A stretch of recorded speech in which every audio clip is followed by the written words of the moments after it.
Welcome to Flat Earth Debate Uncut and After Show. I'm your host Nathan Oakley, and if you are new to this channel, or you've not done so already, then be sure to subscribe, hit the bell notification icon and join button if you'd like to become a Nathan Oakley 1980 channel member and keep up to date with the Flat Earth Debate. If you would like to support the channel, there is a super chat that runs alongside each of these shows while they premiere, and there's also a Ko-Fi, Patreon, crypto and thanks button in the info box below the video. Speaking of Patreons, I'm going to do a quick shout out to all of you who do support me on Patreon. So, a massive shout of thanks and appreciation to Measured Flat, Chris Wouters, Mr. Amish, Sensual Goat, Mitch Kennedy, Rod, The Name's Burley, Twad Wazzle, Jason Hornsby, Christoph Fournier, Flat Earth Travolta, JMails24, Unimento, M, Iron26, Endless, Goldie McKinnon, Retro Bill, Level Plain Poem, Canna Bear, Michael Kahn, John Kays, Patrick Gunnels, Banter, Mel B. Styles, Hairy Blade, Mobile Max 777, Rob W, Del West Watson, Unbelievable Productions, Blue Ridge Ranger, Abraham Mohammed, Skeptic936, Life is Short, Texas Mike, David Wayne Foster, and Dank. So another massive thank you to all of you for supporting me on Patreon. Now I will hand over to whoever is in Discord and Google so you can enjoy their dulcet tones while I set up for today's live show. But it seems like things sometimes get overly complicated.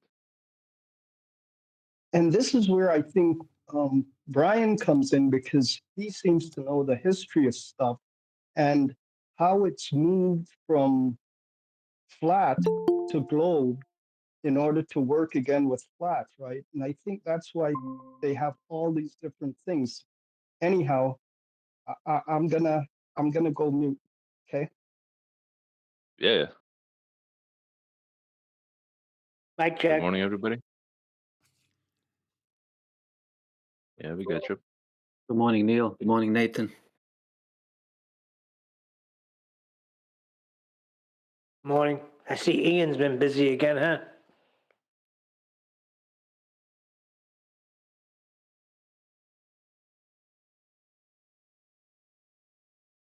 Who's Ian? All right. Who's Ian, Neil? Isn't he the guy that Ian, Nathan invited on Skype? Ian Leahy? Oh, I don't know. Oh, I see. I see his picture. Is that Ian? Okay. Who is he, Neil? What does he do? Ian Leahy. He's the guy that we critiqued not too long ago. He's spoken to somebody else that has a show about flat Earth. The video's in Master B. I just was watching it.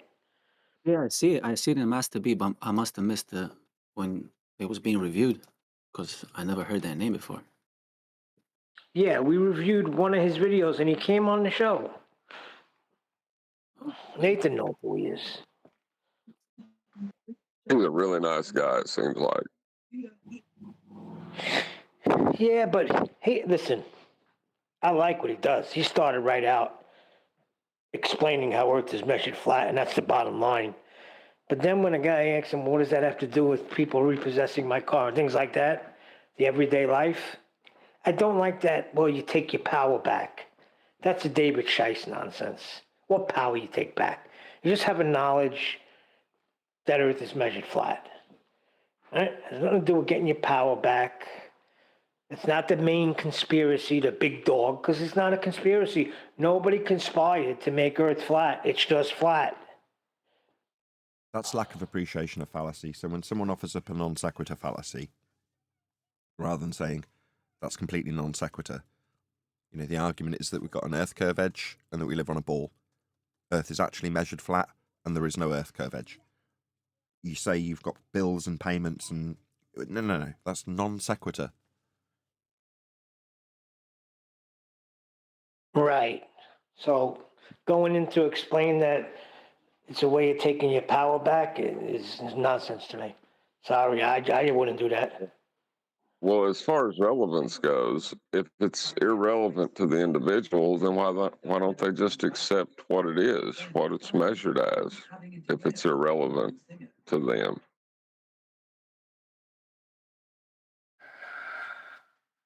Yep. Well, I only seen about 5 minutes of it. I'm sure he's done well because the guy supposedly is a flat earther now, and we'll see.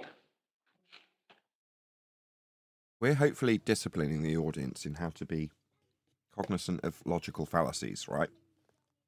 And up until now, the majority of flat earthers have responded to what is a non sequitur fallacy, but it's still telling of the individual as asking you the question and their thought process and the consequences for them. Now, for anti-flat earthers, they'll level it at you in a projection, but sometimes with normies, they don't. They just, they'll lay it out quite clearly. Well, that would mean I'd have to concern myself with the conspiracy of.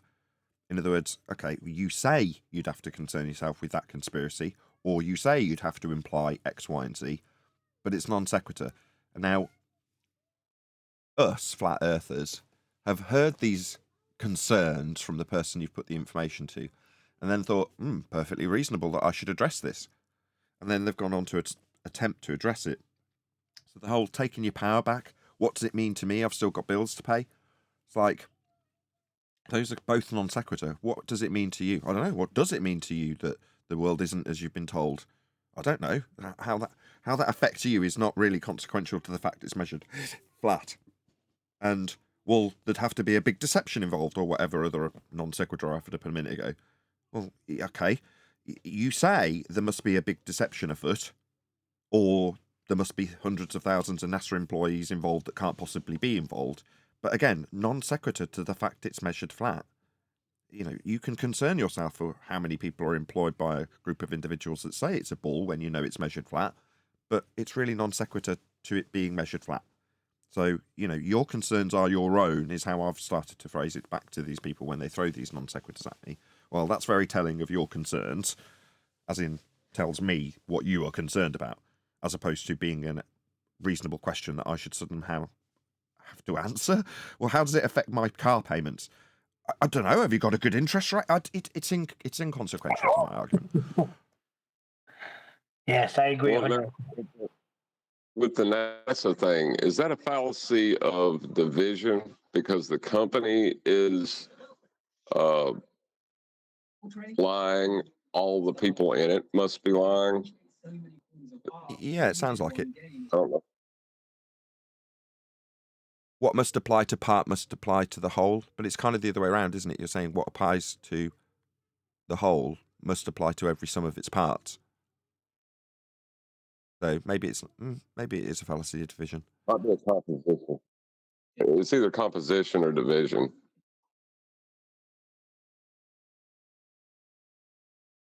Yeah, but to say that NASA is an entity in a compartmentalized manner infers that everybody who's working for them must be in on the lie.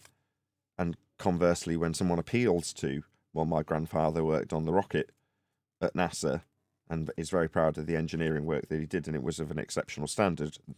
Okay, therefore we went to space. No, that's non sequitur.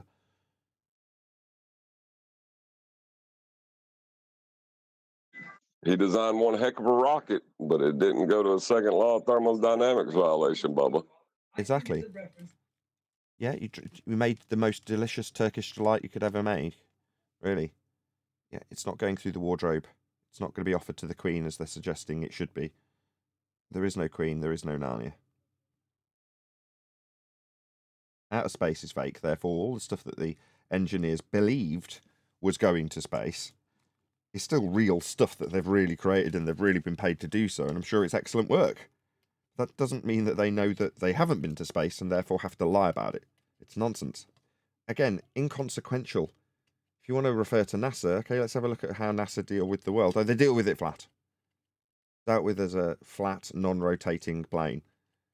Yeah, it would have to be, because that's what it is. So when they disclaim these things, I'm sure they've got a whole line of excuses on the anti-flat Earth side for why NASA would disclaim that they're dealing with Earth flat. Well, because it's easier that way. It's like, yeah, okay, but that's the nitty-gritty of what we are actually dealing with here. You can believe the televised propaganda that NASA put out in terms of space being real, or you can just look at how they actually functionally deal with and measure Earth. Well, the latter is the one that dictates what Earth really is. The former is just the fantasy of the religion of heliocentrism put on your television screen for you to indulge in. Your fantasy of a globe that you don't know you've got. You think it's real. Again, non sequitur. Earth is measured flat. Yeah, I have a statement of fact that you can't describe space without a flat Earth. Sounds crazy, but you can't. If you want to describe heliocentric space, you need a flat Earth to do it. Yeah, I only came to the conclusion in regards to Up about a month ago when you hammered it home for about the 10th time. But orbital motion requires radial values measured from a flat Earth, and the gradiated pressure that they described to need a gravitational force to hold it to is with respect to a horizontal plane of reference. There's multiple aspects of space that require a flat Earth just to describe it. It's nuts.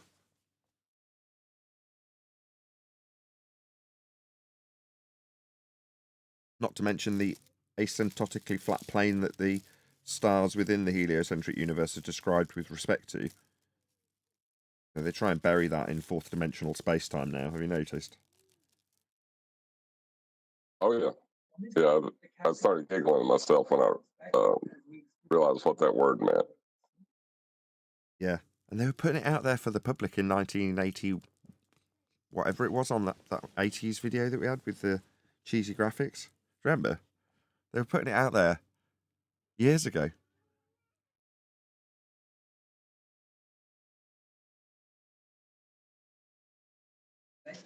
It's almost like walking through the looking glass once you realize what they've done, you know? And you're like, how are y'all not getting this? Yeah, and there's enough layers of bullshit for people to get confused and then revert to type and say, yeah, well, I don't really understand this, but it's definitely a bull.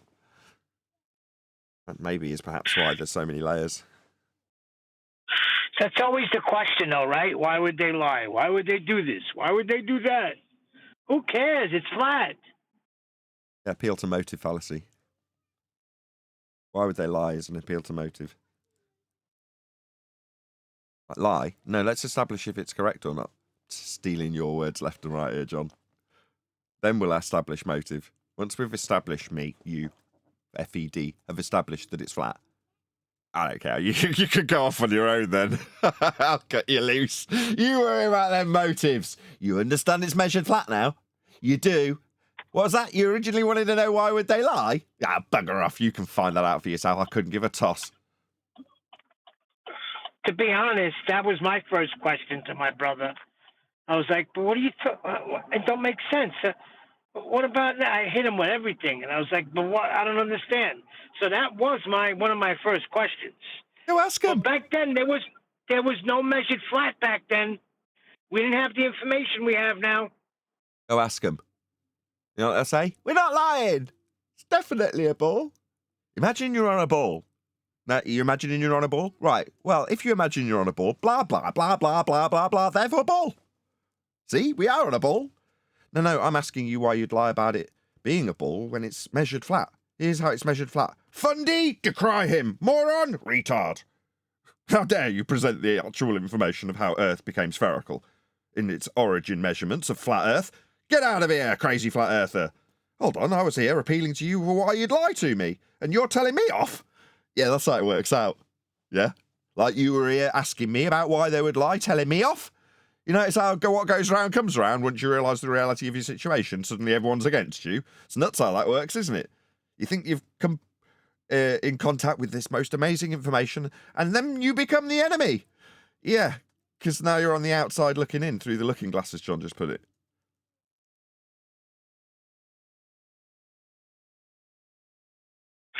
Well, I don't like when they put flat Earth as a conspiracy, though, because that's what it kind of said. It's like the big conspiracy. This is the biggest one of all. No, it's not. Nobody can spy it. Earth is just flat. If you accept that this deception has come from Freemasonic means, which most people are under the assertion of in years gone by, it's part of the narrative and it's relatively easy to dig out their involvement. Well, part of their bullshit is to reverse things. Okay, so we're going to reify globe Earth. Let's accuse flat earthers of reifying this, what's on screen now, pizza pie in a sky vacuum. Let's accuse them of reification. Yeah? They say we need to have containment, or our model violates the second law of thermodynamics. Let's charge the flat earthers with proving their container. Yeah? Now we've got a sphere edge for boats to go over. Let's charge the flat earthers with their edge that they would fall off. Yeah? that's how it's geared, isn't it? Yeah, but that model that was just on screen is how they describe their model within the mathematics. Yeah. It's insane. Not What quite, do they because want to hold us for? they've got two, haven't You know they, what I mean? antipodal. It's not quite that. It's two, one underneath the other inside the celestial sphere, mathematically. Well, mathematically, it's still a flat plane, and they're asserting heliocentric motion. So it's actually their claim of what is. They're just debunking it so they can say it's a globe. It's insane. Yeah. And then he said they're hiding God. I don't like that one, hiding God. I don't know about that one. You're sensual goat, aren't you, Mush? Is that you? What was that, Nathan? Is this a video you want me to cover today? No, that was sent by Sensual Goat. He asked me to post that. It's Oh, okay. 1 hour long. Yeah. Which one? The one with the guy holding up the flat Earth and the globe Earth, or the Umbra He one? sent 3. So the 3 latest that are from me, that's all from Sensual Goat. He just asked me in the main text to share with you and to see if you're interested in reviewing that.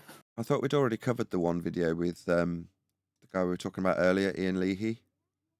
Have we not already covered that? Oh, I'm not sure, bro. I just reposted what he asked me to post. Okay, I mean, well, I'll have a look at this one. Maybe it's a different interview, but I could have swore we've covered both of these people before individually, or we've done this video before. Know who don't want us to know have ever been there. Funny you should say that, because a few years ago there was Started at the 15-minute mark, which tends to suggest to me that we've already covered this. I think this is the one we already covered. Let's look at this other one.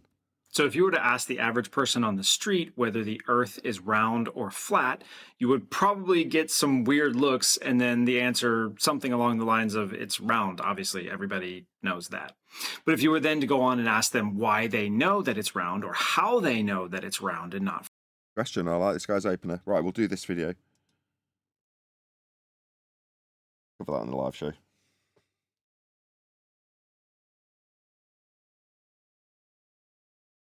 It's a whole video, right? There's no clip. Right. There's no clips for it now, so I don't have no idea where to cover it, but it's not a very long video, I don't think. Or at least 12 minutes. It's not very long. It'll only take us 2 or 3 shows. If you couldn't see the whole, right, how would you know an aspect of something's shape? What would you have to do to get that? It's one thing asking, and the other knowing that they measure a flat Earth to derive the sphere, right? Yeah, measurement is to know. That's what to know. You know, like to take someone's measure is to know someone. To measure is to know, and to figure out. You know, it's. Is my mic working? Yes.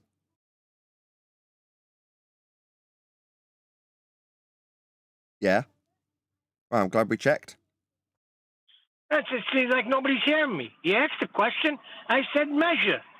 I get nothing. Oh, we didn't hear that.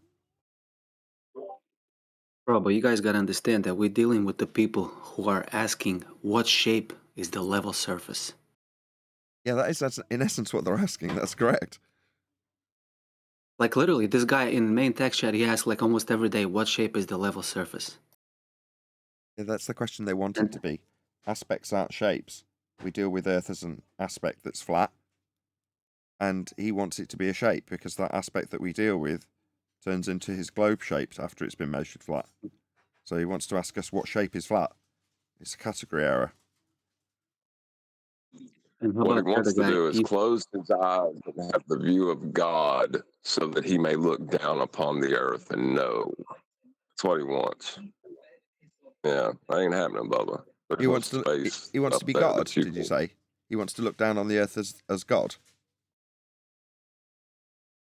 Well, that's part of heliocentrism, is to step back from the objective world you live in and look back upon it, with to have that power to, you know what I mean, to know the world in such a way. Right. John's right, because in Job, God says that to Job and his three friends. Where were you when I measured the earth? Yo, guys, how about just one more? I know y'all don't like to read comments from the main text chat, but check this one. You see the effects of the Earth curvature, just not exactly where geometry would put it. Okay. Like, how do you respond to that? It's at 1.2 times the square root of the observer's height in feet in your maths. Is that what you think? Wow. It's marked with an X and labelled horizon, and you're begging the question, proof of nothing, perspective hijacking Earth curve maths that used to be asserted as blocking boats and buildings with a physical hill that gets in the way. Now it's just the effects of the hill getting in the way. We can't really see the hill or measure the hill. Oh, I see. Well, then we can't see or measure the hill. But we do measure it flat. We can measure it flat. And we do, and we put that into practical application with navigation and mapping and building things. But what's that? We can't see the curve, and we can't measure the curve. I see. Hear what they're really saying. Well, We can't measure it. Can surface level give you a tangible obstruction? That doesn't make sense, sir. How is surface level going to give you a tangible obstruction? Yeah. The question Mush is put into us, though, is how do you respond to somebody who becomes an anti-flat earther and denies their own rhetoric? Well, you've got two options. You can slip into what a lot of Quantum Eraser's show was yesterday, I've got to be honest, which is explaining to them what their position should be based on the globe earth rhetoric. Alternatively, take them at face value. If they're rejecting the globe earth rhetoric, say, okay, so you reject the globe earth rhetoric. Yeah. Okay, you can't measure the globe earth claim of a physical sphere edge getting a new way called earth curve. Okay, we can measure it flat though, and it's useful to do so.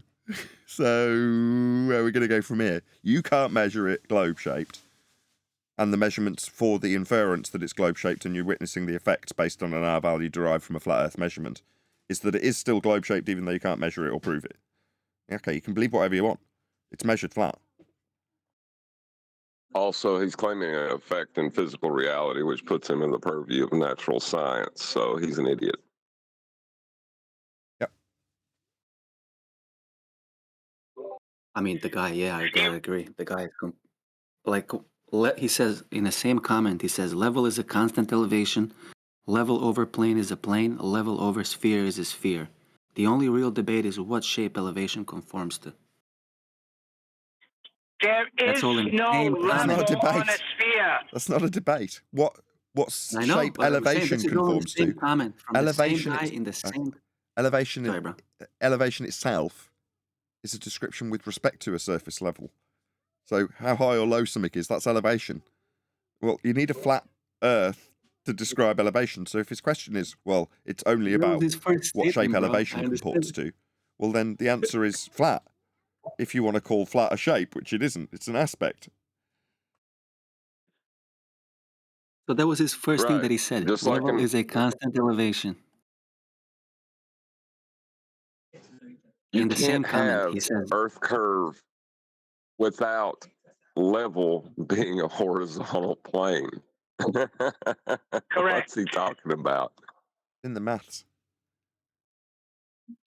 It's that's been why I screenshot these comments. It's hard to believe that these people are saying this, man.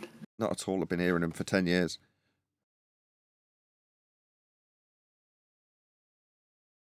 You just got to educate them on Right, where their he's- origins of their claim comes from. How are you going to deny it? It's right there. There's your celestial sphere. There's your angle coming from hell. Globe's not used at its surface. No, it is. We just take angles from a surface that won't give us angles and assume that they're running parallel to the centre of the sphere where we'll do the calculations from. No, you're doing it on a plane in the centre of hell so that you can do the measurements of angles. That's how it began.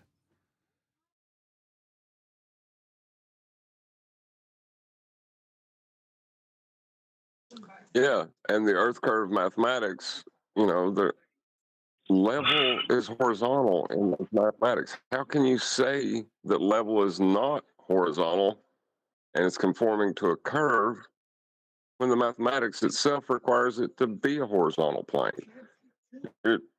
It's if you believe that, you're in a paradox.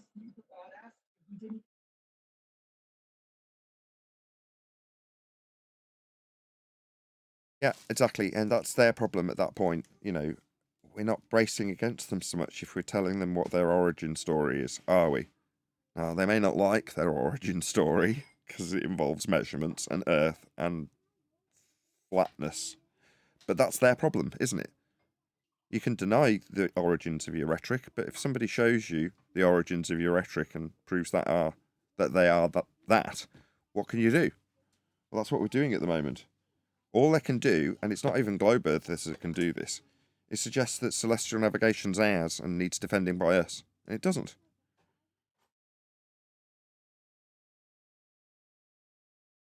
You don't have to defend mapping or navigation. I mean, really, Sorry, go on. if you had to defend something, I would defend celestial navigation. That's a pretty safe place to set your hat, if they want to accuse us of navigating the world and finding new places, that's fine. Go ahead. I get out what you're driving at. You don't mind the stolen valor. But it's like, it's debating something that's not debatable. That is what it is. It's not in contention. Nobody's contesting celestial navigation as a process. And when they do, they can't. They have to level it at our door like it's our claim of what would be. If what we say is true, then blah, blah, blah. No.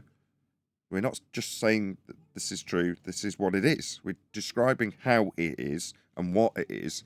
Not so that we can turn around to you and say, well, if it was like that, there is no if here.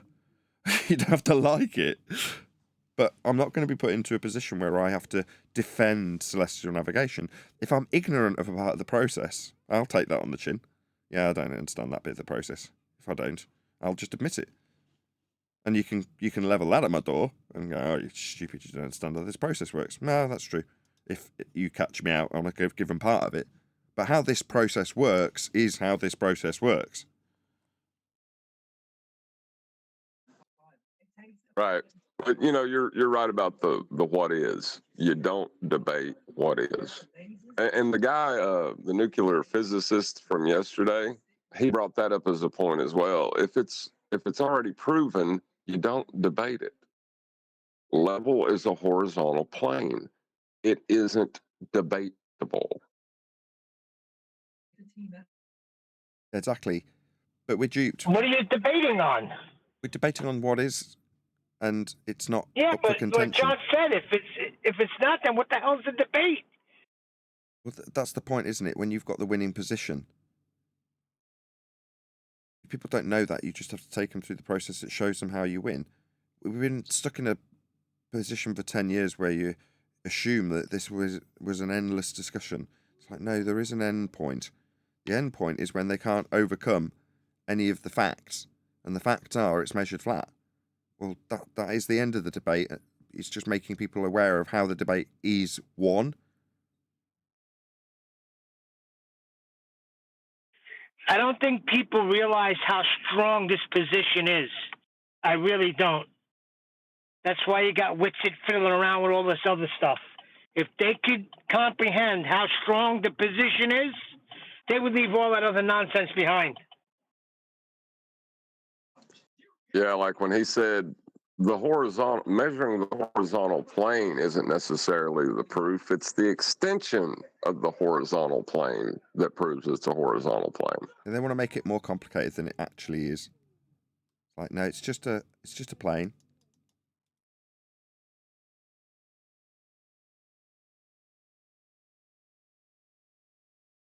Look how Well, they complicate if you were in it, flight.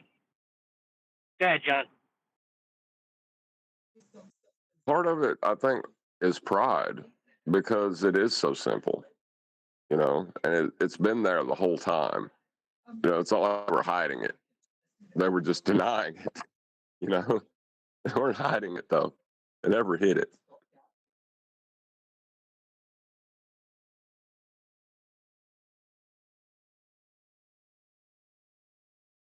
I mean, I could say to myself that, for 3 years, I argued for a curved level, you know, without even thinking about it. Yeah. I'd like to see some of that, John. You got any screenshots of your arguments as a baller? I would love to see them.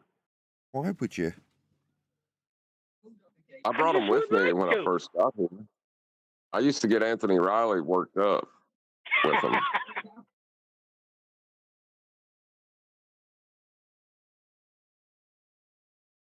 Like when he brought up the Plimsoll line, and I said that it was just that the water was having less of an effect and was going up because of gravity.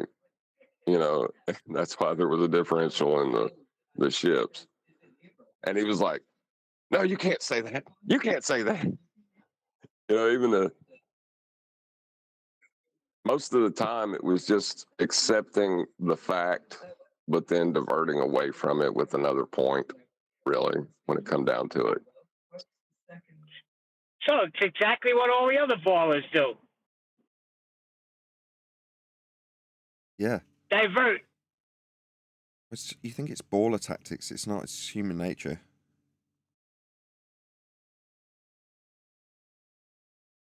Yeah, you think you measure its curvature. See, the thing is, I knew that we measured it from a flat plane when I was a baller, but I thought we also measured curvature.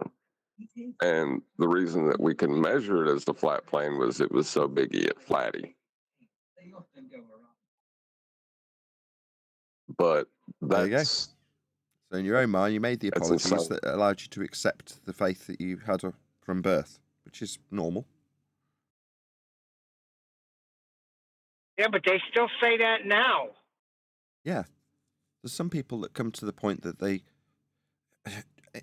John's a rational man, so in his mind, because we can measure it with a curve or measure the curve, that's enough. That's enough for him to say, well, we've got a measurement. The minute he recognised that, we don't have a measurement, suddenly it's, well, then that's it. What is there then? Yeah, that's the end of the discussion for John. But some people don't have that kind of rational mind where they start assessing things based on, well, what is it that's actually proving this to me? Well, the measurement proves it. Well, we haven't got that anymore. Black Swan. Refracted. But that should be where it ends. It did for John. It should be that way for everybody. What do you mean? Hold on a second. John's smart. Not everyone's smart, Neil. Nathan, everybody knows how to take a measurement. And if that measurement is not there anymore, then that ball's not there anymore. It's very simple. Not for somebody who thinks it's still a ball. And most people will just defer to, I just can't explain this. I just can't overcome this argument. Someone out there can overcome this argument. I just don't have the answers. Precisely what Danny Faulkner appealed to. You just don't have the answers. You've seen these awkward questions and now started, you just didn't know the right person to answer them. And in people's mind, they go, I don't know why it's not got a measurement anymore, even though the maths shows me that there is, and that was supposed to be the proof of it. Now that there isn't one, it's still a ball, or, refraction. That's what they do, Neil. Because most of them are dumb. People are dumb. It's just, I can't put it any other way. The majority of people aren't that smart. They're not smart enough to give these things long consideration. They appeal to authority, and that's good enough for them.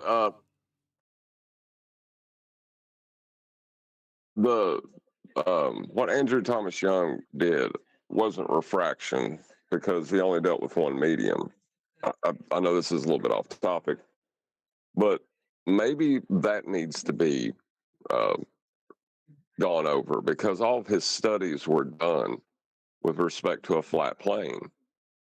So it's like maybe monofraction where temperature and density can affect, light's movement.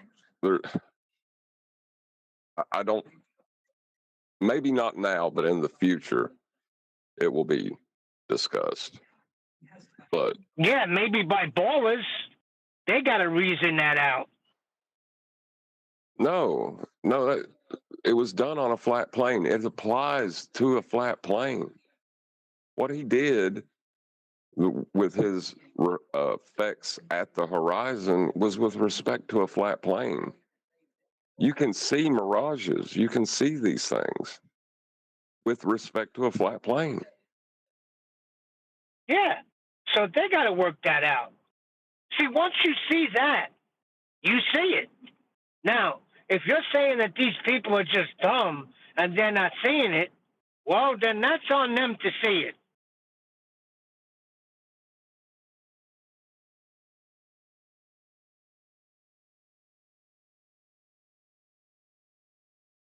And these Danny Faulkner guys, I'll tell you what, he's a very calm talker, and he comes in a way where you would think this guy's got all the answers because the way he presents them. It's because he says But he all has. he's doing is presenting bullcrap. Yeah, it's because he says he has. When you're looking for something, when you're looking to affirm your bias and you don't have the answers, and he says he's got the Yes. answers, that's very simple, basic psychology, isn't it? You've got the answers for this subject I've been looking into, and I don't have the answers. Oh, this is a Right. marriage made in heaven. I can't believe this. This is great. That's what I wanted to say. You filled in my sentence. That's what I was getting at. They want to affirm their bias, so anything he says, the way he says it, and the little people he brings, like the astronaut, the Christian astronaut, and these other people, these generals or supposed military people that he knows, and that's all people need, and then they're fine. Yeah, sometimes a fallacy is all they really need, Neil. But if they can't formulate the logical fallacy, and someone like Danny Faulkner can, then he's doing a good job, right? He's selling his books. Everyone's happy. You can go about your business knowing that Earth's still a sphere because Danny Faulkner told you. Not for long.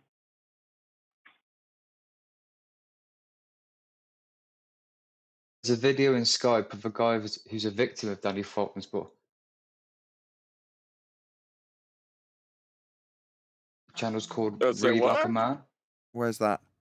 Skype, where? That was one of the vids that was posted, Nathan, from Sensual Goat. One of the 3 vids. What's the name of it? Sensual Goat? The channel's called Read It Like a Man. That's the one we're covering. We're going to cover that in the live show. All right, good. We listened to 10 seconds of him and I already like the cut of his jib based on his first question, so I think we've already covered the other one with Ian Leahy in it. Or unless it's a different interview. But Okay, sorry. Is it with a bald guy? yeah. Split Yeah, screen. then if I would like it's to the know same who's bald on it. guy, we covered it. Yeah, I think we've already covered it. I would like to go easy on Ian. I like Ian. We've already covered it. We're not covering Ian again. We've already covered that video. Ian's fine. His only problem is he feels he has to give them an answer for everything. His opening was perfect, that it's measured flat, and through Haverstein and other ways, they've made it into a sphere. Now, when a guy comes back with something like, well, how does that help me? Well, you heard what Nathan said earlier. Just stick to that.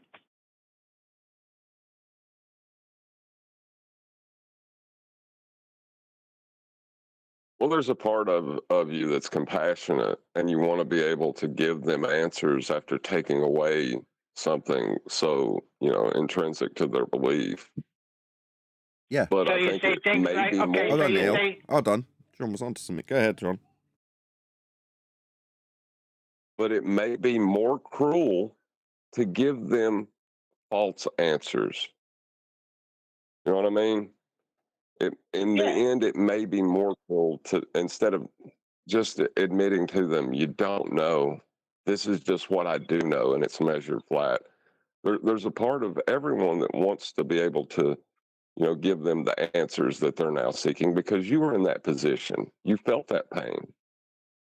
You tried to look. Yeah, but anything, just give. What are you going to give them? You taking back your power? They're hiding God. Which that's 10th Man actually says that as well. He thinks the whole thing was because they're hiding God. I don't agree with that, because they're not hiding God. If they were hiding God, then nobody would be Christian. So what they did was they took the ball and they inserted God into the ball, that he's the creator. Game over, solved. And this is the problem that we're in. Bunch of pastors getting up there trying to tie the Bible into heliocentrism when it don't fit. Trying to take a freaking square peg and putting it in a circle.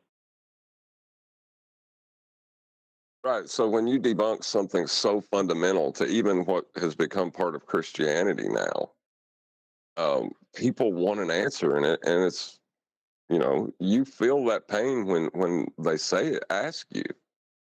You're like, as Nathan says, share your pain, but it's our pain too, because we would like to know. We just, we're not overcome by pride so much that we try to answer it. That's my answer too. I want to know too. If you find out, let me know. If you find out what the sun is, be sure to tell me. But we're not here as gurus offering answers where formerly there was lies. Now, after exposing that they're not real, they're not true, places like the space, sky vacuum, it's not reasonable. You have to tell them that. It's not reasonable for you to now put the onus on me to explain what the sky is. I don't know.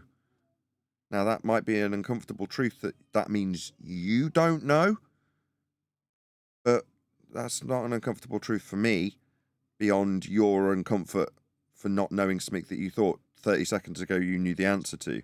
Now you don't, and yeah, you might want to blame the messenger for that, and that's fairly standard stuff too, but we collectively don't know. That doesn't make us bad. It doesn't mean that we suddenly need to figure out a storyline to give people about powers that should not be or whatever. We don't have to do that. And in fact, it's very detrimental to us if we do, because there's a good chance that somebody who comes in a light of, or a persona of being inquisitive so that they can get your best guess, and disclaimed fully as being your best guess, and you haven't got any proof for it or whatever, however these rhetorics that we have to fight against start, they get offered in the best possible light and with the best of intentions, and the person that they give them to immediately just turns around and throws them back in their face. Says, this is how that's flawed. And you're like, it's non sequitur to the reality of the world though, isn't it? My best guess, to try and relieve your pain that's now being used against me. So, out of self-preservation, sometimes it's best not to. Even in friend circles, even with people that I know, when they don't like some of the things that you tell them, they'll fall out with you. Now, if you tell them that it's based on speculation, they might still fall out with you. If you don't tell them because you don't want to speculate, they might fall out with you. If you don't accept their speculation, they might fall out with you. There's a whole myriad of reasons why, out of self-preservation, you should just stick to the facts. And if you don't have them, as much as someone might plead with you to speculate, don't. You're not in an arena that's conducive with speculation. It will just get used against you.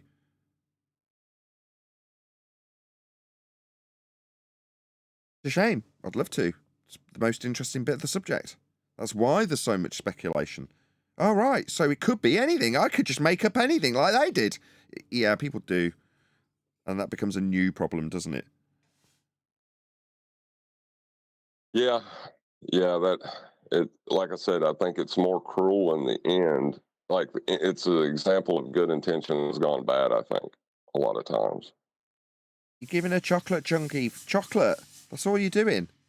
Yeah, you've been surviving on chocolate. Chocolate being the idea that you know everything about the world and the sky. Okay? Now, we've told you chocolate's poison.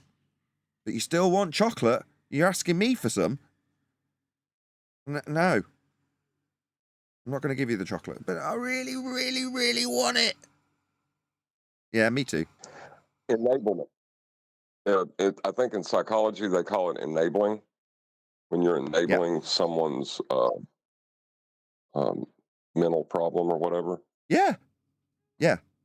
People who suddenly, as a result of trauma, which is what we basically do, which is why we're hated, react in a way that says, I need something that I thought I had and don't have anymore. Okay? Well, why are you asking me for it? I can't find it. I can't, you have to deal with your loss.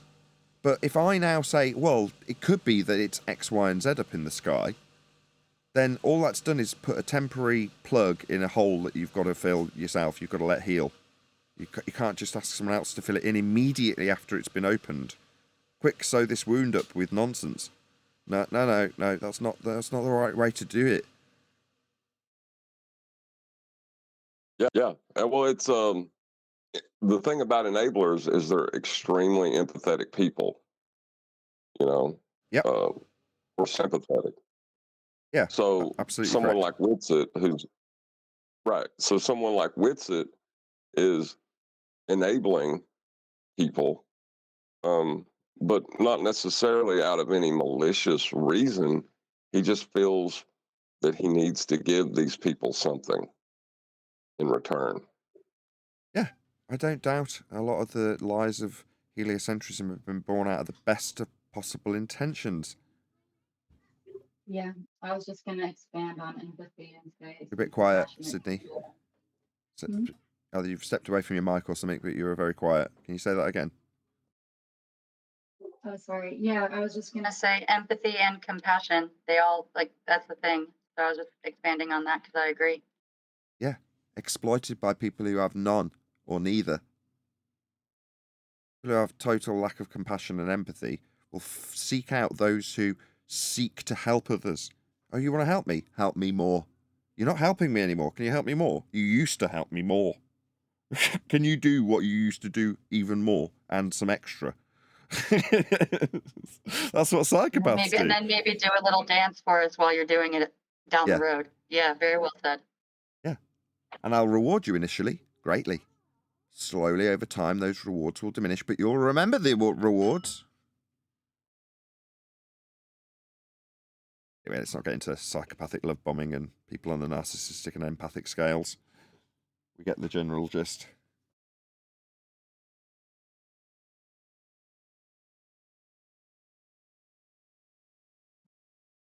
Can I ask a question? Got 2 minutes. Yeah, very quickly before the show starts. There used to be a gentleman that come on the show a couple of months back, and he used to come on every Wednesday with his souped up Celestron coupled to his iPhone, and he used to give us some amazing pictures. Whatever happened to that gentleman? I think he's still. I contacted him a couple of weeks ago, just said hello, and he was like, "How's it going?" You know, he's just got other things on. He shared his experience and what he got up until the point that he'd got it. Told us about what he would be doing. Came back and repeated it. Divvied out the information that he'd already acquired over a period of time. Now, having gone out with him and had a curry with him and actually met him in person, I've stayed in touch. It's just, I don't think he's got anything to particularly do, and he's got a job to do and a life to lead like most normal people. So it's not like he's dead. People assume that when someone's made an appearance on YouTube and then they don't make another one, they're dead or something. Yeah, Brian is definitely staying in contact with him, though, because Brian's trying to get him to get up higher with that telescope, because that's what I want too. I want him to get up higher with that monster. You know what I mean? Like, really show what you can see. Mr. Tinfoil Hatman that we're talking about, in case you hadn't figured that out. Yes, that's him. And I know he's got a life to lead, but we need his equipment out there. We need it. We really want it. I don't think we need it, but some of those images he was able to capture with the iPhone hooked up to that thing and he got a new one that's actually more powerful than the one he was using. I don't know if you're aware of that. Sure. Yeah, I mean, he'll appear again. We'll see more from Mr. Tinfoil Hatman, I mean, no doubt. This is pathetic. Good morning, everyone. Hello. What's up, Neil? What's pathetic? I don't want to be pathetic. What's up? What's wrong? Only me and refracted on the G plus panel? Pathetic. Doesn't matter. It was just me in the G plus panel. It would just serve as playing my role of whatever you want to call them, captions like this picture on screen now. It just offers me that facility and an ability for people who I know to join at the drop of a hat. So if I started the show with just me and Discord, that wouldn't be any problem. I've got 2 panels, haven't I? And now, as a result of, I don't know, demand, we've now got several Discord servers that we can join. So if I happen to join this one and there was just nothing going on, I know of at least 2 other servers that I could just drop into and, you know, involve myself in the conversation, and their reception would be relatively warm. So it's never going to be a problem. That's not my point. This used to be a spot of prestige. Now, I think we're the peanut gallery. You just feel outnumbered, do you? Neil, well, Neil, there's a thing where you can only talk about a concluded point for so long before you have to do other stuff. I don't think anyone's not coming intentionally. Yeah, there's always something that people want to tell an audience about. And retaining an audience, keeping their interest, that's obviously my job. But keeping the door open to people who I know. So as we were talking about him in the pre-show, right? If Tinfoil Hatman came today and was like, I've got these images and I really want to share them with the world, so to speak. Well, not even so to speak. Then he's got a means of joining, I don't want to call it the main panel, but the main bit that's being shown to the audience. It takes up the most screen real estate. And present his stuff there and then with him having controls that I know he's got easy use of and things like that, right? So someone can drop in at a pinch when they've got something that they do want to talk about. And beyond that, I can generally, even without the Discord server, I could do an hour, no worries. You know, the fact that it can stretch out and does tend to seem to require 3 hours a day of recording and discussion is a testament to the fact that if nobody was here, everyone deserted me for whatever reason, I could still easily do a live show without any assistance from anybody. You know, I've got loads to talk about Flat Earth all day long, every day, till the day I die. So don't worry about it. Hello, Adam, by the way. Afternoon, guys. You're late. So yesterday's Sorry, show Neil. on QE, I've got criticism, Adam. Oh, go on, man. Well, I joined sporadically. I didn't watch the whole thing, but I did periodically jump in and out of the stream while I was doing other things. And it seemed like, might not be the case, every time I joined, that's Ballbusters, if you will, were iterating how the globe claim works. Because Danny and whoever else, the people you were covering in the video, weren't adhering to standard globe rhetoric. So it just seems like every time I tuned in, I'm hearing one of you guys tell me how the globe works. You go back and listen. Robert, I think what we were addressing got very frustrating, addressing a point, and I just kept saying no. I would deal with this is a second law of thermodynamics violation. This is, unless you're talking about when we were talking about traversing the globe with the flight bit, me and Brian, and in which case you've kind of got to nuance the differences of flight and show that against what would be passing a ball. Not sure. Yeah, which there you go. about. There's a good example. I did tune into that bit. I was just racking my brains. So there was a point in that particular discussion when second law of thermodynamics violation, which QE kept leaving off. It's in the second law of thermodynamics, he says. What you mean? You mean the sky vacuum, which violates the second law of thermodynamics? But he's so used to saying it that he's just. But anyway, I'm off on a non sequitur already. So you were talking about how people would boil in a vacuum, or what effects would take place in the vacuum, and how the sky vacuum would behave. And it's hard to explain how it just sounded to me as a sporadic listener, as opposed to somebody who's glued to the whole show. Every time I tuned in, it sounded like I was having the globe explained by Ballbusters. That's just how it seemed. So I think you need to hear the preface before, middle, and end of those, which is frustration of me going. But actually, I'm not going there. I'm only just going to point out why do I need to do this, because it's a second law of thermodynamics violation. But if I've got to talk about boiling, you know what I mean, in vacuums and that, then we were covering the points that he's making, showing his ignorance. It's a funny one. I get your point, and if you listen to me fully, you'll see that frustration in me that I'm heading down this feast of nonsense road, which is why I'll pull it back to that.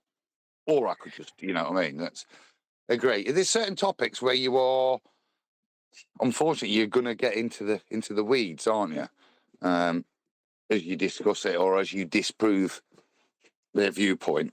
The flight, particularly, because you've got to critique it traversing a globe. So there's no other way of describing the problems you have, or the problems you would have if you were flying a plane over a sphere. You kind of have to get into their paradigm to show how it wouldn't work, if you see what I mean. I know it's me lower down the blade criticising the tip of the spear for understanding the intricacies, which can be later summarised to me to just hand wave. You know what I mean? I'm sure I know this is to Brian's frustration all the time, because I'll ignore it or even demean it because of my own ignorance and whatever. And then eventually, when I finally understand it, I'll go, right, so I can now summarise it back as I understand it within the globe paradigm, and Brian will agree. And then I'll go, well, it's pointless. I don't need to know this because... And at that point, I'm appealing to the audience, but essentially hand-waving all of the knowledge, which I later then have to disclaim. This will come in useful. If you don't know it, someone will offer a part of it to you as a defence, and you won't know how to overcome it. So you've got to be able to... I don't know. Right. Hold on, you might have a problem with QE though, because I remember just recently I said something to the effect of, yeah, we don't need to spend time debunking the globe anymore. We've moved on. And he came in and said, says you. So I don't know. I think there's a part of QE that likes that. No. It's not that he likes it. It's that every time someone says the debate is over, oh, right, so the whole Western world now know it's measured flat, do they, Neil? No, the debate will continue. And to understand the intricacies of how the globe is alleged to work is something that you must understand if somebody who understands how it in their mind does work comes and presents it to you as a defence to you showing them how it's flat. Well, how can it be measured flat when in reality, and they refer to some aspect of heliocentrism that you've never even looked at? How are you going to overcome their position if you don't understand it? So it's all well and good knowing the conclusion as an audience member that just wants to listen to the show and get on with their day. So for this will be a slightly lengthened point. For those who say, well, what does it matter to me? Well, okay, let's flip that on its head. If it doesn't matter to you, you're of that mindset. Okay, let's say you do prove that it's flat to me. What difference does it make? Okay, let's just shelve that for a second. If I can get you to the stage in this show where you understand with one rendition how Earth is measured flat and an example that proves it to you, and then even perhaps in the show somebody challenges that and you understand how their globe rebuttal does not overcome the facts of the measurements. Well, at that point, if you're then saying, well, what does it matter? Now I know it's measured flat. How does this affect me? Maybe it doesn't. Maybe you just get on with your life knowing that you're not going to change the world, and finding out where something you thought was true isn't now won't necessarily benefit you in your career or your payments of your car. Then fine. Then you've dipped into this show, took out the most valuable aspect of the information we have to offer. That's how the world really is. And then get on with your day. But if you're of the mindset that you then feel, no, there must be something wrong here, then that's a different path you're taking. You're rolling down the hill of anti-flat earthism, where you may brace against us, or you're rolling down the hill in delight because you're going to finally look into an aspect of the world that hasn't actually got an answer, and you might be the one to get it. Well, those are two different paths that you may take beyond the I don't care. And okay, now I know it's flat. I don't feel any different. Okay, great. You took the red pill. You woke up. You saw that everywhere's a shithole and the world wasn't real. Fine, but you still got your mortgage to pay, so you stroll straight back outside, get in the car park, get in your car, drive home, and start doing your receipts. Good for you, but so long as you understand it's measured flat at the beginning of that process, to not care about it. Because if you come away going, well, I understand how they say the globe doesn't work, well, then you've not achieved anything. You'll go away just going, I'm ignorant, rather than, oh, it's measured flat. Oh, man, what a massive lie. Anyway, bills to pay. I'm done. Right. Well, the main difference, sorry about the kids, the main difference is whether you're going to debate it with someone else who opposes the position. You can know the earth is flat without entering into debate. If you enter into debate, you need to know the points better than your opponent. But just to know the earth is flat, it is unnecessary. Exactly. I tried to detail this yesterday with my daughter at an art lesson. The art lesson's about dripping paint down a page. That's the essence of the art lesson. Freeism or something like that. I've forgotten the name. I wasn't paying attention. Anyway, she does the lesson. She's explaining how gravity is going to affect the drips and asks my daughter directly, do you understand what gravity is? The answer from my daughter, yes, I do. Because she instantly recognised the context that this was going to be used in. And I assume, after talking to her afterwards, actually, I know, recognised that it wasn't a worthy point to start debating the point. The Western world understand when we use this shortened version of solids moving through air in a downward bias. Yeah, that's what she has to understand if she's going to understand that she can drip paint down the page. Rather than say, no, look, there's clouds up there, which she could have done. Her example to me in the car on the way home was, yeah, I kind of thought, what about balloons going up? And I was like, yeah, but I'm glad you didn't say it because it's not relevant to your art lesson. In other words, you get on with your day. You don't need to enter into this debate, do you? It's not going to benefit you. So, yeah, but if you are, just to get back onto John's point, if you are going to enter into debate, then you need to listen to every one of the last 2,500 shows so you know everything there is to know about this subject. That would have been classic if your daughter would have went into a Nathan Oakley rant. I've taught her not to do that. Well, no, I haven't really taught her not to do that. I've just taught her to respect other people's beliefs. And one of them that gets taught to her is heliocentrism. And she probably gets taught more complex heliocentric concepts than most children of her age. They're just being taught the basics. It's just being doctored into them and hammered into them with a globe on the desk in the classroom while they learn maths. You know, some of the advanced heliocentric concepts that she hears discussed and asks questions about, because she's obviously at the other side of a door right now.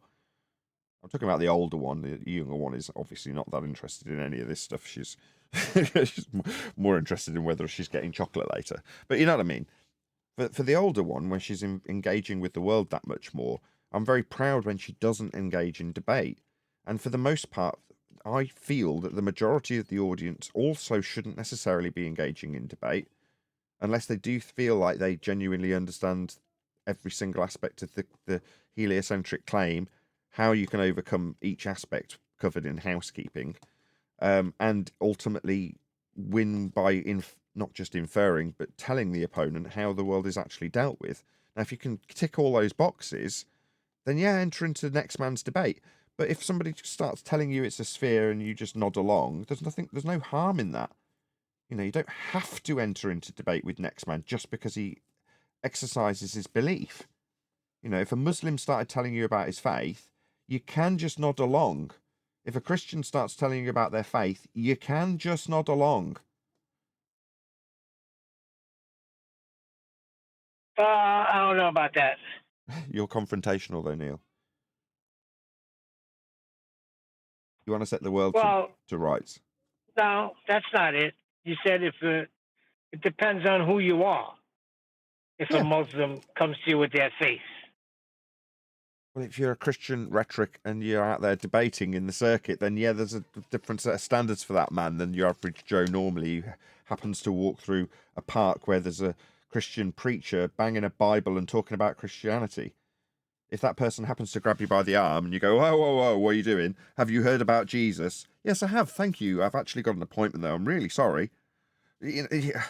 Have you heard about the great word of the sky vacuum and the men and the wonderful work that they're doing in space? I have, thank you. Yes, I've actually got an appointment with somebody. I'm really sorry. As opposed to, Earth's measured flat, mate. What are you babbling about? Not talking about the guy in the park. Talking about just a worker, me as a worker, and a guy coming across and starts telling me about his Muslim faith. I'm gonna share. I'm not just gonna ignore it.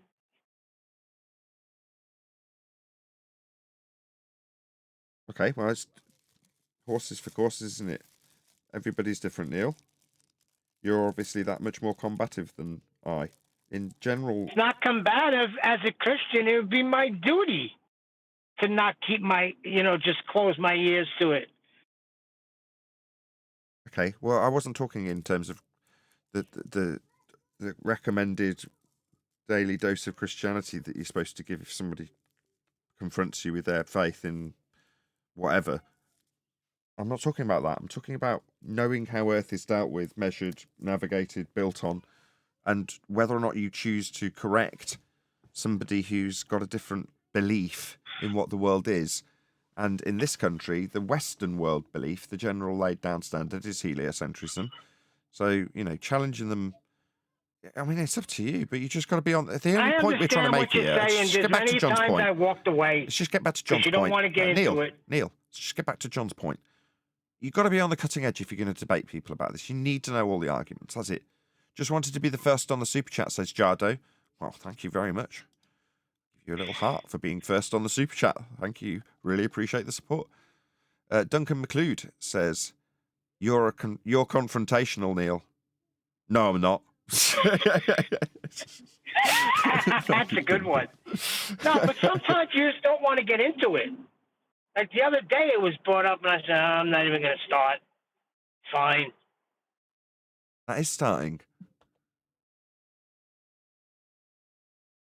Hey, Neil, do you see it as your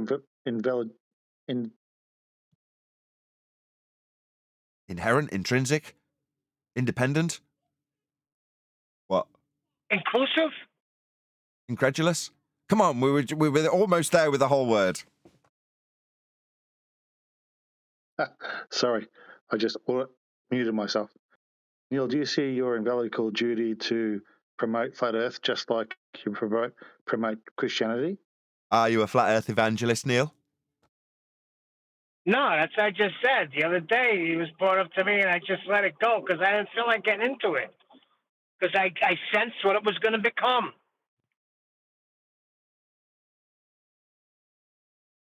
It's an interesting topic. It's almost along the lines of what we discussed in the pre-show, where we're like, should you offer nonsense answers just to relieve someone of their pain? Well, this is a slightly different scenario where someone isn't aware that what they're telling you is nonsense. Do you make them aware in that moment when it may not necessarily benefit you or them? It opens a gate that may eventually benefit them, maybe of a source of pain. You just don't know where that door will lead for that person in that moment. So it's an assessment that you have to make. And I don't know if there's any moral obligation. Neil tried to parallel it with the Christian moral obligation in the moment by comparison, and I'm not having that. I don't know if there's any moral obligation for me to tell anybody who is under the misapprehension they are standing on a sphere by way of a derivation of measurements of a flat Earth. To point that out or to not point that out, that is the question. If it's a Christian now, hold on. If it's a Christian, then I'm gonna say something. You've tried this once. If they're yes, gonna you tried this come to me parallel. with that, Yeah. No, I'm talking about heliocentrism. Yes, that's what I was doing. And a Christian, then I'm gonna say something. Yeah, I tried to draw it away from that parallel, and you've now tried to bring it back onto it. But thank you. Yeah, No, you spoke misunderstanding really well, Nathan. Say again, Sydney. I appreciate your statement there. It was, it was exactly the way I feel about it. Exactly. Yeah. But it's a question. Well done. That's all I was Well, it's saying. just it's a question. Maybe answer it. Do you feel it is appropriate for you to tell all and sundry, or correct all and sundry when they assert something about heliocentrism? Is it your duty or moral obligation to do so, or do you feel no, and No, and absolutely not? it's kind of on a case by case basis, as you said. No, it's so individualized. Same with one's faith in their divine entity or whatever that may be, whether that's Christian or other. Yeah. Hold on a second. You misunderstood everything I said. I got to defend myself. Feel free. That's not what I said. I'm not talking about debating Christianity. I said if a Christian is going to come to me speaking about heliocentrism, then I'm going to try to set them straight. That seems very prejudicial. So you'd only feel morally obliged if they're of the same faith as you are? No, because they're using the Bible and they're trying to tie it in with heliocentrism. That's when I got to correct their error. Okay, fine, fair enough. But beyond that, for anybody who's not Christian, you put yourself in the scenario I gave. You're at an art class with your child, and the teacher starts talking about gravity.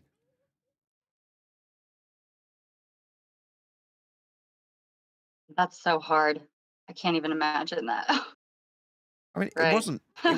it wasn't particularly difficult because I already know that my daughter is aware of the social implications of challenging this sort of stuff because I've told her. So I didn't shift uncomfortably. I was intrigued to see what she'd do completely and coached or without any preemption or whatever the word is. So I was intrigued, but I wasn't worried. Mm-hmm. In that situation, though, you don't have to be a flat earther, do you? If somebody's bringing up gravity, there's no need for you can deal with the situation intellectually and academically correct in that without having to mention flat earth. In fact, flat earth's not really relevant when somebody brings up gravity. If you want to just challenge the position, do what we do, which is just to ask the person that's citing this as a causation, which gravity they mean.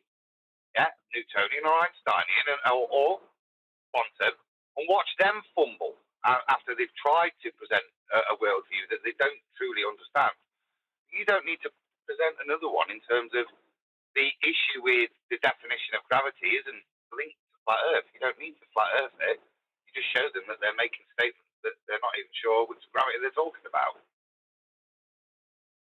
Maybe if I take it away from the subject matter that we cover, if somebody has incorrectly identified a policy in the political arena and they describe the policy or bill or law incorrectly and you just sat next to them having a chit chat and you're not that politically inclined and you don't care, you just know that they're wrong, do you correct them?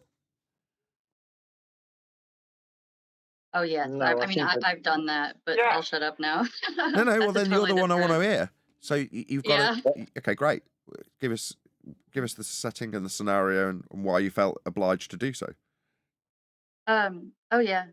Yes. So 2 years ago, pardon me, at a conservative nationwide in the U.S.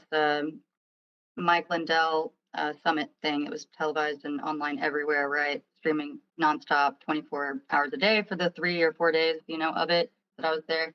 And I was involved in my local politics, doing outreach, also on my committee for my local chamber in a main urban area within Missouri. And then, so I was invited because I was already, working with, I guess, that team and Lindell's people and trying to clean up all the voter blah, blah, blah, blah, blah.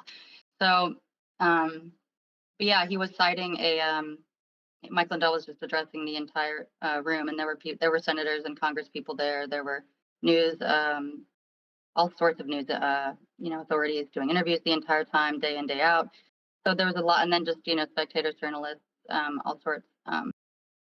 So a lot of people that are influenced are going to be influenced by the people that are attending that setting. So I think it was Mike Lindell himself, but it could have been one of his IT people on stage with him, and both of them were discussing something, and it was citing intelligence, the United States, national intelligence briefing, something or other from a whistleblower back in like the early 90s, right? And it was just so wrong. It was very wrong, and it just made him look like a dumbass a little bit. Well, pretty much the cause as to why we were there entirely, just because of a descriptive error in facts about the judicial process of that whistleblower case, right?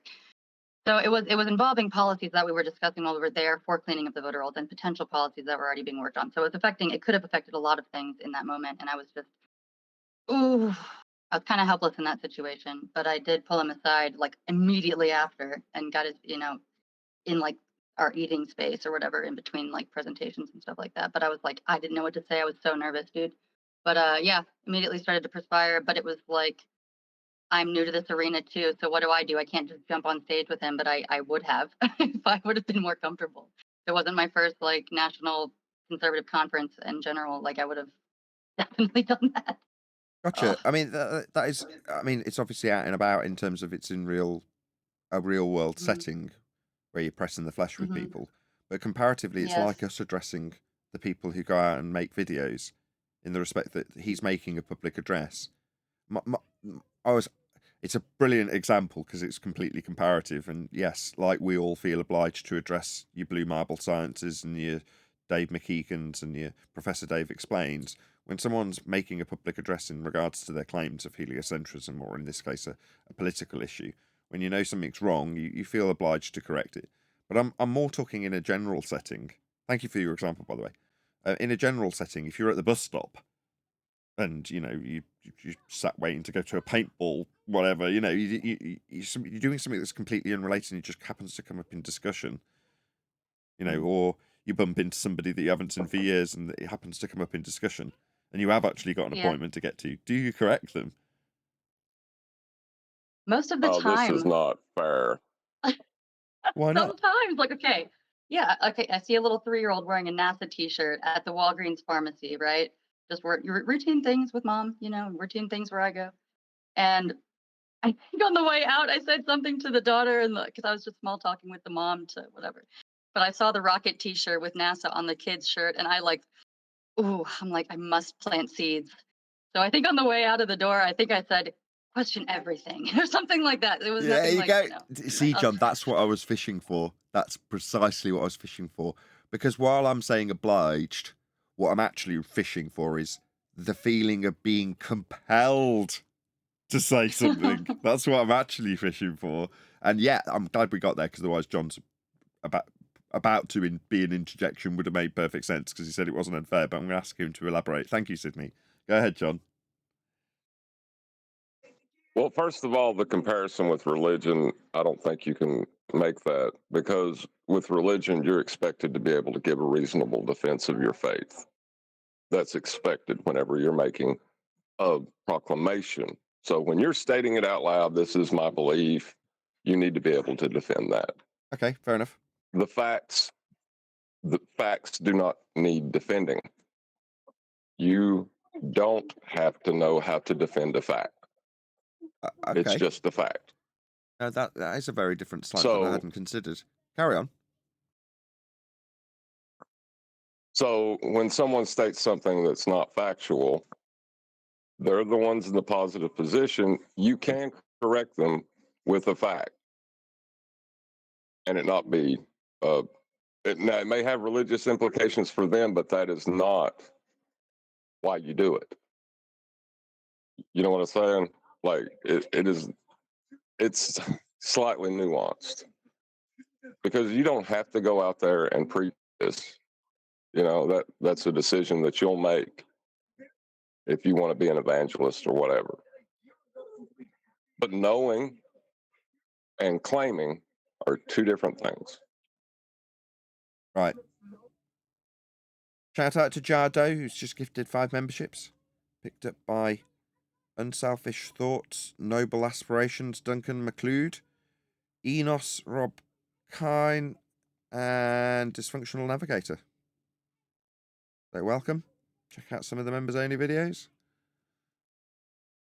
Thank you for gifting those super chats, Jardo. Really appreciate the support. Okay, we do have a video to cover, unless there's anything else to talk about our obligations with regards to flat Earth evangelism. Anybody else want to make any last comments before I move on to the video that we'll be covering? Nope. Okay then. I've already sound checked this, so let's rewind this right to the beginning. Is this guy pro flat Earth, or is he neutral? What's the deal with this guy? Forgotten who suggested this now. I think it was Vlad, right? I'm just scrolling up. Yeah, it was Vlad. He's just not around. I can't see him in the chat. No, I'm around, bro. I just shared the vids, so Essential Goat. I don't even know the names. Oh yes, it was Central Goat. We won't. Maybe we'll find out, because this is like always. We don't know what we're going to expect, but we will do the same YouTube stuff that we typically do. So go and let this guy know at Nathan Oakley 1980 sent me. He maybe even be friendly. We didn't get any clarity in the pre-show when we did the sound check on this guy, and as always, we're doing it cold. So we'll just see what we get. Everyone ready? Good. So if you were to ask the average person on the street whether the earth is round or flat, you would probably get some weird looks, and then the answer something along the lines of it's round. Obviously, everybody knows that. But if you were then to go on and ask them why they know that it's round, or how they know that it's round and not flat, most people would just kind of stare at you for a minute and then say something along the lines of, I don't know, like we know that. We have pictures from space. Like,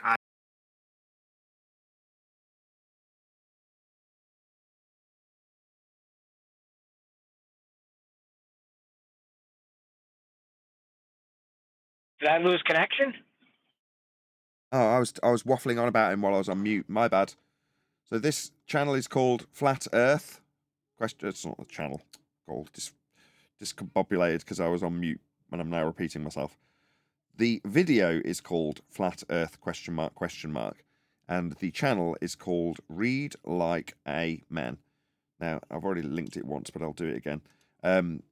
Go and let him know. At Nathan Oakley 1980 sent me. I might as well explain to this guy, as I explain to everybody, when we cover people in this May and send our audience to you, the idea is that if you were to make a response video, you would do the same for us and put a link to a Flat Earth debate video so people can find their way to us, because we don't receive any YouTube algorithmic love. So that is the general idea, that you would return the favour if you were to make a response video. We'll find out how friendly you are, because you may not like us after we've covered your video. We'll see. Anyway, the link's going by in the chat. Hopefully that's brought people who've seen the link going by in the live stream audience. How many people are watching? Enough time to actually go by. Almost 100 people watching. So yeah, hopefully a few people will go and check him out. Leave him a comment. Help this video in the algorithm. Everybody knows it. This line of reasoning, or really lack of reasoning, is one of the reasons why Danny Faulkner wrote this book, Falling Flat, a refutation of flat Earth claims. Most people have no idea how they know that the Earth is round. They just think that they know it. This is a great example of a pervasive problem in modern culture with the idea of epistemology. This is the study of knowledge. Epistemology answers the question, how do we know what we know? And most of us have never thought about that. And for most of us, the things that we know... Hey man, this video couldn't be a more appropriate video considering the discussion that we've had today, right? Right? Agreed.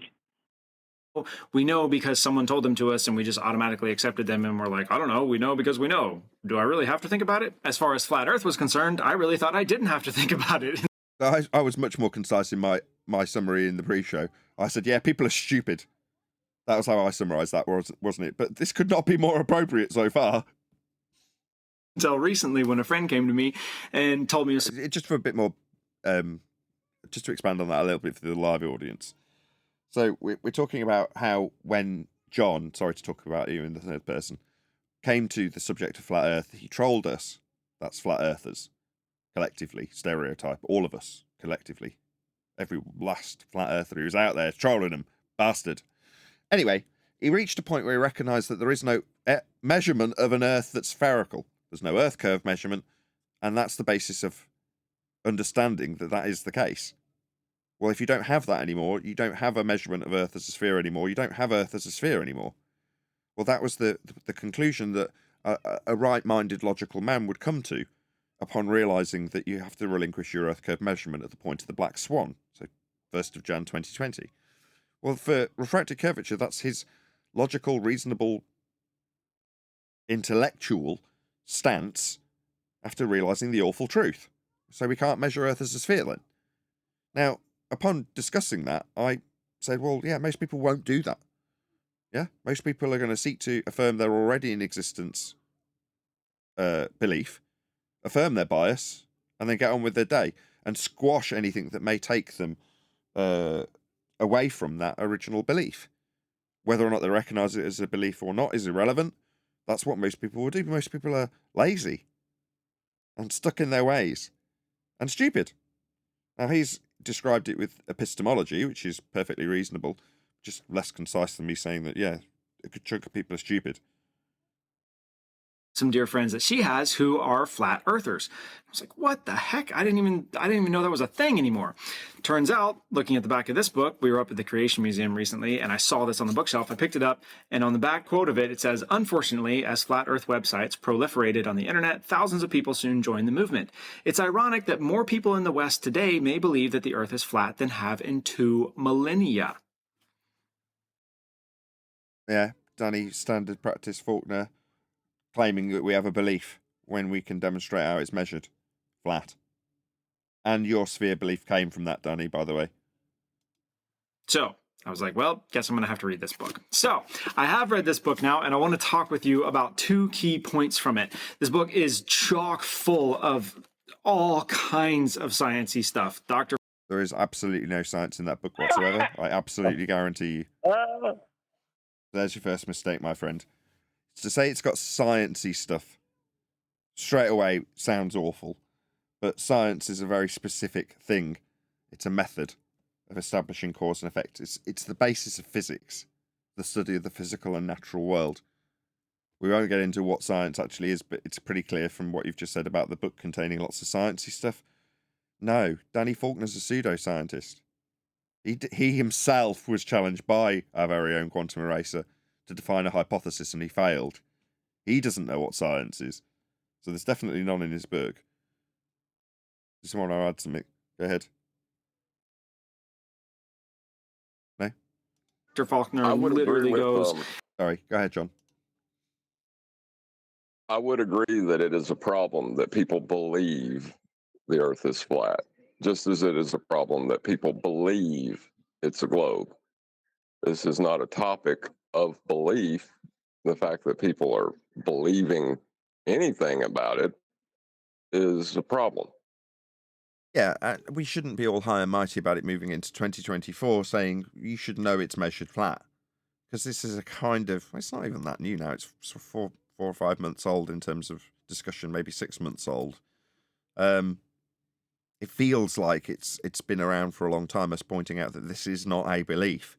And our battle with those who express their beliefs after finding out Earth isn't a globe and not actually knowing that it's flat or being able to prove to an audience that it's flat to any high degree, or any degree in some instances, it's immediately revert to their beliefs about what the world is after the fact, one of them being flat. They can't actually demonstrate it or prove it in any way. But that is, as John says, just as big a problem. And we brace against that equally. Sometimes more than we do the globe, because the globe are reluctant to come in and have their ass handed to them by us. Or be shown that their Earth that they think is spherical is actually measured flat. So yeah, we do brace against those beliefs as well, John. Good point. Into everything about everything with all the diagrams and all. That looked like a triangle with a flat baseline. Let's have a little look at that. Full of all kinds of sciencey stuff. Dr. Faulkner literally goes into everything about everything. Whoops, pressed the intro button by accident instead of the... Anyway, yeah, let's have a look. What's on this? Moon must be a sphere. And then we've got angles off a flat baseline. What's all this about? Okay, well, I'll study this page that he's held up to the camera at a later date. But it's there on screen for us to peruse later. But what that looks like to me is a couple of right-angle triangles next to each other.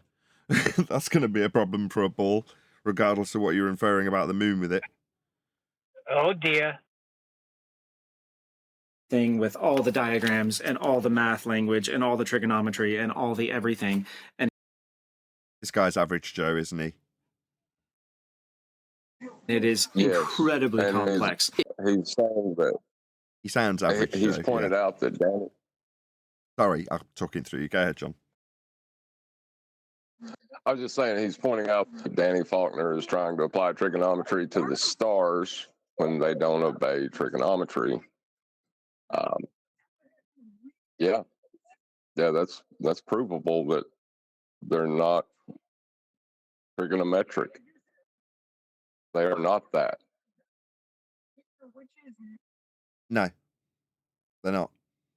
If you really want all the deepest answers to all of the arguments that people make, this is definitely the book to get. But most people are not going to want that. Most people don't need that. I want to give you two things to help your own thinking as to why you know the earth is round, but you can't explain it.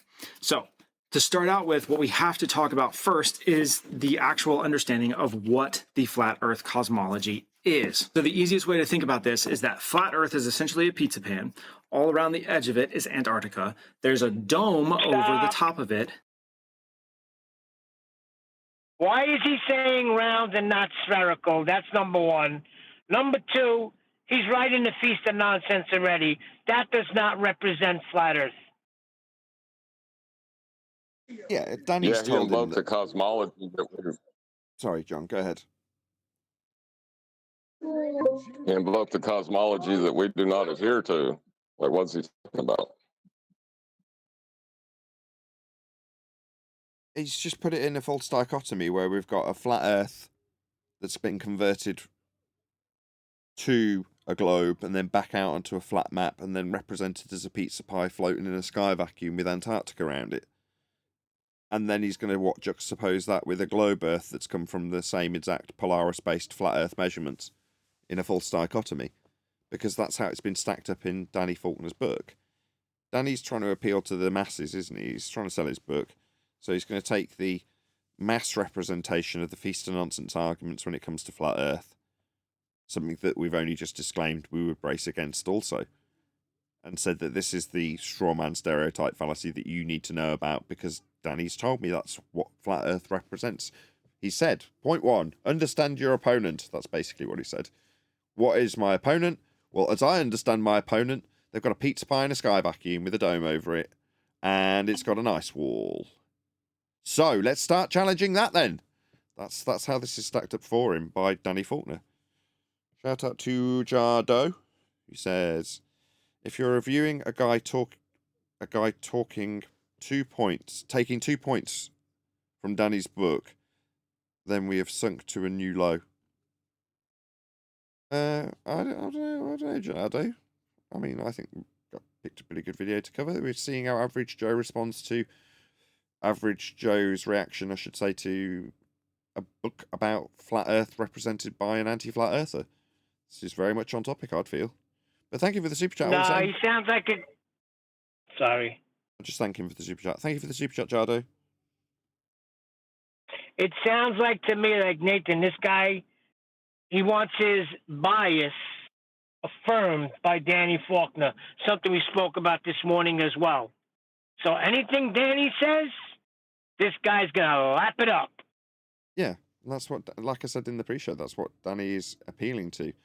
He said it on the radio broadcast. You think you've got the answers, you come across this subject where you don't have the answers, well, you can come and get them from me.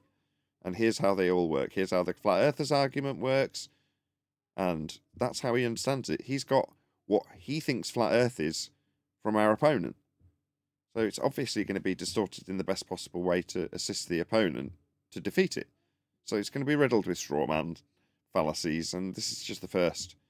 He doesn't know that. And to be perfectly honest, this guy seems really nice, right? Doesn't seem angry. But there we go. He's just read something that has achieved its ends. It's affirmed his bias by the looks of things. So he's getting on with his life. A pretty much polar opposite position, not polar opposite, direct comparison to what I was suggesting people do when they get to this show, realise it's measured flat, and then get on with their day. Well, that's the mindset that Danny Faulkner's appealing to with his book.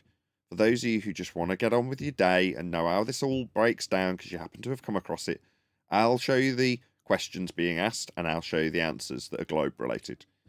Come and buy my book. Well, you know, I'm not saying come and buy my book, but come and watch my show so you can get on with your day knowing it's measured flat. How do these arguments actually break down? What is the actual physical evidence in the reality we incorporate into our worldview that we disseminate? Well, that's how the world that you actually inhabit works. How is it measured? Flat. How does the globe come to pass? By measuring a flat earth to infer it. Once you know those things, you can do the same as Danny's hoping to achieve from a bald believer. That you can just get on with your day, and then, in this case, he's so pleased with the fact that he, you know, managed to figure out all the arguments, he made a little video about it. Good for you, mate. Unless you come and watch this, because that'll be absolutely devastating when you find out that every radial value inferred to prove that you've got a sphere beneath your feet by Danny Faulkner came from a measurement of a flat earth. That would be devastating. I mean, I'm not suggesting that. Go and let him know we sent to you. Go ahead. Also, the concept of the cosmology that he's proposing of a pizza pie and a sky vacuum, that necessitates a flat plane. Yeah, and the pizza pie and a sky vacuum model is what gives you your globe model wrapped around the same exact flat plane. Horrifying. If you came here and heard that, I'd be devastated. If I was a globe believer who just had my bias affirmed by Danny Faulkner. That dome has the stars attached to it. The moon and sun are inside the dome, but not attached to it. And they go around the Earth, acting kind of as a spotlight. And that's what makes the day and night. The sun is kind of a spotlight going around the circle of the Earth. So if you look at this picture here, this is kind of the best example of the most universally accepted flat Earth. Yeah. Danny told him we universally accept that. Right. I don't know. I'm going to guess that there's at least 10 flat earthers between the Discord and G+ panels today. Hands up who would say that they adhere to that model. Room full of flat earthers. Danny lied to you, mate. Yeah, he took the narrative that Google says. Yeah, he didn't go and assess and survey all the flat earthers in terms of what model they adhere to. He didn't do that. He comes on my show and keeps his mouth shut. Yeah, and we tell him that's not our model. He knows that. He's just a liar. But based on your acceptance of his nicely prepackaged lies about what the opponent says, we don't say that. Danny lied to you. Who on the panel would be the best to write the FED book? Thank you for the super chat, Michael Jones. Me, that's who. Anyway. Earth model. Okay. So the two things that I want you to be thinking about with this. The first is that it was 200 BC when we first measured the circumference of the Earth accurately. With a flat plane? Let's see where he goes with this. We already know. 100 BC. Right. There was a guy named... There's first misunderstanding. You calculated it, mate. Even if you're going to take that, you didn't measure the circumference. You measured some other things and then calculated from that a presupposed circumference. This is the trouble with reading what Danny tells you. It's not actually the truth. It's not an honest, truthful explanation of what's been done. I don't know how to say this name. So Eratosthenes, I think. Eratosthenes. Oh my and in 200 God. BC, he accurately... What, Neil? What? Eratosthenes. He didn't even get the name right? Doesn't matter. Hold on. Now, we've all been corrected on it. He did say, I'm not sure. It's not like he was making out he knew it. But I like this guy and I don't want him being bashed, right? This is just Joe Normal. Oh, right? That's what I just said. That's a normal man's... I just said I don't know how to say that. He didn't pretend he did, or there's no ego. He's an honest bloke. He just said... And that's what's knocking, because he's genuine. He's thinking that what Danny's presented him with him is unbiased information. So he's taking it as that. Danny, Joe Normie, because why would Danny be a lying misrepresenter? And that summarised it beautifully. That's the point. Most normal people like this guy will take Danny at face value and assume he's trustworthy and honest in what he presents. So when he presents... Well, then you're being lazy. He's not being lazy. He's normal. Normal. Nathan, I was normal too when it was presented to me, and I looked into it trying to prove the sphere. These people are just coming into it and buying a book by a supposed Christian, so therefore everything he says in there is true? Yeah. That's doing his own homework. Yeah, that's what Danny has appealed to. That's the purpose of it. You don't have the answers. Well, you haven't got time to look for the answers, but you've got all these questions. Well, you hadn't found me. I've got the answers. Just buy my book. This guy paid for the book. Now he hasn't got to search through endless YouTube, what is it he said, websites to see why everybody's joined this nonsense. Danny will explain it for him in a nicely condensed book. Saved him the bother, didn't he? He's really pleased with himself. He's very calm. He's very happy. Knows the ins and outs, enough to go on camera. Look how chuffed he is. He feels like he's doing God's work. Good on you, mate. It's just a shame that Danny's been a dishonest prick and wrote a book that misrepresents everything that we say and doesn't acknowledge our proofs in any way, shape or form. Takes the feast of nonsense rhetoric from the controlled opposition straight from the first result on Google and says that is the majority view from flat earthers. No, it bloody isn't. Yeah, Danny's a liar. Accurately measured the Earth's size. He did this by measuring shadow. What's that you say? No, Danny's not a liar. He's gone out and surveyed all the flat earthers. Oh, really? I run a flat earth show and have done for 10 years. And I've got an entire panel full of flat earthers who I surveyed on the spot to ask if anybody took their model that Danny specifically said the majority of flat earthers would adhere to. Nobody put their hand up. Not one. Danny is a liar. So this man knows you've been deceived by Danny. Yeah? Shadows and using trigonometry to figure out two different places. Really? So what, triangles off a flat earth? You'll need a flat earth for them. On the Earth that he knew. And so it's flat then? Like triangles? Like this? Yeah? Right angle triangles. That requires Earth to be flat for a flat baseline. Flat Earth. Proven. So even in Danny's own rhetoric, he's telling you about triangles with flat baselines. Yeah, Danny's a liar. He's telling you this proves a sphere. Why isn't he telling you that he's measuring it flat?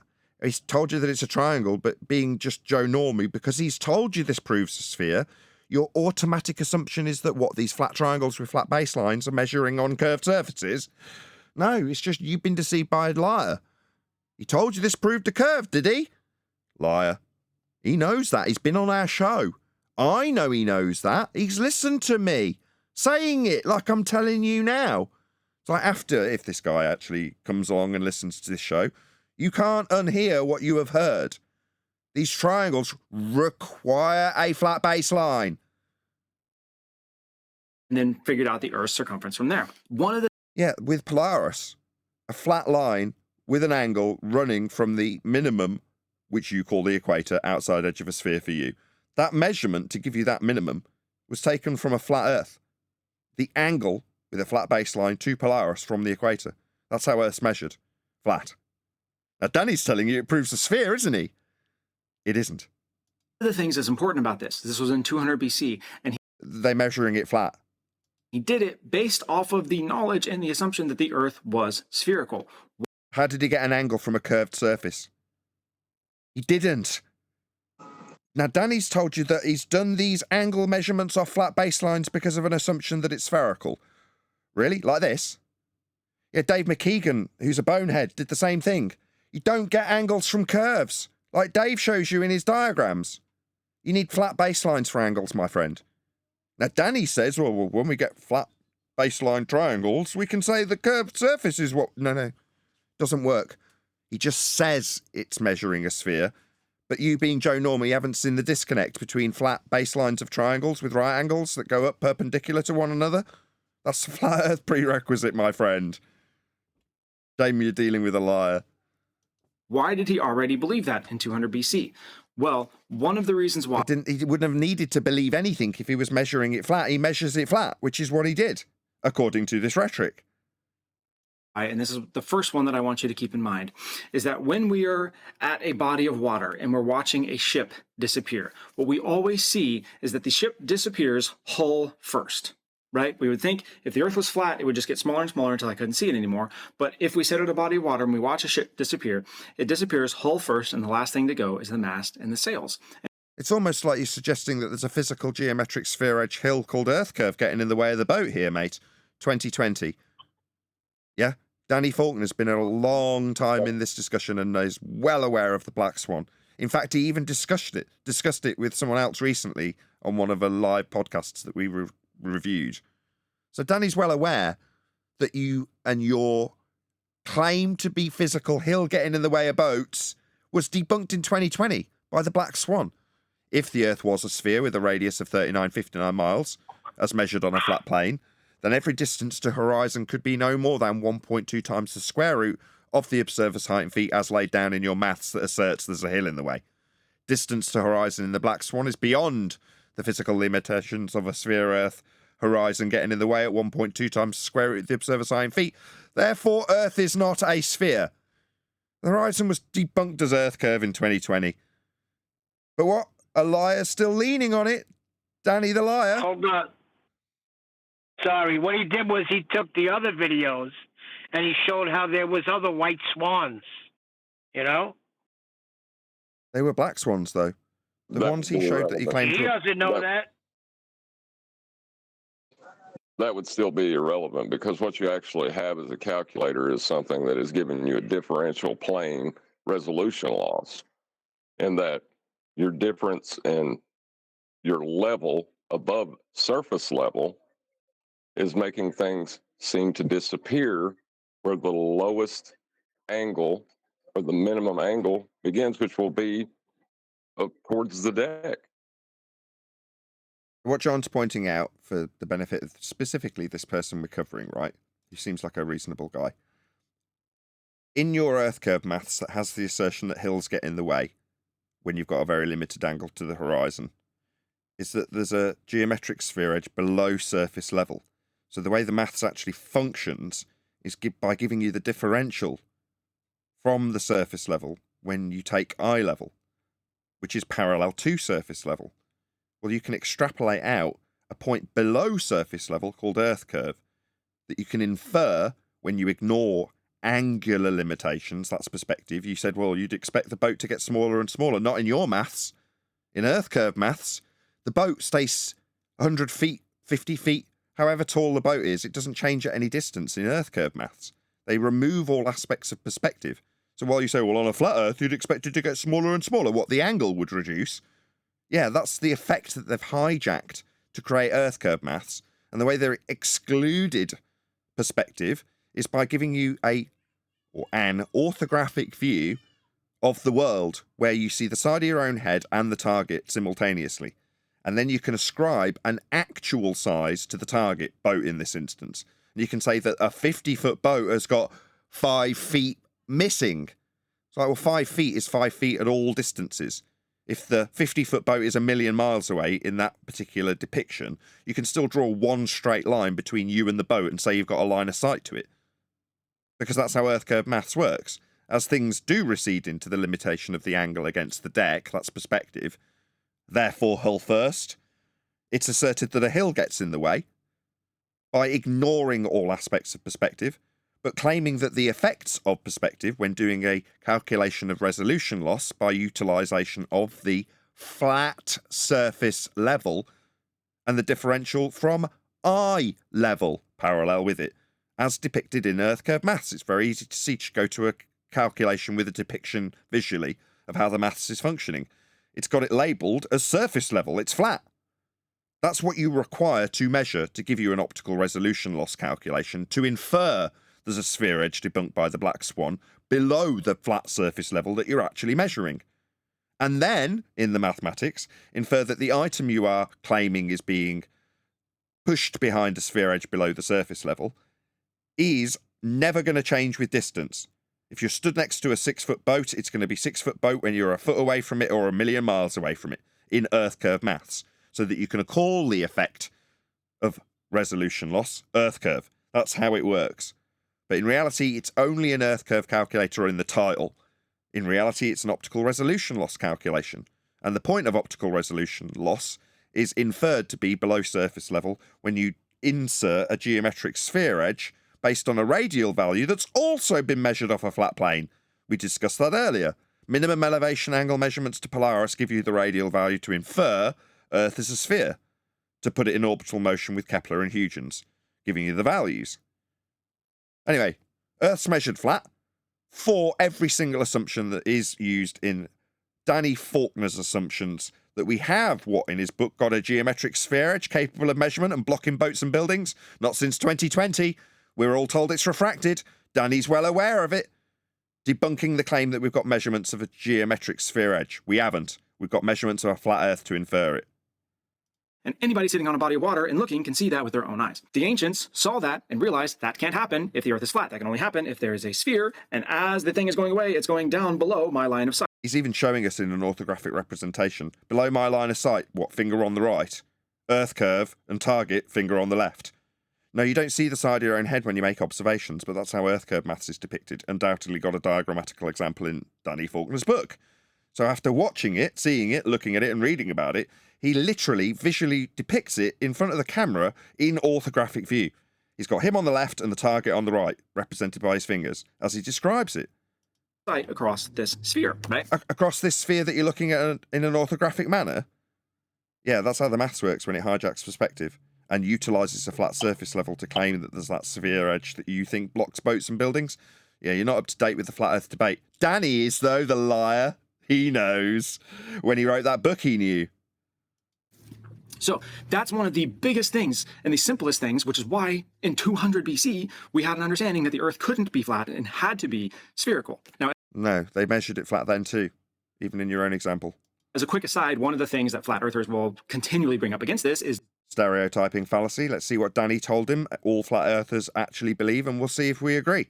Different points where people have had experiences where they've seen beyond the curve of the Earth. So Danny's representation of us as flat earthers is that we as flat earthers would say we see further than the ball would allow. So as a flat earther, I'm telling you that my sight isn't being impaired by a sphere edge. No. You see, I have an example when people strawman us with this garbage, where I have two men standing on a pier looking at an island across the other side of a body of water. And it's about 15 miles away. And one guy squints and goes, you know what? I can see a clock. It's the clock, the one at the library in the town over the way. There it is. I can see it, the clock.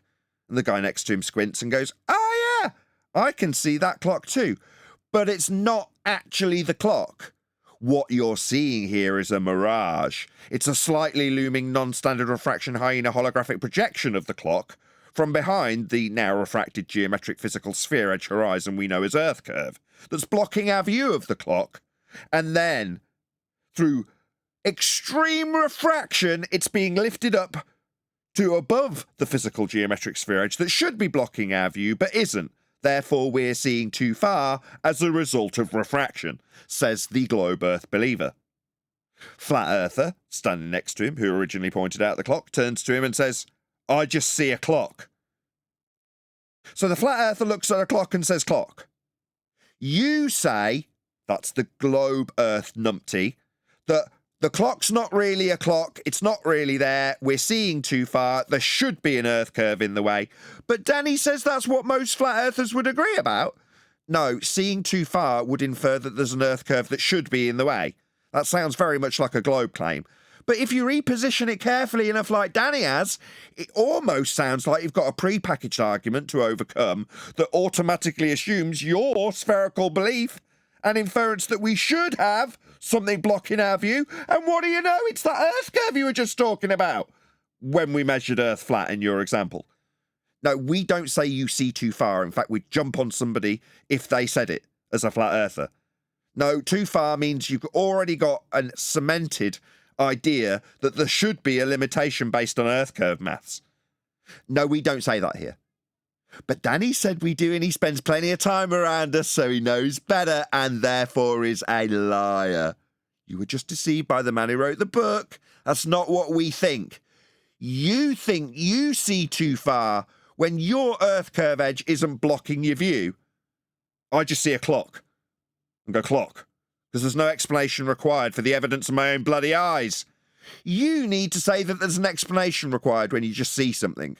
Because Earth curve should be in the way, we're seeing too far. No explanation is required unless you're a globe-believing numpty like the author of the book who tells you that's what flat earthers think. It's a liar. That's what liars do. Misrepresent their opponents. And not only misrepresent them with an insertion of their own fundy belief into the claim that the opponent doesn't make. See too far? My arse. Now just see stuff. You've got to explain why it's not got Earth curve in the way, therefore too far, not me. He talks extensively about that in this book, being due to inverse... Extensively talks about seeing too far with respect to a sphere edge that isn't blocking your view like you said it would. Yeah, it sounds like an apology for a problem in the globe model to me. Definitely not something I would say. Mirages, where the air temperature that normally makes a mirage where the image appears upside down. Oh, I see. Not really a clock that I can see with my own eyes. Not really there, says Danny. Sounds like he's overcoming his own problems in his own sphere Earth belief that isn't blocking stuff in the distance. There's no hill getting in the way, but that's okay. It's a mirage. It's not really there. Slightly looming non-standard refraction hyena holographic projection of what we're seeing too far, says Danny.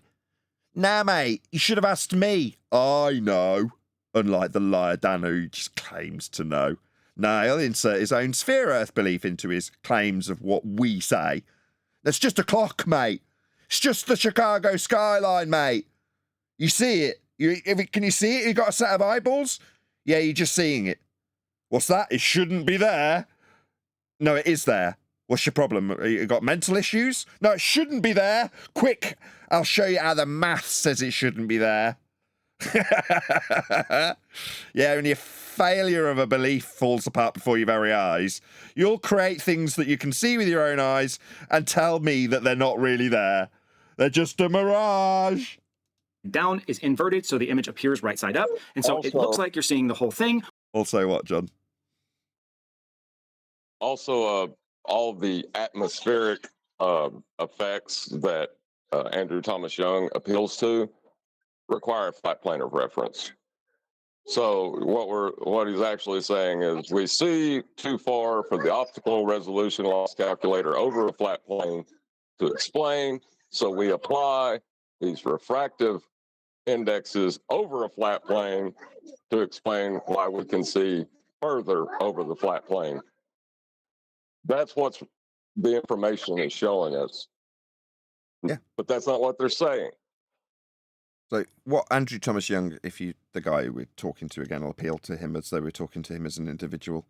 We're talking about where Danny Faulkner's got this notion that you've got a mirage. You're not really seeing a clock across the way. You're not really seeing Chicago. Yeah, that's come from a guy called Andrew Thomas Young, who claims that you've got refracted horizons and 7/6R extended geometry. That's to say you increase the sphere that you originally derived from a flat Earth measurement, ballsing up every map and model everywhere, always. But nevertheless, once you refract your geometry, number one, it doesn't work with anything in terms of physical navigation and building. But it also means that you haven't got a measurement of Earth anymore, and anything that's blocked by boats and buildings isn't really being blocked by anything, because everything's always refracted. So you're not asserting Earth curve gets in the way of that boat that you gave as an example anymore, because everything's always refracted, including the horizon, according to Andrew Thomas Young. In reality, in mathematics of orthographic view, where objects don't change their physical size because you're giving actual size rather than apparent size, angular size, boats stay 6 foot at all distances. What you do to bring the boat that isn't really there according to your maths of physical geometry is blow the ball up a bit. Make the ball a bit bigger. So you got a bit of a less of a hill in the way. And you do it at a rate of an R value that's been derived from a physical measurement on Earth of Polaris. So 7/6 of the radius is what terrestrial, that's Earth-based, nonsensical, side view refraction actually is. Works by blowing up the ball a bit. It's got nothing to do with how light behaves, and is purely in the mathematics to justify and apologise for why things that you see in the distance that shouldn't really be there because there's supposed to be a hill in the way, You can see. What's that you say, flat earther? What would you say? What would the majority of flat earthers say, according to Danny Faulkner? We just see it. I literally don't need to give any explanation. When I look at something in front of me, I don't suddenly feel the need to justify why it's there or why it shouldn't really be there. I'm seeing too far when I just look at it. You do, though. Of course, I'm still harping on about this because it's been given to this man as though it's some position that I take as a flat earther. It's an absolute disgrace. It's just an outright lie by Danny Faulkner, but there we go. Might as well expose every lie that this man's been exposed to. When really you're not. You're seeing a mirage of the thing. It's just inverted, and so it looks straight up and down as opposed to how it would normally look on a mirage. Like a Chicago skyline that just looks like the Chicago skyline's inverted. No, it's just the Chicago skyline. But that's the first thing that I want you to remember. Up and down with respect to a horizontal plane of reference and the horizon, which is horizontal. You'll need flat earths for all these descriptions. Yes, sir. When we watch a ship disappear, it goes down below the horizon. What, the refracted horizon? You've just told us it's all refracted. So what, is it going behind the refraction now? You seem to be very confused after reading Danny's book.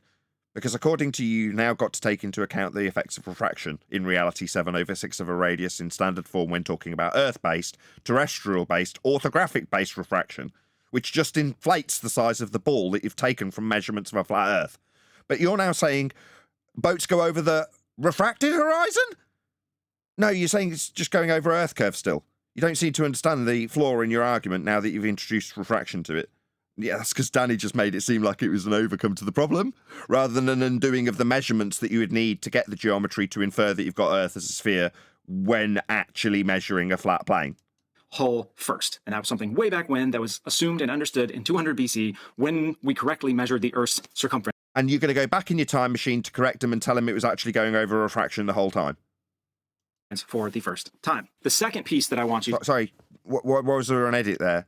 You understand now that there's now a contradiction in your example. First it's boats going over Earth curve. Now it's refraction. So boats not going over Earth curve then? Refraction. So where'd you get the geometry measurements for an Earth that's a sphere? Because the original claim is debunked by the refraction claim.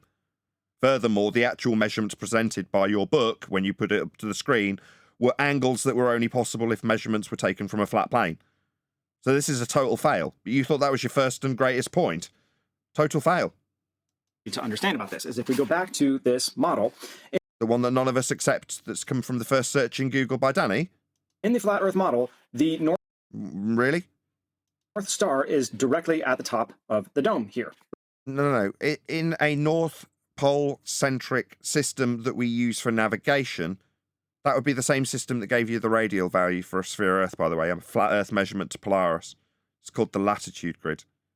Right? And there is no southern hemisphere. There is no north and south hemisphere. Yeah, there is.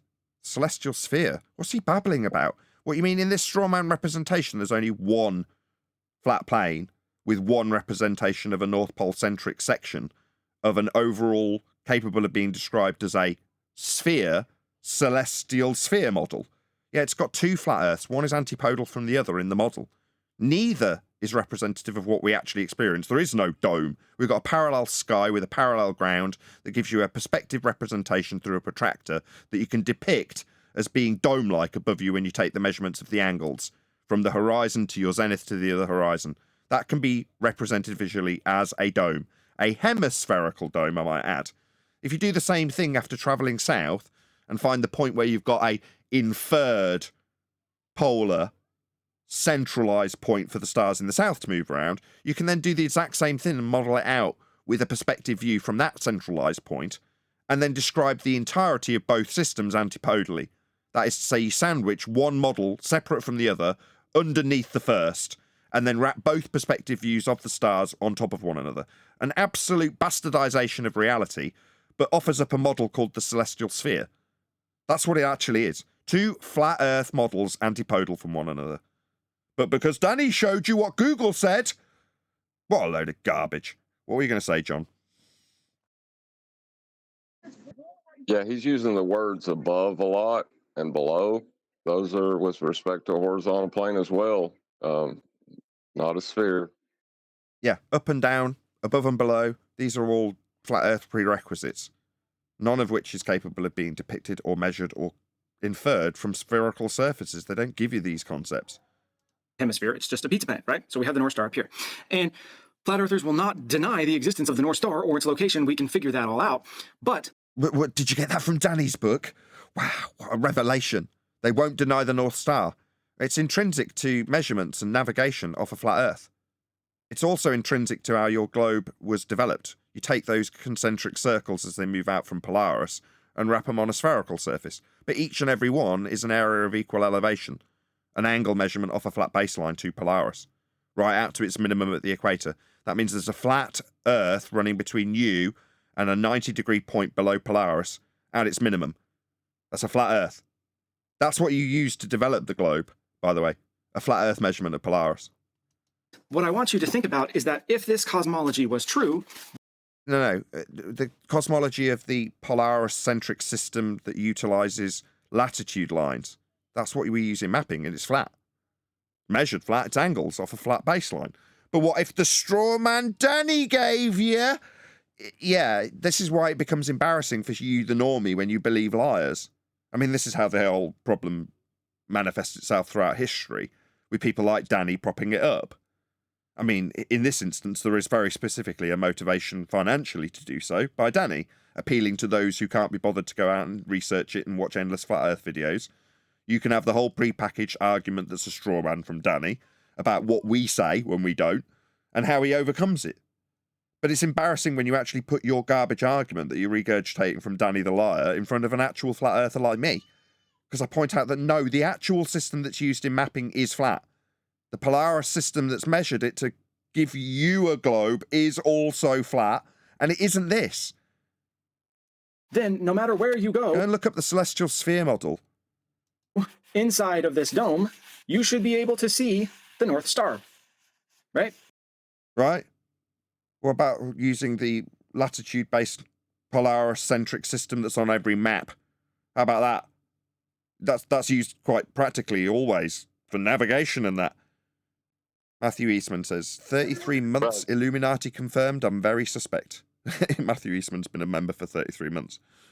Not at all suspect. Thank you so much for your prolonged support. Yeah, John. So we got a flat Earth model of a celestial sphere where we apply mathematics incorrectly and create a globe, and then we have a flat Earth model of a dome in a sky vacuum. Well, both of these arguments necessitate a flat Earth, so we all agree Earth is flat then, sir. Yep, that's basically what it boils down to. Your globe model came from angle measurements to Polaris, therefore it has a flat Earth genesis. This garbage straw man is a flat Earth. I mean, if we'd have just accepted it, obviously this would fail miserably. And you'd claim that the Polaris-centric system that's measured with angles off a flat plane was actually proving the globe. Because Danny told you. Price of Adam. Again, super chatting. Is it the start of the month or something? Free super chats to the members going out or something. I just wanted to see how many months I had. 26 months for you, Price of Adam. Thank you for the support. Prolonged support, I should say. 123 people watching. I'm going to do a quick call to action. So if you're not subscribed, smash that subscribe button. If you're enjoying the video, there's a button right below it that's specifically for that. It's called like. Smash it. And if you haven't done so already, please share the show.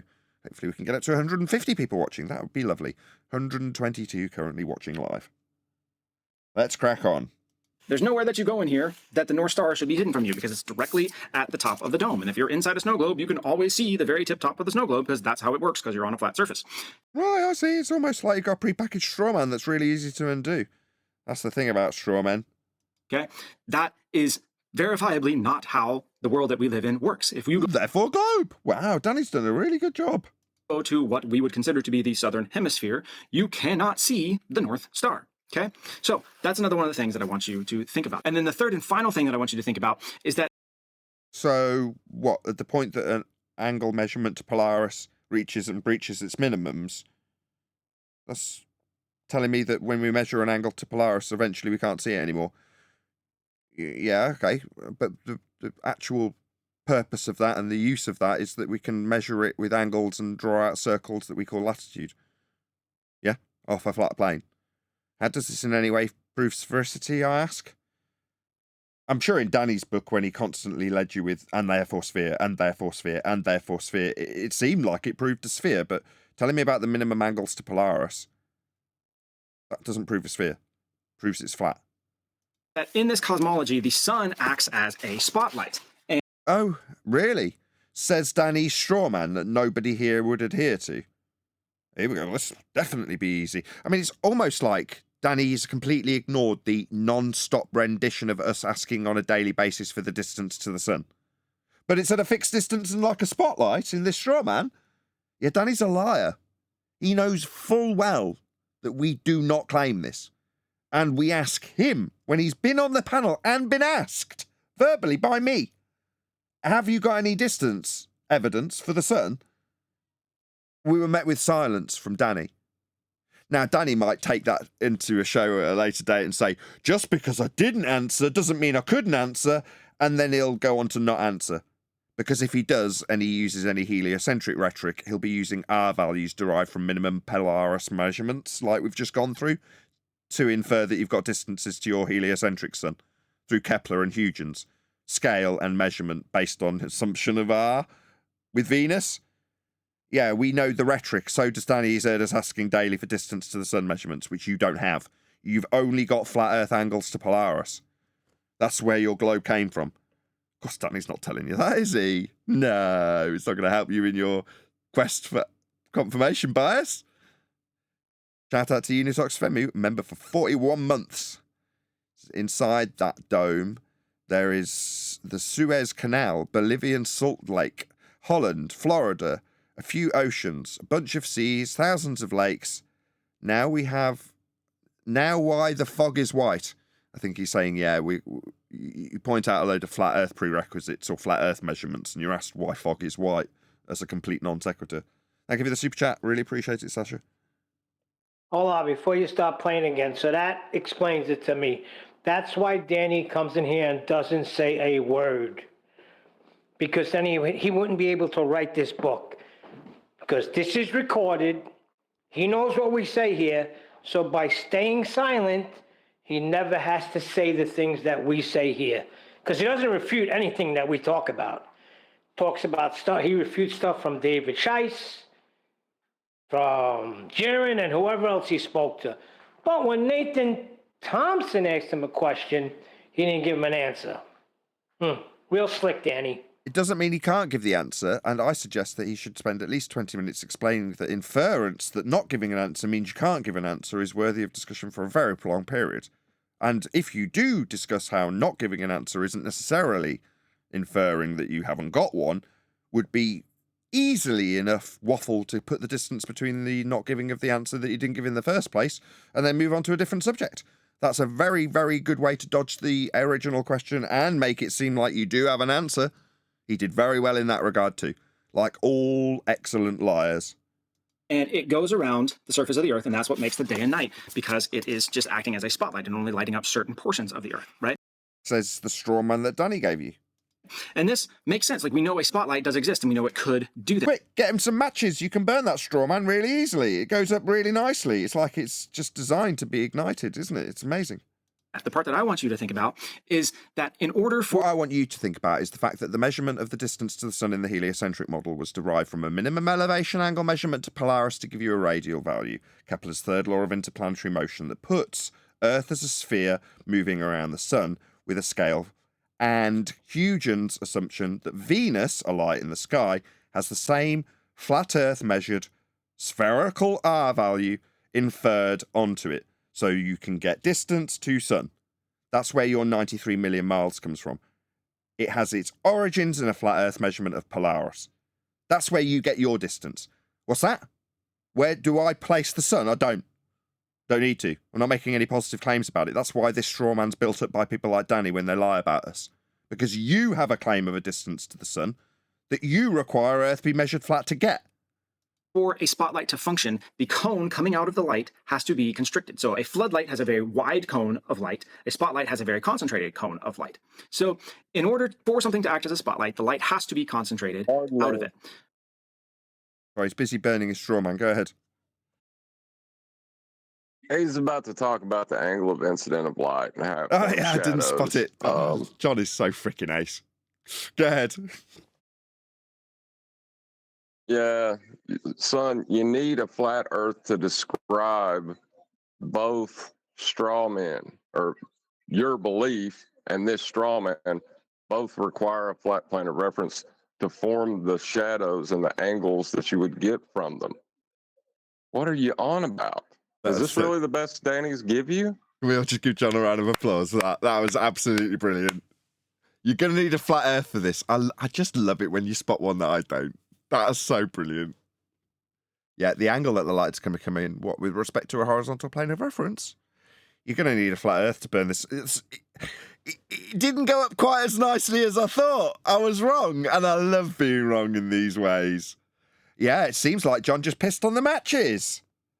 You need a flat Earth for those matches. That was brilliant. I'm going to trim that out. That was so great. I don't know anything in this book that he talks about, and I'm not aware of any kind of flat Earth theory about the sun being anything other than a giant ball of flame in the sky. No, that's your claim. You aren't aware of any other flat Earth theory other than the gaseous second law of thermodynamics violation ball that doesn't disperse into an area of volume. You think every flat earther has your same belief. It's amazing. It's almost like Dan stacked up all of the problems with a globe and made it out like they're flat earthers' claims. It's amazing.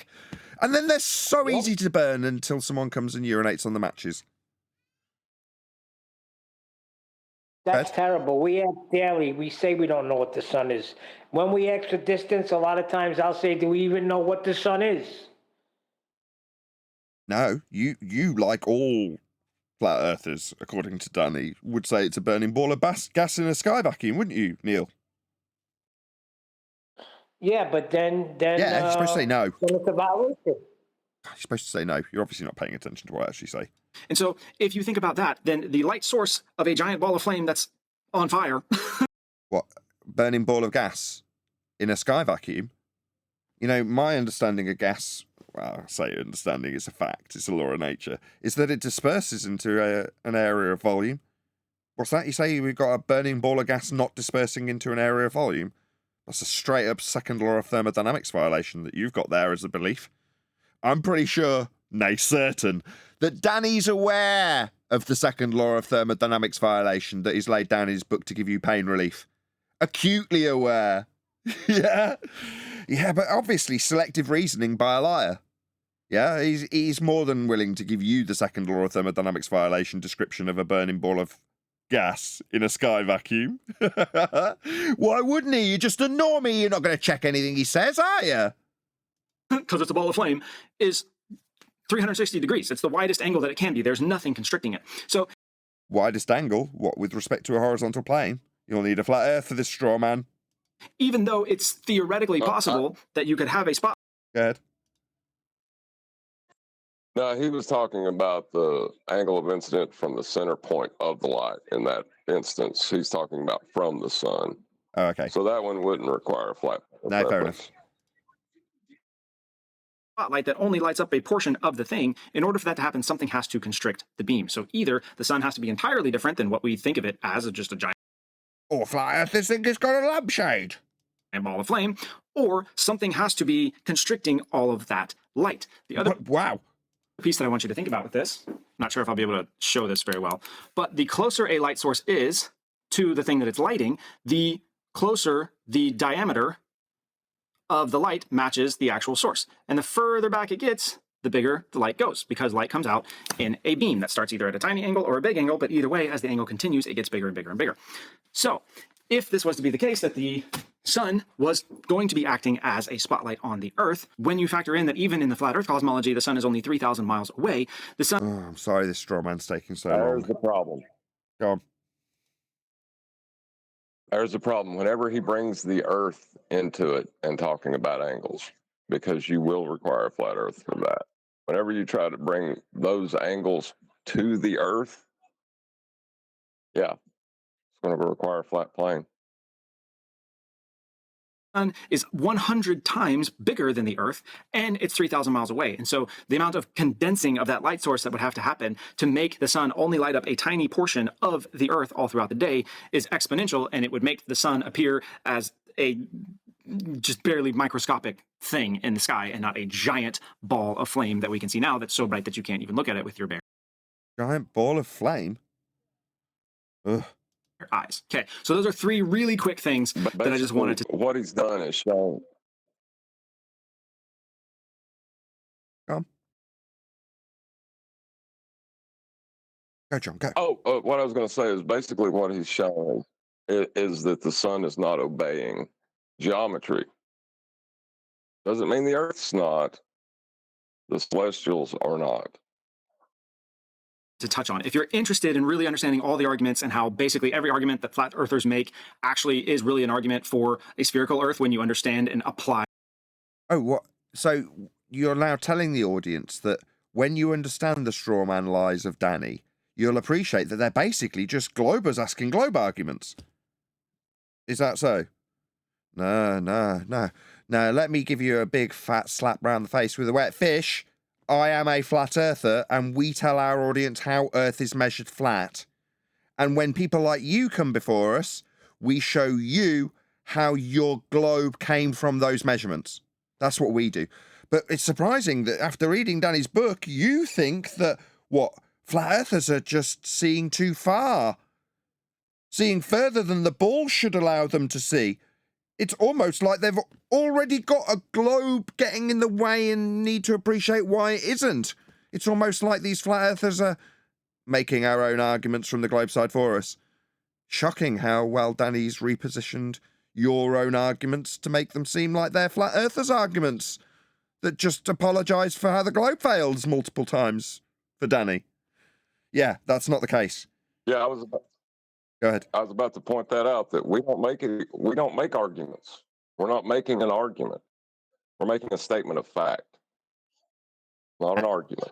And what Danny's doing is making apologetics for where the globe fails and repositioning those apologetics for where the globe fails as though they're flat earthers' arguments.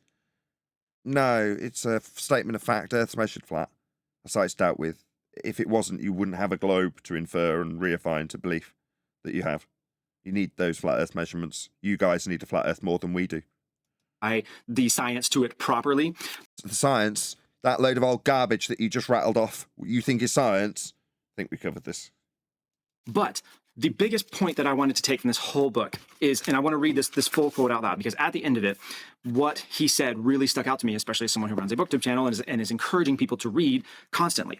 And what he said was, as I pointed out in chapter 1, unlike the 19th century flat earth movement, the modern flat earth movement has spawned relatively few books. Rather, the preferred medium for disseminating flat earth information appears to be YouTube videos. I think that is because many flat earthers don't read much. Perhaps many flat earthers. I see. So it's like almost like this entire poisoning the well paragraph is about how dumb flat earthers are. Reaffirming your bias that we're just stupid and can't read. Don't read much because they find reading boring. And why do some people find reading boring? People who find reading boring generally don't. Ed? Just in that strange statement he's made, there's also the point that YouTube didn't exist in the 1800s when the flat earth movement was going. Yeah. I mean, Danny can make these outrageous stereotypes about flat earthers. I can make very specific statements about Danny being a disingenuous liar because of the information that's been put before him. I can make that assertion about Danny as an individual and how you got duped by him. Yeah? Leaving you with the impression that all flat earthers are stupid because they get bored easily. They've all got ADHD. What's this? Page 1? Oh no, this is boring. No, definitely not. This is an outrageous stereotyping fallacy and a poisoning the well fallacy. But you think it's the best paragraph? You've underlined it. Underline. Most flat earthers can't read, get bored easy. Read hardcover book. Yeah, I mean, Danny's putting out hardbacks. Yeah, go on, sorry, we're all talking over each other one at a time. My point was that, a little flippant, that he's attacking the simple fact that we've got a methodology of disseminating data very rapidly called YouTube. Yeah, that the only media to disseminate data back then was books. You had to publish a book to get your message out there. Yeah. Well, people have other options today. There's no need to go to all the cost and effort of publishing books. But that doesn't seem to be his argument. His argument means to be decrying the simple fact that we have a rapid medium to disseminate information means we're all thick. So we're using YouTube to disseminate information, not looking at the information, just critiquing the media that the information's disseminated through. Weak. An appeal to format. Don't comprehend much of what they are reading. People who lack reading comprehension are just a small step above functional illiteracy. And then he talks. So, yeah, basically, we're stupid. Really, says the man who didn't recognise the non-adherence of a methodology that's been established for a very long period of time called science. You thought this was sciencey. Sciencey? Should we look that word up? Because obviously we're the illiterate ones. But obviously all of Danny's proofsies are sciencey, aren't they, mate? But you thought it was worthy of underlining how stupid it is, because it affirmed your bias that you're smarter than us all. Because you've read the sciencey book that Danny wrote. Oh, yeah. Yeah, do you feel more scientifically literate now, having read the sciencey book that Danny gave you?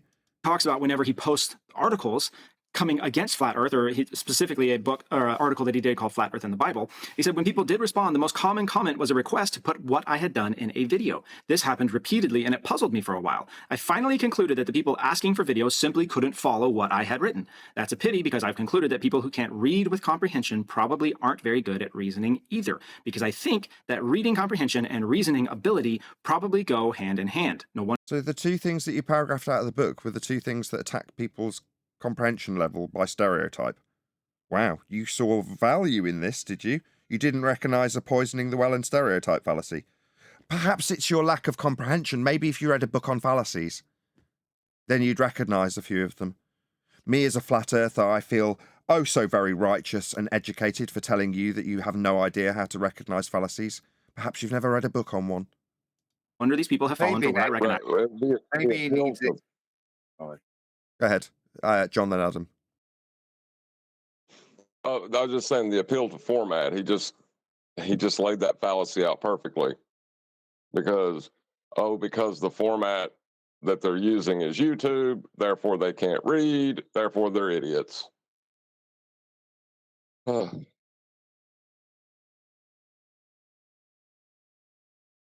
it's completely non sequitur, there's a good chance that the majority of the videos that I, in quotes, watch, I don't actually watch, because I'm normally in a lesson with one of my daughters, and you can't disturb the lesson by having a video blasting out.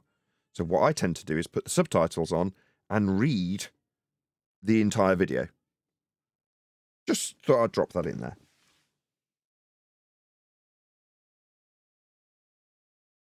As such poor arguments for flat earth. It's not that these people are stupid, it's just that they've never acquired proper reasoning skills along. It's not that they're stupid, they're just stupid. Not having reasoning skills. Reasoning? What would we, as flat earthers or otherwise, categorize the inability to recognize fallacy in that description? Would we all agree that a lack of comprehension could be described as an inability to identify fallacies? Would we all agree? Yeah, I think somebody needs to make this guy a video on fallacies so he'll be able to comprehend fallacies, because clearly reading it out of a book, he's not grasped it yet, has he? Yeah. Maybe Danny read the book on fallacies and then saw it as an educational tool for him to deceive people like you, who he obviously knows isn't going to read a book on fallacies. Right? And we are being told to you as dumb as all hell. We've not even read books, all we can cope with is videos. Right? We're dumb. Yeah, so much so that you thought it was worthy of highlighting 3 different paragraphs on the matter. With reading comprehension. Now, this book came out in 2019. What fascinated me was a couple years later, Reader Come Home by Marianne Wolf came out, and this book is a just deep dive into the science of learning and reading, and how reading is the only provable thing that we can actually show that develops critical analysis, reflection, and empathy. 3 edits in that sentence. I mean, mate, I'm doing this live. Now, don't get me wrong, I occasionally stutter over a few words or stammer or I've got a mouthful of foam or whatever or forget to take a breath. But I'm doing this live. This is a pre-recorded video and you failed to make that entire sentence in one go. You needed 3 edits in it. And yet you're highlighting sentences. Hang on a minute. I see what's going on here. You're not the sharpest tool in the box. And you want others to be stupider than you. That's what's really going on, isn't it? Look, look! Look, me who can't string a sentence together and needs to edit in 3 splices to make the sentence make sense. These people are dumb. Look, Danny said so. I've highlighted it because I couldn't read in that. This is such brilliant. I had no idea how Danny's pain relief had been organised into a format. But obviously a very effective tool. Look how happy this guy is. He's got all the answers where he didn't have any. Go on, whoever that was, Adam. No, not me. No? Oh, it's QE joining. Hello, QE. Well, Hello. Very warm welcome to you. This book confirms his gut feeling of it just seems like people who can't read well don't Let's point out something else. He just said that the science of reading. really think that well. This is what Marianne talks about in this book. You cannot think well if you don't practice by learning to read well and having focused time delving into someone's arguments. So that's basically science, like you said. Just really hit me with that whole idea that learning to read well is the single best thing you can do for yourself in life. I love science. What John Lovell, the Warrior Poet Society guy, says, that reading is the thing that protects us from the... I think you should edit you saying the same thing in 2 or 3 times. I mean, I watch a fair amount of videos on how to make videos. And one of the things that they say is, get rid of that shit. Edit it out. You only need to say it once. If you're repeating yourself over and over again, edit that out, not edit it in. Terrors of ignorance and deceit. I love that. So pick up this book if you haven't. I have a full video about this book that you can read. I'll link that up here somewhere.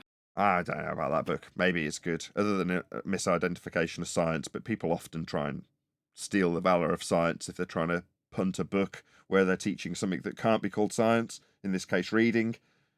Yeah, stolen valor.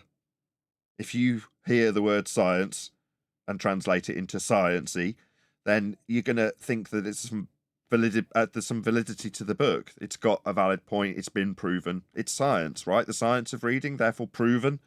That's the only reason that whoever wrote that book is stealing valor from the empirical methodology that is science. Same reason Danny's stealing valor from it.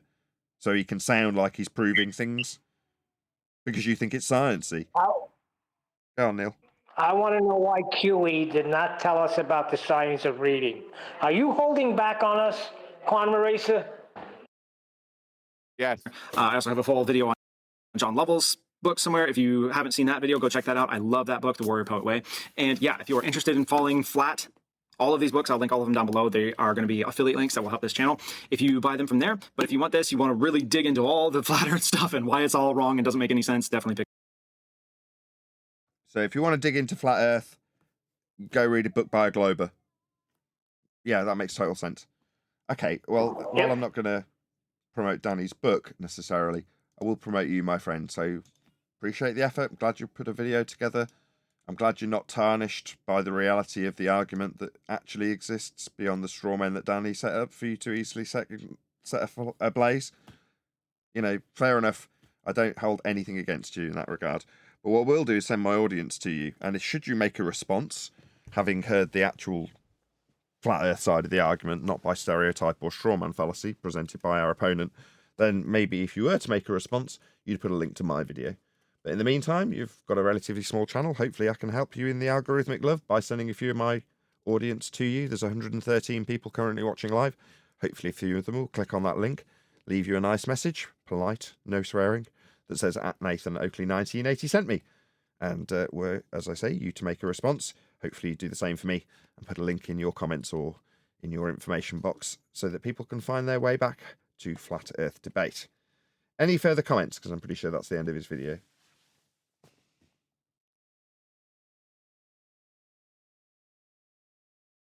Yes, Nathan, we all thought he was a really nice guy, just poisoned by a liar.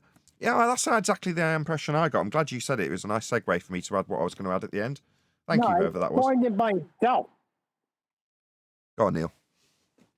He's poisoned by himself. He wanted that. That's his bias affirmed. That's what he asked for. That's what he got.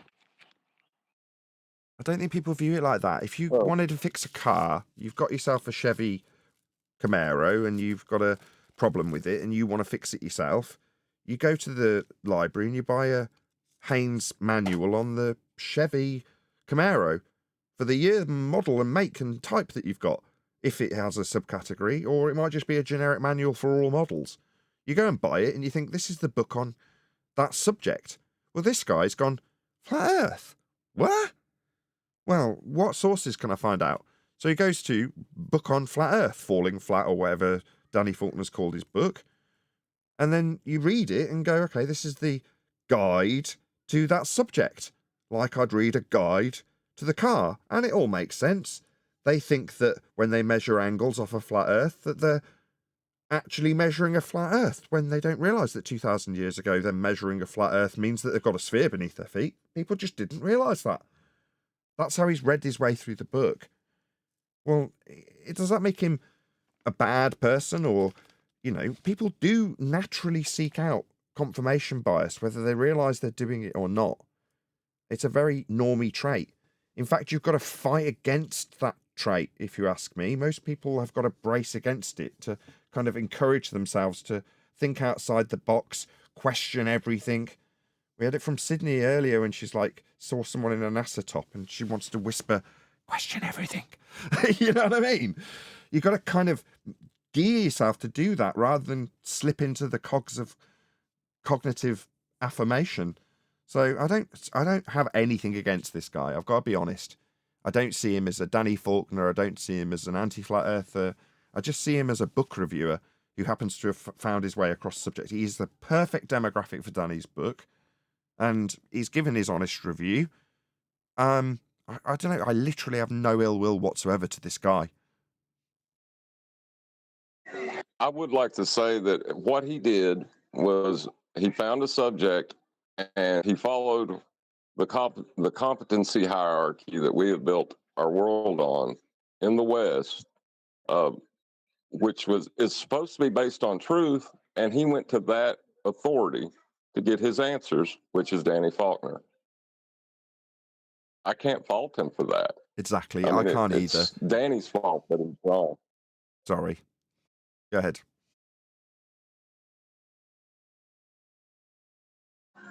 I was just going to say it's Danny's fault because Danny's wrong. And Danny's heard us. He's listened in. He knows the information he's given is false, but he's giving it anyway. Yeah, and that's not this guy's fault. And were this guy next week to look at a book on Bigfoot, something that we have no knowledge of here on Flat Earth Debate, I'm sure that there would be big people who watched that video that went, no, you just don't understand. But the difference is when they offered up their critique of his misrepresentation of what people say about Bigfoot, it wouldn't involve any actual usable in the real world proof that has a practical application like navigation, or show how their misapprehensions about how Bigfoot doesn't exist actually proves he does. Like we do when we show your belief in a sphere actually comes from proof and measurements of a flat earth. So it's not comparable, but at the same token, if he was to look at Bigfoot, I'm sure there would be plenty of Bigfoot followers that would have something to say about it. Yeah? And he wouldn't be trying to misrepresent it if he just happened to read a book on debunking Bigfoot. It's just he's a book reviewer, isn't he? Yeah? From what I gather, from what he was saying, he's a book reviewer. So this is just a book to review. He's not, from the sounds of things, got no real vested interest beyond an intrigue about the subject. He just strikes me as the perfect guy to review that you can say, okay, what's a normie in this subject? John Le Bon asked me about all the categorizations that I would give to the people in this subject, and you've got globers, anti-flat earthers, flat earthers, us, where we stand against basically everyone, but no, it's measured flat. Well, he sits in the very normal globe believer category.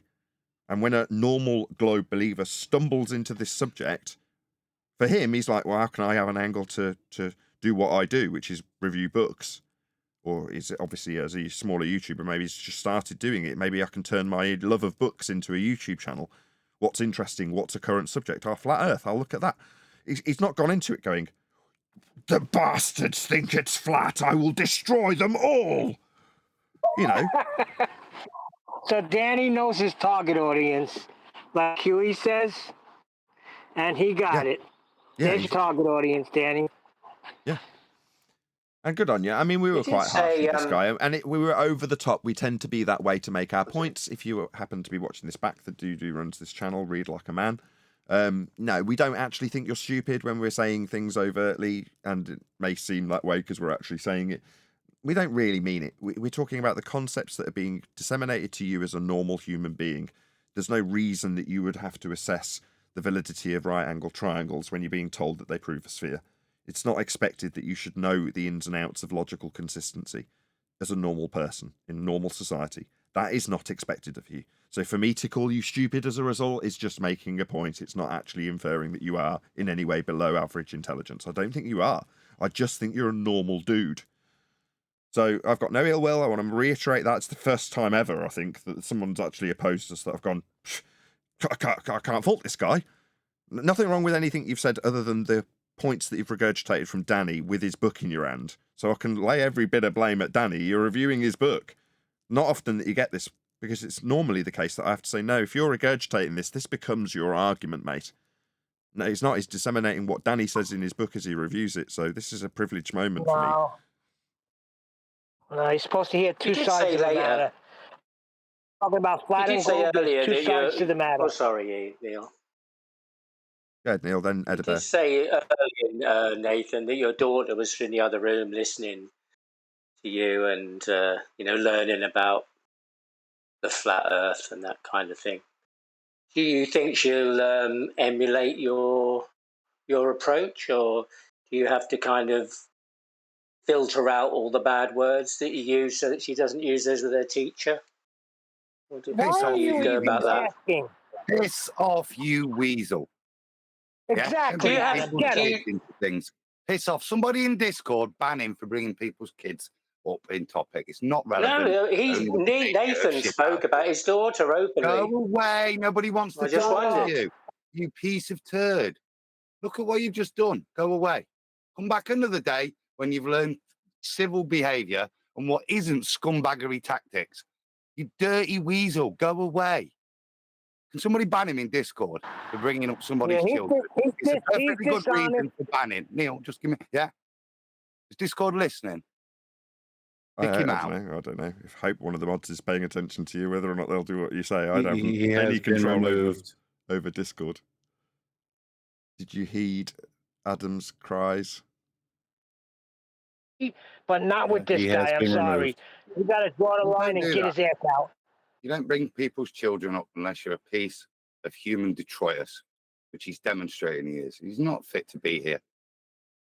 Yeah, me incorporating what is a real-world example that I can't example unless I mention why I'd be in a position to, for example, not be able to listen to my phone when watching a video. Why? Well, because I'm at a kids' class. Ah, he brought his kids into it. Excellent. No. Very different. Very different.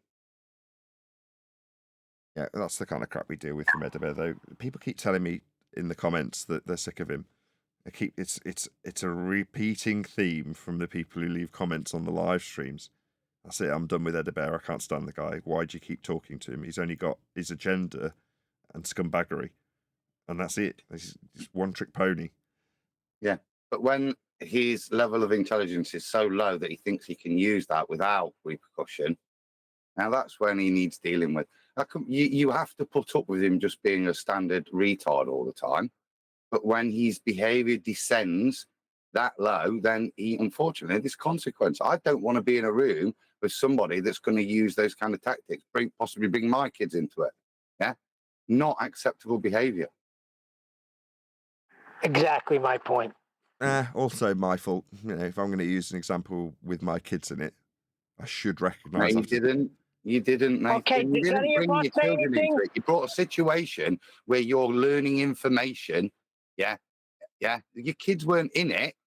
You weren't using your children as an example. I You were was. I utopic. used the example of when gravity's discussed in a lesson and how proud I was of my daughter for not being argumentative and paying attention to what the lesson had to involve. That's very much an example that involves me and my education of my kid within this subject matter.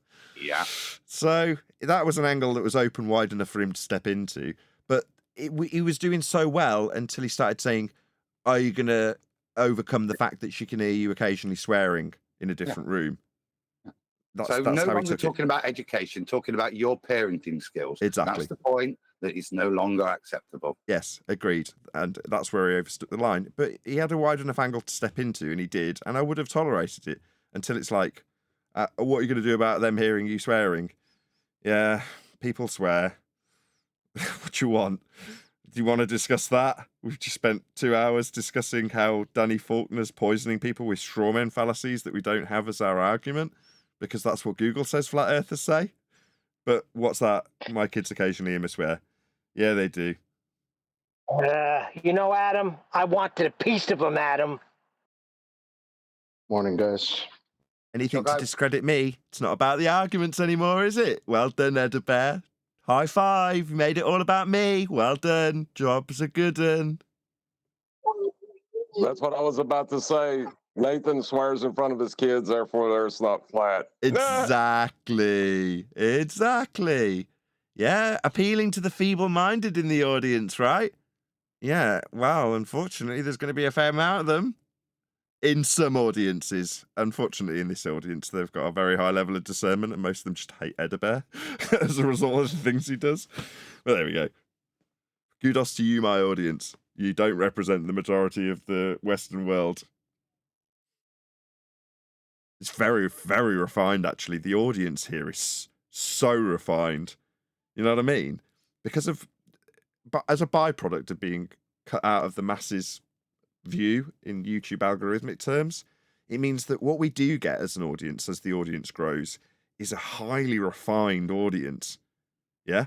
Now, I normally translate this across to the audience with a financial benefit that I get from it. In other words, when I need to e-beg for something that's broken, I'll go, oh, wow, look at how motivated and focused the audience is, and that's why they're so willing to help me financially and support me in this endeavor that we undertake here. Well, that also translates into things like the comment section. You can tell that there's a really focused audience, and the vast majority of them are intelligent. Go on a live show. Say again. Go on a live show. Yeah, we're still live. Why, did you want to plug something?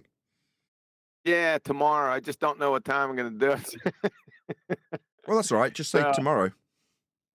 Yeah, it's tomorrow, probably in the later afternoon or evening. It's going to be a treatment of guess who? Dr. Danny Faulkner, the doofus dipshit astronomer. Sorry about that. Astronomer. He's going to give up the ghost. He's going to finally answer the dilemma of Joshua 10. Remind me, I'm not a Bible scholar. What's Joshua 10? No way. Yeah, you serious? I got him. Joshua 10. Oh, this is going to be good. Yeah, Joshua 10. What he did was Joshua commanded the sun to stand still. Danny's going to finally answer that dilemma, and he's going to get asked for scientific evidence for his spinning ball space monkey. A lot of coverage of Danny Faulkner at the moment. He's going down in infamy, isn't he?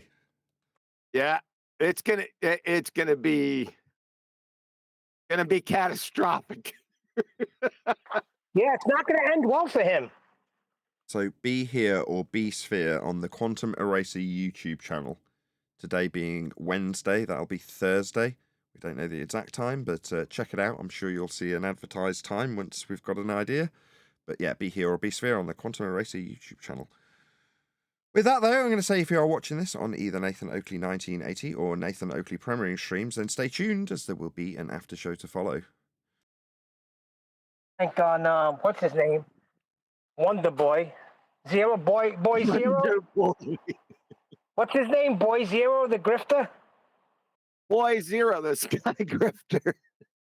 Sky grifter.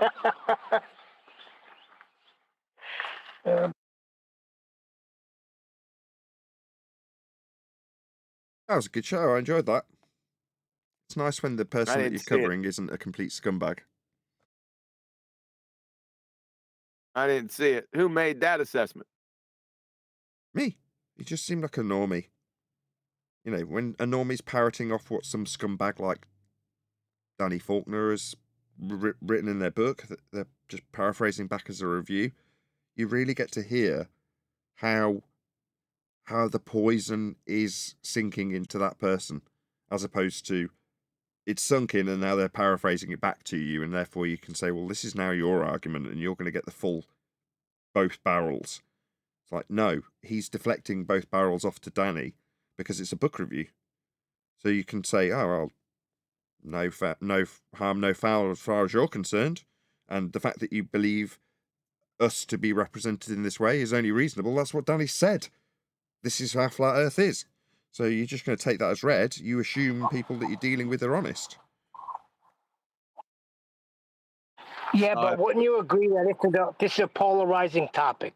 So you're supposed to at least look at another side of it and not just trust one side.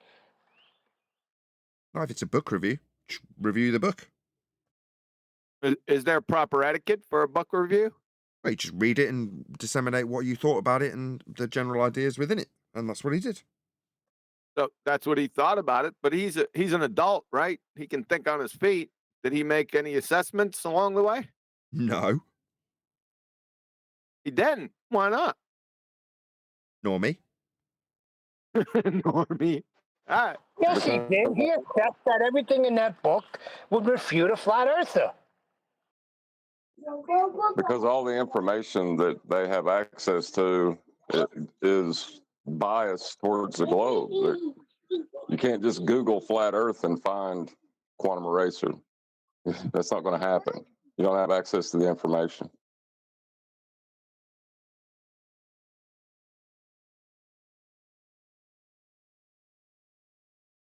Yeah, see, that's where Danny is. That's where he's very smart. I want to know in the book if he refers to quantum eraser, if he refers to Nathan Oakley instead of just saying, "Hey, Nathan, that's for you," not knowing which Nathan he's talking about. Oh, yeah, that's a good point. Nathan, did you see that? No. Said, "This is for you, Nathan." And we were like, what? And what was the subject, guys? I'm trying to think of it now. I can't remember. I think it was flight, wasn't it? Did you have no, you didn't have a discussion with him on flight. It was very strange. I think Danny's insane. In a doofus sort of way. Is that the conclusion? I think so. It was really creepy yesterday, dude. We finally hit on the Mason symbol behind his head. It was creepy. You missed the show. No, I watched. I was there. He was very critical of the show. Why don't you continue, Nathan? But it was garbage. Said you're irritating. Your soundboard annoys me. Your sound was awful. Just generally critical. You know how it is. You were dogging my show. Apparently, we were using too much ball rhetoric for Nathan's liking. How so? I don't know. I'm not a big exponent of that. But there's certain topics you've got to kind of be on the ball. No pun intended. Yeah. And flight's one of them because it's a comparative thing, really. You explain flight and then you show how it doesn't work on a ball. The problem was you didn't have refracted curvature there going, you'll need a flat earth for that in the middle of your example. What, just to annoy Brian? Well, yeah, it does annoy Brian. And I don't care. It's going to continue to annoy Brian as he tries to explain from within the rhetoric, because it is easier to keep the context of I'm claiming a ball and here's how it's being claimed.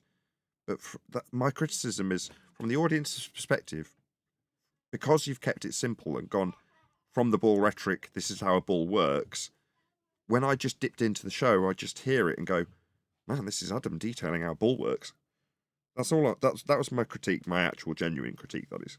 But at no point did we do that. There's no point where I'm giving any justification for how you can use aerodynamics on a ball. Every part of it is critique that it can't work. Okay, well, yeah. Go back and have a listen to the show, and maybe I'll have a listen to it in full, and I'll maybe pull out some timestamps. I'm open because I don't want to be repeat. I want to be front foot, as it were. So if I am doing it, then show me, if you know what I mean, because messages can be modified. You don't have to, but I didn't think we were. I thought I mean, for example, when we're talking about the nose down in, the points we go to, because you can't get elevation angles really at this point, but what you have got is parallel planes with the surface. And that was the point of reiteration, the gyroscope in the plane, maintaining that flat parallel plane commensurate with the surface you take off on when you start your gyro up from. How when we did a dive, even though you've corrected, you have to return back and get yourself parallel to the ground, traveling in straight flight again for landing. So it's parallel lines and also commensurate downs, parallel downs, as well as parallel planes that are the points of reiteration there that destroy the ball, because that shows it's flat. That shows down is one vector across the whole journey. And then with Brian's detail about aerodynamics, all you can ever do is bring the ball in to just show how it's not commensurate with what you just explained in terms of how planes work. I'll go back. But isn't the description of nosing? Oh, sorry. I just say I tend to chat when I'm actually in front of the screen listening intently, and I did chat, so I can easily go through, scroll through, find the bits that I was actually listening, and go here from this timestamp. The only bit you could use, I suppose, would be there's a point where we talk about nosing up and straight and level flight, and then that is described as 3 degrees. So you would need a flat plane to describe that. So you could put it in there. It's implicit. I know, and that's the thing. So it's up and to me, down. it's a distraction Up and from down, the point doesn't you're it? making, just to make another point. That would be my only thing. You can force it in, but you're going to make that point later. We're just talking about flight right now. I don't have to keep banging another drum, which will distract from flight. Implicit, and I pointed it out yesterday a number of times. What are you talking about? I don't know. Like I say, I'll have to go back and give you an actual example without one while I'm making a thumbnail. Like I can't give you an exact timestamp. Make a thumbnail right now. Go ahead and give the treatment to my show yesterday, Mr. Fancy Pants. I wouldn't Let's dare. Nathan's stuck Did on you just- flat. It's Hold on. Did you measured just? flat. It's measured flat. Flat. Let Mr. That's what Fancy he's stuck Pants on. If talk, you're not Neil. saying that, I wouldn't if dare. you're not saying that, then it's not good. He's just suggested that I do a treatment on his show. I'm thinking no. I'm good. Thanks. Yeah, I take it you're all welcome. back. It was wonderful. I have no criticism. There you go. There you go. What? You like that superficial surface puke, Neil?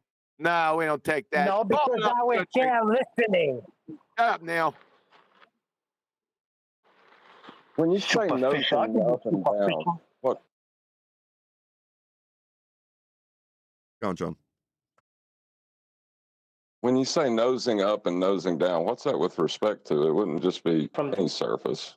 Yeah, horizontal Would it? plane. Yeah, you see my point?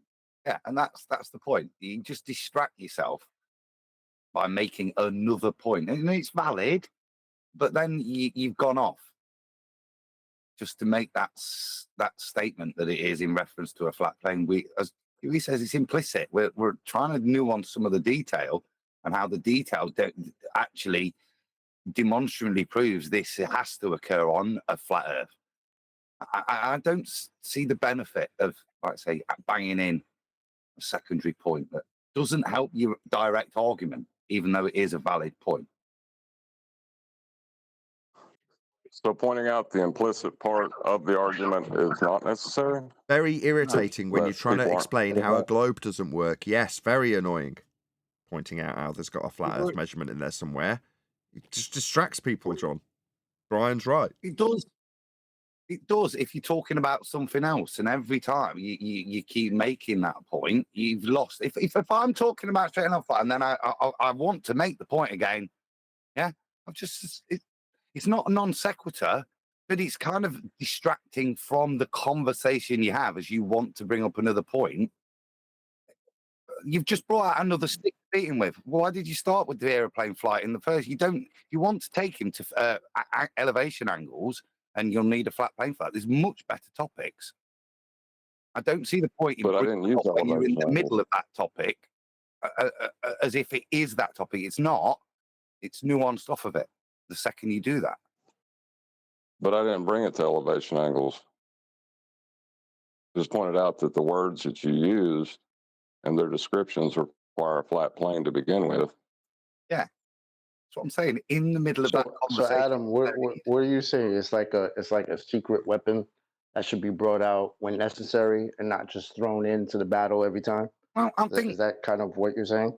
I'm saying if you're already beating somebody up, right, perfectly amicably, and demonstrating to the audience with detail this particular topic, and the detail in this particular topic is devastating to the ball, why distract from that particular argument to make a separate point? Why pick up another stick and say, how does this stick hurt? Hey, does that one hurt as much as that? Yeah. Because that's what you're doing. You're taking off the point to make another separate but valid point, which to me doesn't help. What's the other point? What's the other point being made then? Last night's show.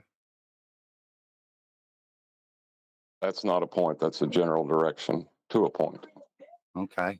I'm not sure what your point is. Right, you're saying that pointing out the descriptions require a flat plane is distracting from the point. What is the point then? No, you guys are saying that us talking specifically and not bringing up this perfect point is incorrect. And I'm saying, no, I don't feel that. I think I'd much sooner stay on topic and keep the audience focused on the topic rather than mentioning a side point, as valid as it may be. It's a side point. It's a sidestep. I can make that point. I've then got to come back and carry on with the main point I'm making, is what I'm saying. So that's why I wouldn't keep dropping that in at every available opportunity, which there are some, because it's not actually a focused argument. And I'm sidestepping to make this separate point, which I can make numerous times. Okay, but what is the point you're trying to make that is taking away from?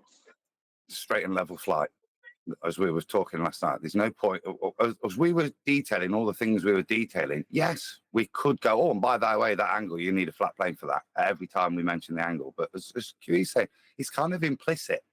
And to keep re-raising it, like I said, distracts from the actual point you're trying to make. Okay, we got all that. I just disagree. I don't think it's implicit. In fact, quite the opposite. I think people are blindsided by it, and in some instances rebel against it when you reiterate it. So I fundamentally disagree. In that discussion, I did bring it up. I did say it. So tell you what, go on that video right now. Bring that part up and let's get down to business. Bloody hell, you're easily offended. Just the inference that someone might have had something critical to say. You want to go through it? Hell yeah. I take it back. I think it was someone else's video I was watching. Back. I don't want your superficial commiserating taking back point. Get that shit out and support what you say, sir. I've told Adam, who was much more reasonable, that I'll dig out a timestamp and I'll say, here, this is my example and why I thought that. I only thought it as a cursory glance about 5 times. Therefore, I'm just bringing it up as a casual thing that I thought about 5 times and dwelled upon quite a lot because it was awful, terrible. Dwelled upon quite a lot. Now start at the beginning where he mentions flight. Okay, you'll have to don't bypass my little presentation though. It's quick. It's not that long. I will. I'll give you some timestamps, I promise. And if I'm unjustified, if I'm wrong, we can all have a good laugh at my expense. It seems as if don't pull out. Hold on. Nathan did say he wasn't listening. He was listening in and out. So I don't know if he listened to the whole show right through. Exactly. I didn't listen to every single word, so there's a fair chance I I'm don't wrong. think that's important. I think what John and you are bringing up is a fair point of discussion. I'm opposed to it, but you're kind of making the point that whatever the topic, if we can bring out this other stick and smash them around the head with it at any opportunity, we should do. It's kind of what I'm hearing as the point. Oh, I know what's going on. Well, you're just saying it's not going to be my year as well, aren't you, Adam? That's what you're doing, bloody naysayer. It's not your year. That's a good one. It's not your year. I think what QE is saying is he pointed out at the beginning of the discussion that it's beating a dead horse. They went into explaining how they're beating this dead horse. But you didn't hear the part where he explained that it's beating a dead horse. Is that what you're saying, Nathan? Quite possibly. I don't know what I didn't hear. But yeah, after having it explained by Adam, it sounds like, there's disclaimers in between the bits that I haven't listened to. So, that's fine.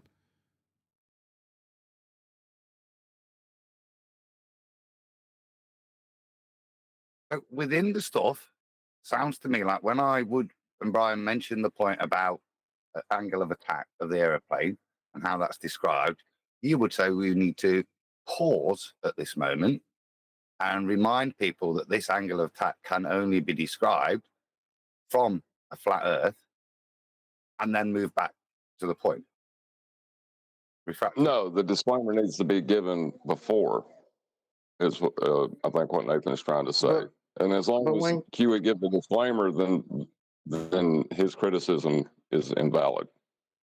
Can I change the subject But like slightly? QE said, isn't it implicit? Like, wouldn't you figure that out just by hearing angle of attack? No, people don't figure it. They need it pointing out to them. No, they don't. Just when we just say, oh, you'll need an angle for that. Oh, or worse still, the word angle gets mentioned, and it's for us, obviously, with respect to a horizontal plane. And the peanut gallery all pipe up and go, oh. You're like, yeah, oh is almost as good as an explanation for how you'll require a flat Earth for what they've just described with the angle and how it's actually utilised, put in place, and put into practical application. Just, oh, because someone's heard angle. That's crap. It does absolutely need to be reiterated again and again and again and again. And it will take 2 years before people start saying, yeah, that's just how we deal with the Earth. So I'm right then. So that is what you're saying. You're saying we do need to pause. The second we describe an angle, we retake that opportunity to reaffirm that angle can and is only taken with reference to a flat Earth. No, then move back. That won't get the desired effect at all, because then Brian won't get annoyed. I don't get to irritate him and interrupt him while he's telling me it's not important. We wouldn't have to have this conversation. All fruitful, all monetizable. Well, the reason we're in the position we are as the Western world goes is because people lost respect for this fact, the plane of reference. They lost all respect for it. Yeah. And they created a globe. Yeah. So you need to point it out where the trick has been. Just because you know how the magic trick works doesn't mean that suddenly it's implicit to everyone else because we're showing how the magic trick works. They only lost respect for this fact in this discussion. In practical reality, everybody knows instinctively how we build, how we measure. It's just ridiculous that it's when this topic in particular comes up, then all of a sudden facts change. Facts all of a sudden care about your feelings or something. It's weird. No, the rhetoric changes, the facts do not. They will never show you level curving, ever. Exactly, the facts don't change. So it's cognitive dissonance that is the prevailing factor. So even though we know that the moment that opponent mentions an angle, like Danny Faulkner, and shows a triangle, right, doesn't mean that the audience does.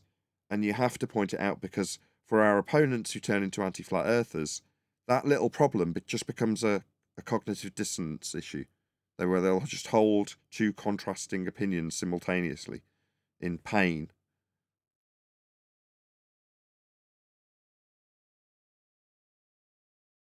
But yeah, I think we should point it out at every opportunity. But I say in jest, I don't expect Brian to do this. I use Brian because he's not here and he can't argue against me. So when Brian does this, he's going to be explaining something that has a consistency that requires you to be in the description of a globe being a globe and how it works as a globe, even though some of those concepts are going to be flat earth concepts that we could point out. Now, what you're saying, Adam, is we, including the person explaining something, should take every opportunity when you say angle to point out how a flat earth's required. No, not necessarily. And although I said it in jest earlier, I'm going to say it with sincerity. It's actually slightly better that we interject to point it out so it's an aside from a third party to the concise description that requires you to be in the globe paradigm to make it concise. So no, not necessarily. It would be convoluted if you constantly incorporated it into a description that requires you to be in the globe paradigm. It would just become too complicated. See, I try to do that in like a subtle way, like kind of like how John does it, but not really. Like I'll ask for the, if somebody says angle, say, oh yeah, what's an angle again? Just so that we have that definition, because obviously if you have the definition of that, you're not getting that for the curves. You know what I mean? Did you want to add So it's like, Sap. Sorry. That's okay. Someone from Discord's got their mic open. I just wanted to... Sap, did you want to add something?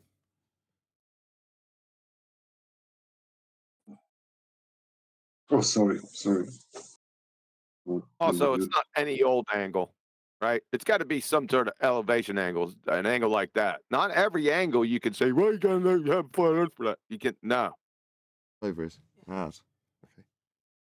And that's my trouble with flight. Yeah.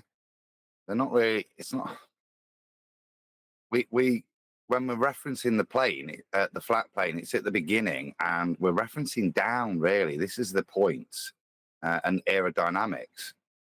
Angles, I'd say you've kind of got to force them in for this argument. And you can do, but that's what you lose the point to me. I think there's stay focused. So up and down requiring a flat plane is irrelevant to the argument. No, because now I can bring in the flat plane, but I'm not bringing in angles. I'm just maintaining that down is the same vector at all parts of the journey across the flat plane. I've not got angles really to cite, if you see what I mean, within this argument. I could try and... I didn't say angle. Why do you keep saying angle? I said up and down are with respect to a horizontal plane. Because that's what we were talking about. We were talking about angles, weren't we? Getting that in. Because the initial point was the pitch angle. Now I can make that. It's not an elevation angle, but I can. It is that pitch angle is referenced to the parallel plane I'm flying above, and it's maintained by the gyroscope that's set on the ground to the parallel plane to make sure it's referenceable. So you can work it in, but I don't see angles in this particular argument as the pertinent point. You don't see the level plane that they say is not a level plane being pertinent. I didn't say that. I said, you just changed my words. I said angles. I've referenced planes a number of times and said that's where I'd put it in. So, of course, yes, I do see level planes. That's the whole purpose of this particular argument. It's about planes, aeroplanes, flat planes, yeah, but not really elevation angles. I can hear what's the objection. When QE says it's implicit, you're saying that when a level plane is described within a globe rhetoric, because it's being described as such, it's obvious. Why would you have to point it out? And I'm coming along and saying, yeah, you still have to tie it together. Yes, even though they say this flat plane's being used, that's a flat Earth. That's the flat plane. That's what we claim and what's being done. You've got to kind of exacerbate it, or in an exasperated way, sort of rattle the audience and go, listen, that's the flat Earth bit, because they're not getting it.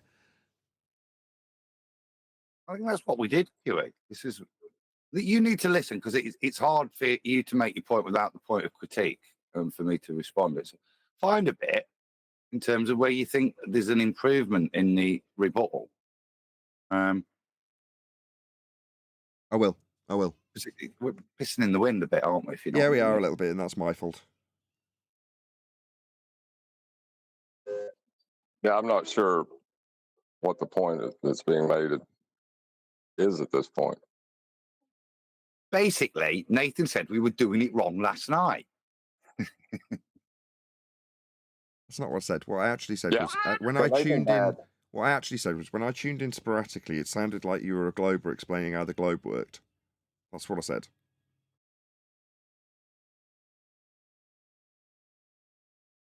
Yeah, he never wrong. That's right, Neil. Next Thursday Well, sometime. that doesn't really sound like a glober, because a glober would usually try to mitigate for why the globe doesn't work. So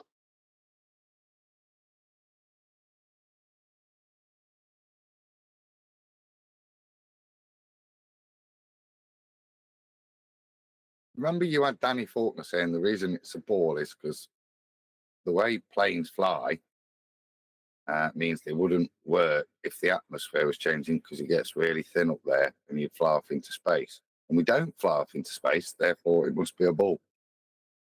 That was the level of argumentation that was being presented. It was.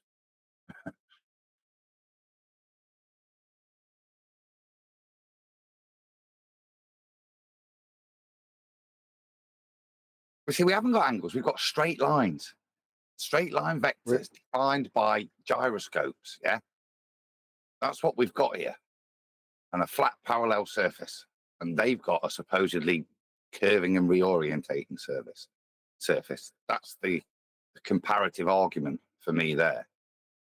How they don't have a parallel. Yes, well that's the greatest. That's my actual point in terms of no parallel downs. That simple concept, yeah. It is geometric based, but it's also supported by aerodynamics and the failings that would happen if you went to a ball. But we describe how everything works on a flat plane or an aeroplane. did I hear you correctly before? Sorry, John, real quick. Did I hear you correctly, Adam? Did you say that his argument was because we don't fly off into space, therefore we're on a ball? Yeah, when you travel in a straight line, if we're on a ball, you go off into space, but that's assuming there'd still be air up there. And because we don't go off into space, and it must be a ball with decreasing in air. I've heard that one for the sky vacuum, not from Danny, but from someone else. Well, because the gas isn't rushing up into the sky vacuum, there is a sky vacuum violating the second law of thermodynamics. Oh, yeah. This is all prompted by the question, why don't planes nose down? So that's what they're trying to explain, I think. But he refuses to even deal with it. It's just straight to what flat earthers say, not actually why planes don't nose down on a ball. Funny you Not should a say ball. down. Well, that I think is the first point. What is down? And you're going to need a flat earth for that. I think that was made at the beginning. I'm not sure we iterated Yes, the point. yes, that's why I took a little offense to what Nathan said as well, because we did say that in the beginning, quite a few times. I didn't see the intro.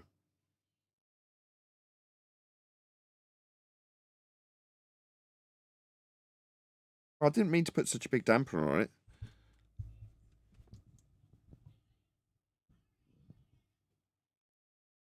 But clearly I have, so I'm sorry. I'm not seeing this negatively. Stuff like this is positive. It's appraisal. Exactly. And there's stuff to be learned. That's why I'm saying just exemplify the points, because if there's more concise, better argumentation to be had, I want to improve. I mean, as good as I am, obviously. Obviously. I still want to improve. On a different note, I saw a practical use for laser interferometry. Neil, you're off mute, mate. Sorry.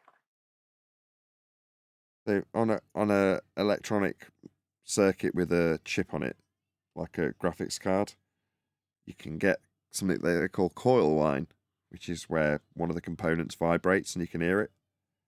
And they use laser interferometry to test these components when their vibrations are sometimes only like a movement of 2 or 3 microns or something absolutely minuscule.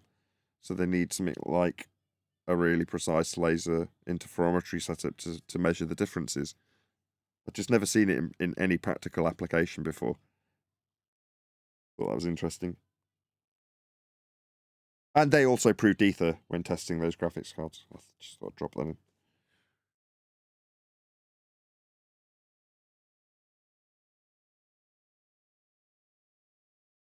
My point being, it does have some... Go on. So with that in mind then, about this, whatever this technology is for, how does this technology mitigate for the ether rotation to measure the very... Because obviously that's going to affect the result. If they're measuring such tiny things, and then we've also got the interference of ether rotation, how did they subtract that? Did they mention that at all? Or no, there was absolutely no subtraction for ether rotation when using the laser interferometry setup to measure the differences in a surface or a component in this instance. No. Not part of their consideration. No. Then, you're doing this accurate thing. No, not at all. Shame. And what's more interesting is this particular study was being done by an acoustician for, who was it? NVIDIA, a graphics card manufacturer. And they were doing it in a semi-anechoic or hemi-anechoic chamber. Yeah, in other words, the floor's not treated.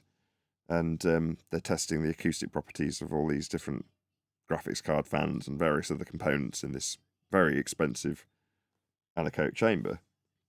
And they're talking about perturbation and vibration and movement, all with respect to air as the medium for sound to propagate through. So a lot of the words that are being used, albeit not on the exact subject of the laser interferometry, that was explained briefly to the host of this particular video. Gamers Nexus is the video I got this from. And, you know, when this particular acoustician's using those words, they've got a very specific meaning tied to a concept that's being explained to a person asking a question about a very specific concept. In other words, when you hear some of those long words that, no offense, Witsit, that you use, they actually have a context. And not only do they have a context... Got a medium. Yeah, because they've got a medium, exactly. That's why I was going with that, Adam, exactly. Because there's a medium to describe it happening within. It's not a speculation, in other words. Well, it's funny that their description of a medium is to say that light has a wavelength, which is a point in space over time for them to... Isn't that space-time? The other thing that I thought was absolutely brilliant in this particular video was while the guy who's interviewing him is like most normies, he's got a misapprehension about measuring things being scientific. Nevertheless, with that in mind, he's asking him about these measurements, and the guy's going, this isn't really a measurement that I can give you on a graph where bigger number better or smaller number better in case we're talking about acoustics and decibel levels. He's like, not even the decibel itself is useful in this application. And he's like, why? He's like, because we're talking about psychoacoustics. He's like, well, what do you mean? He doesn't, but I'm doing that for my audience. I'm paraphrasing. Well, what he means is, if you hear a tone, yeah, that is to say, the sound of a mini helicopter, a little mini remote control helicopter, and compare that tone to the tone of a truck going by outside your building, and you measure the decibel level of the two, they might be the same, but one is hella irritating and the other goes almost unnoticed. And that's a psychoacoustic effect. It's a human being's perception of what is a nice tone versus another tone. Same when you've got harmonics. Certain harmonics are irritating, but you can't put that on a graph and say bigger number better, right? But because he's having to explain it in these sorts of terms about pleasing tones to your ears, what's unpleasant to listen to in an environment where you can only hear that sound, and where other sounds that are harmonically linked to that sound can be completely ignored in an environment with background noise. None of these things can be conducive with measurements, right? It's very subjective.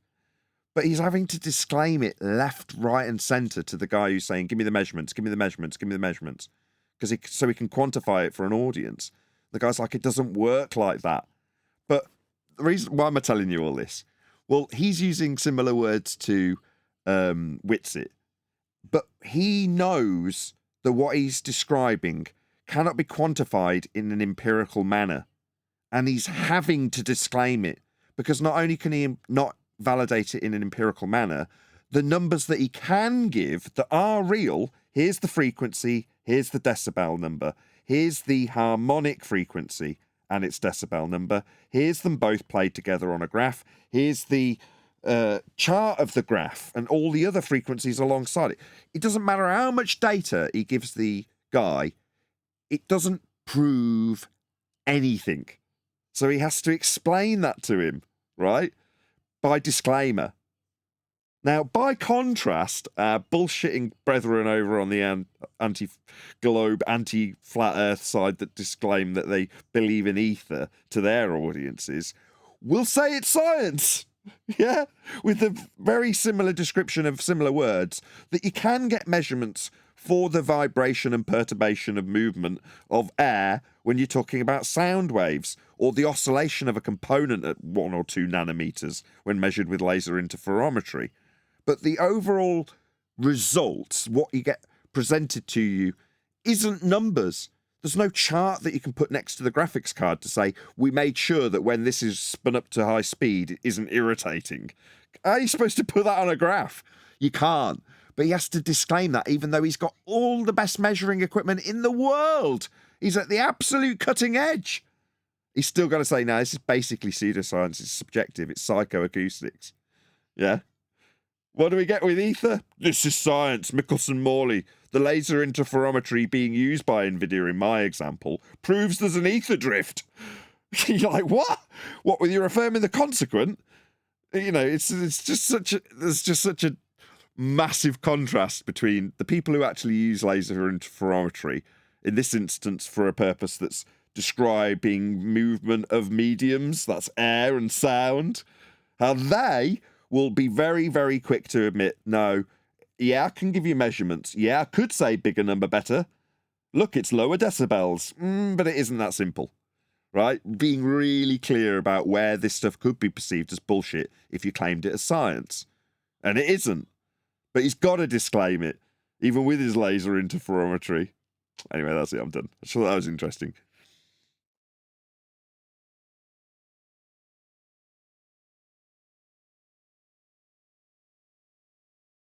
If you have any practical uses for laser interferometry, put them in the comment section below. We'll have a jolly good read. We can all read here, right? Not according to that guy we reviewed. I'll put it in a video format. Obviously, my audiences are all very stupid and they don't have the ability to read and have got a short attention span and would prefer it as in video format. Just paperback. Yeah, yeah, it's not a hardcover, so it doesn't count. Oh, yeah, when's that going to be on Kindle? On Kindle? What? So you can be read out with the voice to speech bit, the text to speech? Yeah, because we can't read, remember? No. Absolutely not. I can't believe the guy underlined that. Why did he underline that? Did somebody say that? Did somebody say flat earthers can't read? Yeah, Danny Faulkner in his book basically said these people... Danny yeah. Faulkner. Oh, that's cute. Yeah, and that's... But the guy who was reading his book underlined it and like went through the paragraphs where Danny poisoned the well with stereotypes. Look, according to Danny, these people are stupid and can't read. Not that he's calling them stupid, but look, they're stupid and have a low comprehension level. That's what the paragraph basically said. I'm paraphrasing, but that is basically what he said. And the guy saw fit to underline it and read it out to an audience on YouTube.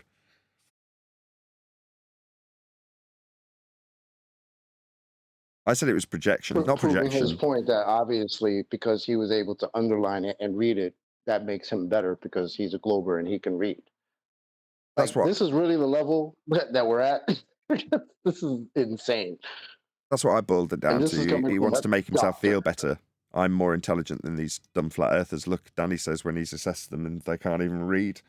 I can read and underline stuff. You know, it's a bit of pain relief, but just not the normal. You don't expect people to be seeking out, like directly seeking out sections of a book that says, I'm smarter than some group of people. But that's literally what he did. He underlined it all. Yeah, that's what his priest told him, you know, and that's what he's really holding to.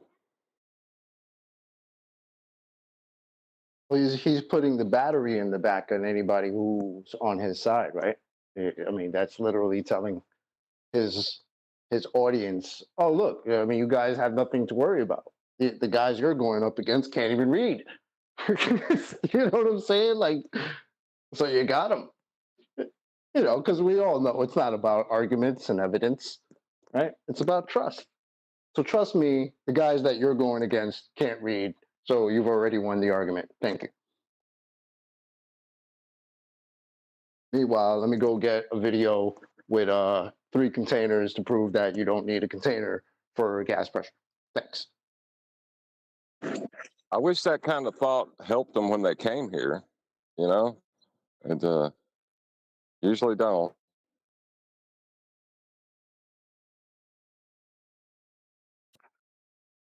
Part of his critique was to imply we have no critical thinking. I just wonder what kind of person using critical thinking can read a book written by an opponent of a particular position, have that opponent point out that all the other people are just stupid and can't read. What level of critical thinker would accept that to form a view? That's a demonstration of no critical thinking from the very nice young man. Yeah.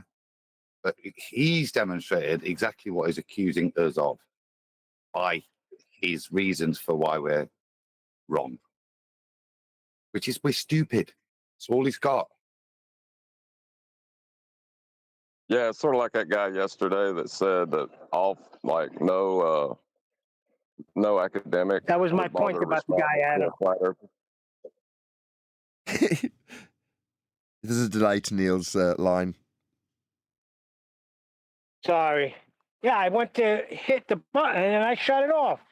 So I turned it back Thanks, on, Neil. and somebody was talking. That's wonderful. Didn't they know I was getting ready to speak?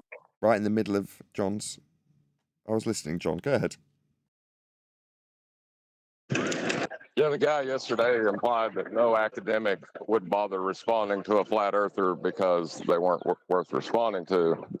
But at the beginning of his video, he claimed to be a nuclear physicist. Yeah, I read it wrong all day yesterday. I was like, no, it's real nuclear physics. No, it wasn't. The channel, Brian was right. The channel is the real nuclear physicist. I was misreading it because it's just on my big screen and lots of stuff is on it and it's all very tiny little letters and I just misread it. But yeah, he is claiming to be the real nuclear physicist. No excuse. You're a flat earther. You don't know how to read. That's true. So no academic would respond to a flat earther. That means he's not a real academic. That's the only conclusion you can draw from his logic. Yeah. Yep. Right? Yep. Yeah. No academic would respond to this as I respond to this. Right? Making him no academic. Yeah, that's the logic.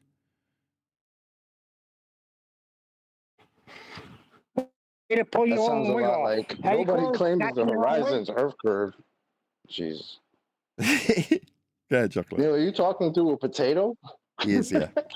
Your mic sounds I horrible. was talking first. No, you weren't. Really? Yeah, I was, but then I heard you. But on your end, you were talking first.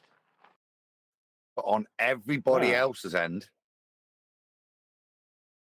I'm going to say this one more freaking time. Because maybe nobody understands. When I go to speak, I am not hearing anybody speak. Thank you.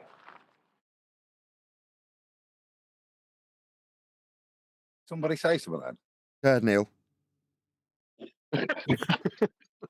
Shut up, Neil. Well, what was you going to say? Are they all being mean to you, Neil? Mean to me. You just don't know what mean means. What does mean mean? You know what I mean? Know what I mean? No. What? Is that why you've interrupted Chocolate? What? Didn't interrupt Chocolate. That's what I'm saying. See, you don't know what I mean.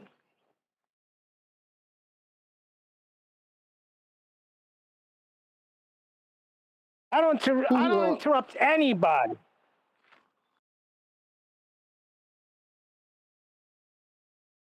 Are we far enough that your point is? Are we far enough away from the point that what you were going to say, Chocolate, doesn't matter anymore? No, just make it kind of a joke to say like that whole nobody would respond, no academic would respond to a flat earther while I sit here and respond to a flat earther. Kind of sounds like nobody claims the horizon's Earth curve as I sit here and present pictures of the horizon labeled Earth curve. So I don't know. That's what it sounds like. Oh, Timmy Clown.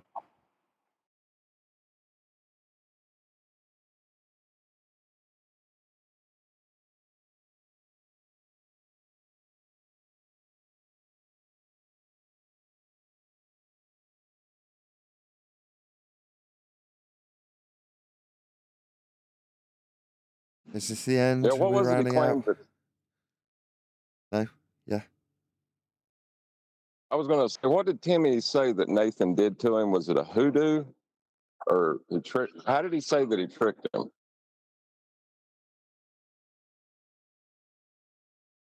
Timmy Clown? What do you mean? Yeah, when Nathan pointed that out to him. Who's the he's in your statements, for God's sake?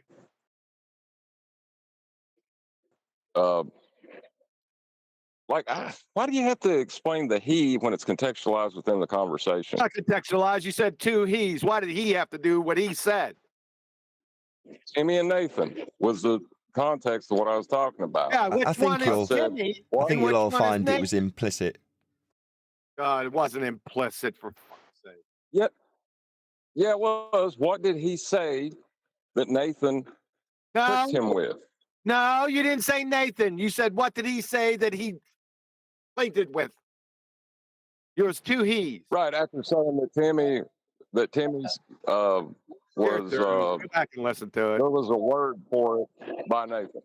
But now if I'd have said it just that one part without contextualizing it without the entire conversation, you can't get then out of the this. he's wouldn't have made sense. Yeah, they still didn't make any sense. No, John, it was implicit because I understood what he meant, who he meant, because I was in the conversation. So I heard him, so therefore I knew who he was talking about. Who's he? John? Timmy Clown. Timmy Clown. But when I said right as soon as Chocolate was finished. What's up, Neil? All right, let me try it again. When Nathan pointed out to Timmy that he had the horizon labeled as Earth curve within his photographs, and Timmy said that no one claims the horizon is Earth curve, he said that Nathan had hoodooed him or something along those lines. Does anybody remember exactly what he said?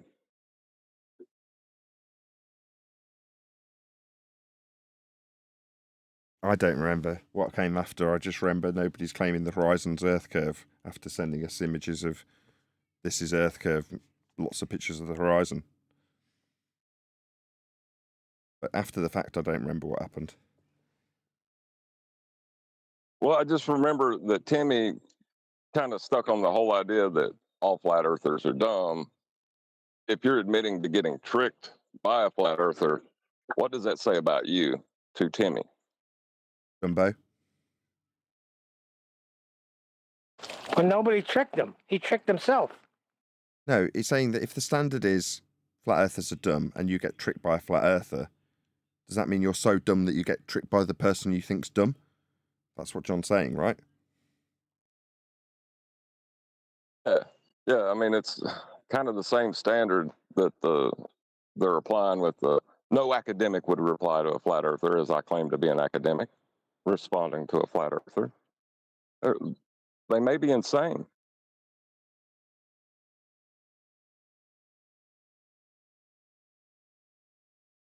Yeah. Weird standards. Appeal to the no academic would do with something that I'm doing, claiming to be an academic, is just, it's crazy behavior.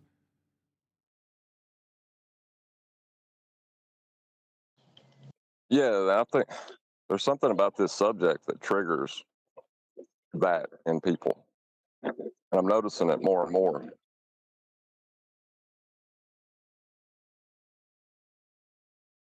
What, bonkers behavior?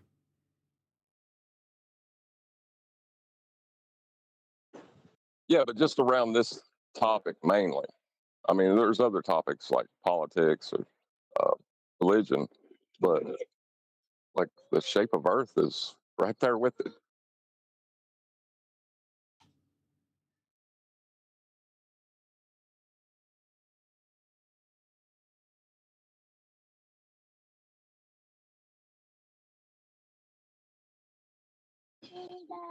But the point is it shouldn't be, because it's not, subjective. Politics is subjective. Religion, like, you can argue is subjective. Those things are subjective. But this isn't. Why is it triggering people so badly? That's Neil, what I'm wondering.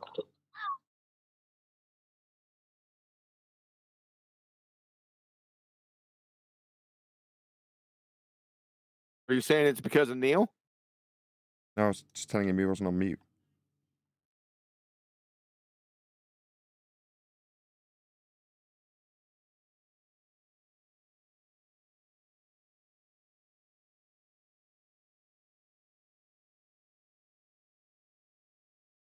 Hit him with the wall, Chocolate.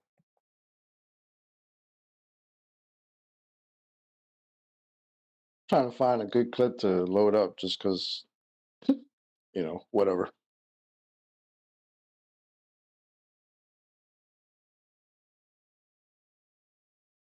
Shout out to the composition fallacy. Yeah, I want to run that one by John about the. God, sorry. He brought up something about the individual. What's true of the whole is true of the individuals. Is that composition or division? I'd have to hear him say it. I don't have a timestamp. Is it I'll watch today? it back in the comment. Yeah, it was today. So he was inferring something that is true of the whole from part of it? Yeah. But he's saying that something that's true of the whole is true of all the parts of it. Oh, that's a fallacy of composition. Okay, I got it wrong on the show then. Yeah, they're easy to flip. Still a fallacy, though. Yeah, they're like the mirror image of each other, aren't they? Yeah.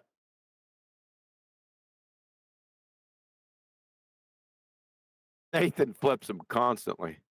At this point, I just let it go. Oh, here we go. Just because I said your show is crap. That's not true. Mr. Fancy Pants. What I've been doing here of late is just waiting until Nathan says fallacy of composition, and then I'll say, well, that's a fallacy of division, and just go the other way with it. So we got both bases covered. Yeah, you could do that. 90% of the time, you'd be right. 90% being John, 10% being me, right? Correct. Very good. Subtle. It's implicit. Yeah, I did have a low blow earlier, didn't I? You gotta laugh. Yeah. So a couple examples of composition fallacy. Let me give you a couple. Example, observational science.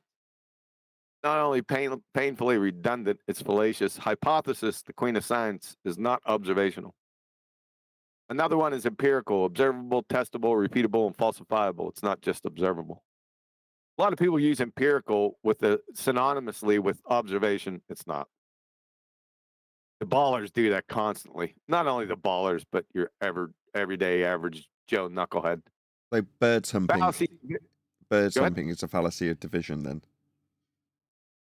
Description, fallacy of division, inferring that something is true of one or more of the parts from the fact that it is true of the whole. Example, atoms are natural. Everything is made of atoms. Therefore, everything is natural. Right. So if you say, I observe birds humping, therefore it's science. Fallacy of division, right? I haven't heard that one in a long time, man. Shout out to Jim Panda, Shamalama Gam Panda Ding Dong. And no, I don't think it's a fallacy of division. Say it again. I watch birds humping, then I'm observing a natural phenomena, therefore it's science. That is a fallacy of division. That's just stupid. Yeah, observational science is a fallacy of division, isn't it? It's asserting that what is true of part of the method of science in this instance is therefore true of the whole. What is true of the whole is true of one part of it, which is just the observation section, right? Yeah, the phrase observational science, yes. Yeah, which is what bird humping would be. Yeah, but that's not a phrase. You're taking to actual example now, so it becomes a little more difficult. Oh, okay. We're just working with observational science, not examples of observational science, but the phrase observational science. Okay, gotcha.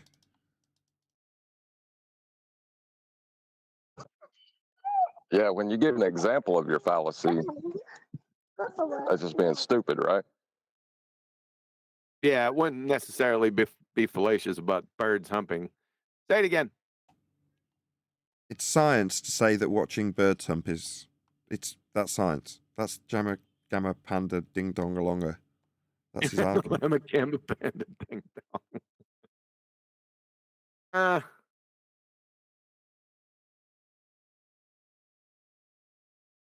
I guess you could place it in there. In the fallacy composition, now that I'm thinking about it, yeah. Jolly good. Because your idea what science is compromised, leading to the fallacious statement like that. Yes, I suppose so. Oh, and the argument to age fallacy the other day. You noted it. I wanted to bring it back up. So Okay. if somebody keeps on insisting that, well, we knew about flat Earth, we knew about the globetard 2,000 years ago. That's an argument to age fallacy. If it's by itself. So something is neither true or false based on how long it's been supposedly true or false. It goes the other way too. If something is newer, right, then it must be true because it's newer than the older paradigm. It's a flip side. Still argument to age. Okay.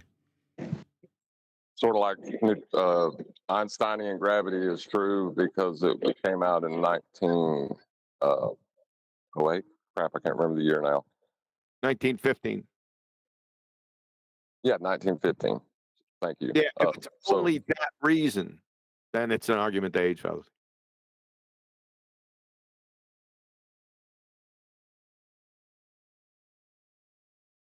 Good. I'm glad we got that cleared up. Oh my. very confusing listening to you guys. Yes, because we balled up the fallacies. Notice how it was we. Yes, I noticed. What else is going on? That's it. Danny's That's becoming infamous. Don't know why Danny's suddenly the focus of all of our attention. He pissed me off. But he's pretty angry. He's on my radar too, and he doesn't piss me off. He's just your average skank and file anti-flat earther. It said the behavior of an alleged intellectual academic, PhD, and a former university professor, and now with Answers to Genesis, acts like an incoherent 3-year-old. I mean, it's quite telling. Yeah, he wrote You know what I'm saying? he wrote an extensive article about the Pastor Odell and Greg Locke debate on his Answers in Genesis. He just won't let his eye off of the topic. Oh, and speaking of which, Neil asked, did he ever deal with Nathan and QE? Yes. In one of his articles, I remembered that he specifically named me by name. Oh, cool. No, I think we reviewed it one time. Oh. It was a while ago. I think Anthony was there too. You feel privileged to be cemented in infamy? Again? Do you feel privileged to be cemented in Danny Faulkner's infamy? I don't know how I felt about it. It was really quite strange the way he put it. I'd have to go back and find That's what that. I'm saying. Was it valid? What do you think, Neil? That's my point. Well, the reason I don't like Danny Faulkner is because he brought this crap to the church, and he's standing up in front of Christians and claiming false doctrine. Right. That's why I don't like him. I furthermore know for a fact that QE has got several hardback books and can read very well. Oh, I found it. Flat Earthers and the Coriolis Effect, once again, by Dr. Danny Faulkner. August 25th, 2022. And I quote, I have previously discussed how flat earthers misunderstand the Coriolis effect. Alas, the situation has not improved. John Stunya, who on the internet goes by the name Quantum Eraser, or QE for short, fancies himself an expert on all sorts of topics and has become a leader in the flat earth movement. Would you like more? Well, Yeah, I mean, you could leave it at the point that you're our boss. You could carry on reading. I want to hear how you completely messed up the Coriolis effect. I'd love to hear that. Yeah, Tell us QE all decided how. to stop it. I'm the boss of the flat Earth instead of Yeah, that's what I just picked up on. No, tanks, exactly. You want to stop there, do you? Danny acknowledges it's QE as our leader. Listen, it's long, man. It's really long. People just sent me a little short snippet of it. This is the first time I really got on here. It's long, dude. I think it's all about me. Is there any of it about the Coriolis effect? Danny's not going to focus on that. You know him. You want me to keep going? Yeah, go on. He just said you got it wrong. He's not gonna focus on it. That was the name of the article, isn't it? Like, are you serious? Right. Oh, you're saying if Totally it's the right. title of the article, then it's definitely not going to be. If it's focused on the main front cover, then no way it's going to get covered in the article. Let's give him a chance, though. Okay, I will continue.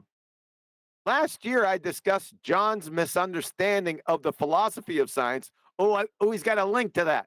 I'd like to see that. we might go back to that. Shit, I'm going to pin this. But I digress. Last year, I discussed John's misunderstanding of the philosophy of science that many other flat earthers have adopted. In an earlier discussion of how flat earthers incorrectly understand science, I mentioned, Nathan Oakley, one of John's associates that I didn't mention. I didn't mention Nathan's last name then. Well, that's important. In some of his many online lessons, John has also misled many flat earthers through his teachings on the Coriolis effect. Here is a recent podcast in which he discussed the Coriolis effect once again. Son of a bitch. So what he's saying is, QE's wrong about Coriolis, and then by association, he's saying effectively, I'm one of your students who's got it wrong, here's how you've got it wrong, QE. That's what he's set up. Bastard. Here is the recent podcast. Go on, I was gonna say, forget about us listening to how we got it wrong. How did he get it right? What's his assessment? That won't be in there. We just covered that. It's in the title, so the Coriolis effect won't be in there. Personal attack against me and QE, student and master. That's what we're getting. No. Here is a recent podcast. Here is a recent podcast in which he's discussed the Coriolis effect once again, and he has a footnote. You can go to the link. His presentation began after 48 minutes and lasted a little over an hour. I'll do a little analysis here. All right, you ready? Yep. John began by asking how the Coriolis effect can exist when the necessary condition for it is two separate reference frames, one non-inertial, the Earth, and the other inertial, the atmosphere and everything in it. Right away, he has completely misrepresented the situation. Really? The atmosphere sensibly rotates with the Earth. So let me get this straight. His opener is you and your reference frames are ruined. That's his opener. Yes. Essentially, yes. Okay. Oh my God. Let's address it. We're still doing a show. We're still recording. Okay, let's just address it as they come up, right? I know this is going to take a bit of time, and you said it's long. So if he's asserting that there's only Earth and atmosphere, there's two sides to this. I'll define them before I go through them. The first is their claim that they should be making as ballers, and then afterwards there'll be our response to their actual claim that Danny is now refuting. So first of all, Danny's standing in opposition to the actual globe Earth claim. The globe Earth claim being that there is a 15 degrees an hour drift, exampled by Neil deGrasse Tyson saying that a ball drifted through the goal. That would be to say the ball travelled straight, but as Earth turned beneath the ball, it appeared to curve and went through the goal. It's also exemplified by, or exampled by, claims that snipers have to account for Earth turning underneath bullets after they leave the barrel of the gun. That is to say there is a 15 degrees an hour drift asserted as Earth turns underneath the second reference frame that the bullet is in as it travels straight, therefore appearing to curve and having to be tracked, or you leave the target because Earth's going to turn underneath in the globe claim. That is the actual globe claim. First and foremost, Danny's standing in opposition to what the globe claims. That's part one, what the globe should be claiming and Danny is denying. Part two, Coriolis effect, if it was exhibited and claimed to be in effect by Neil deGrasse Tyson and snipers, would assert, exactly as QE has laid down in his example that's being strawmanned by Danny, that Earth and atmosphere are claimed to have two separate reference frames. Earth, non-inertial turning, atmosphere, inertial. Well, if that is the case, then Earth turns underneath gunfire and footballs, according to the examples that we get from the high priests of heliocentrism. And if Earth turns underneath gunfire and footballs, then it turns underneath helicopters, aeroplanes, hot air balloons, you if you jump up and down. And obviously it doesn't. We'd notice. QE's example with his mathematics. If there is a flight from Charlotte, North Carolina to Los Angeles, then it is asserted that the flight, which only takes 4.5 hours, would be shortened to an hour and a half if Earth was turning beneath it. And it is not.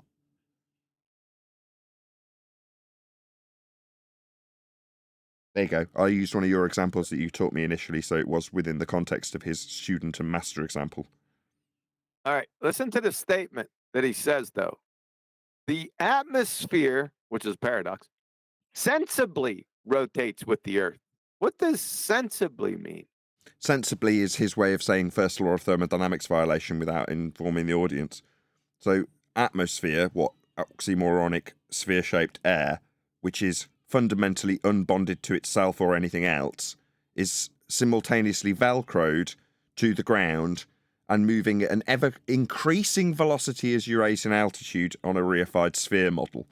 Because for the wind, which moves in all directions, I'm sure you'll cover that in a second, was to be asserted to be tracking with the ground beneath it on a sphere, then there'd be an increased circumferential value for the wind or air or gases at a higher altitude. So for those gases to track with the ground beneath, they'd have to increase their velocity with respect to the ground as they increased in altitude.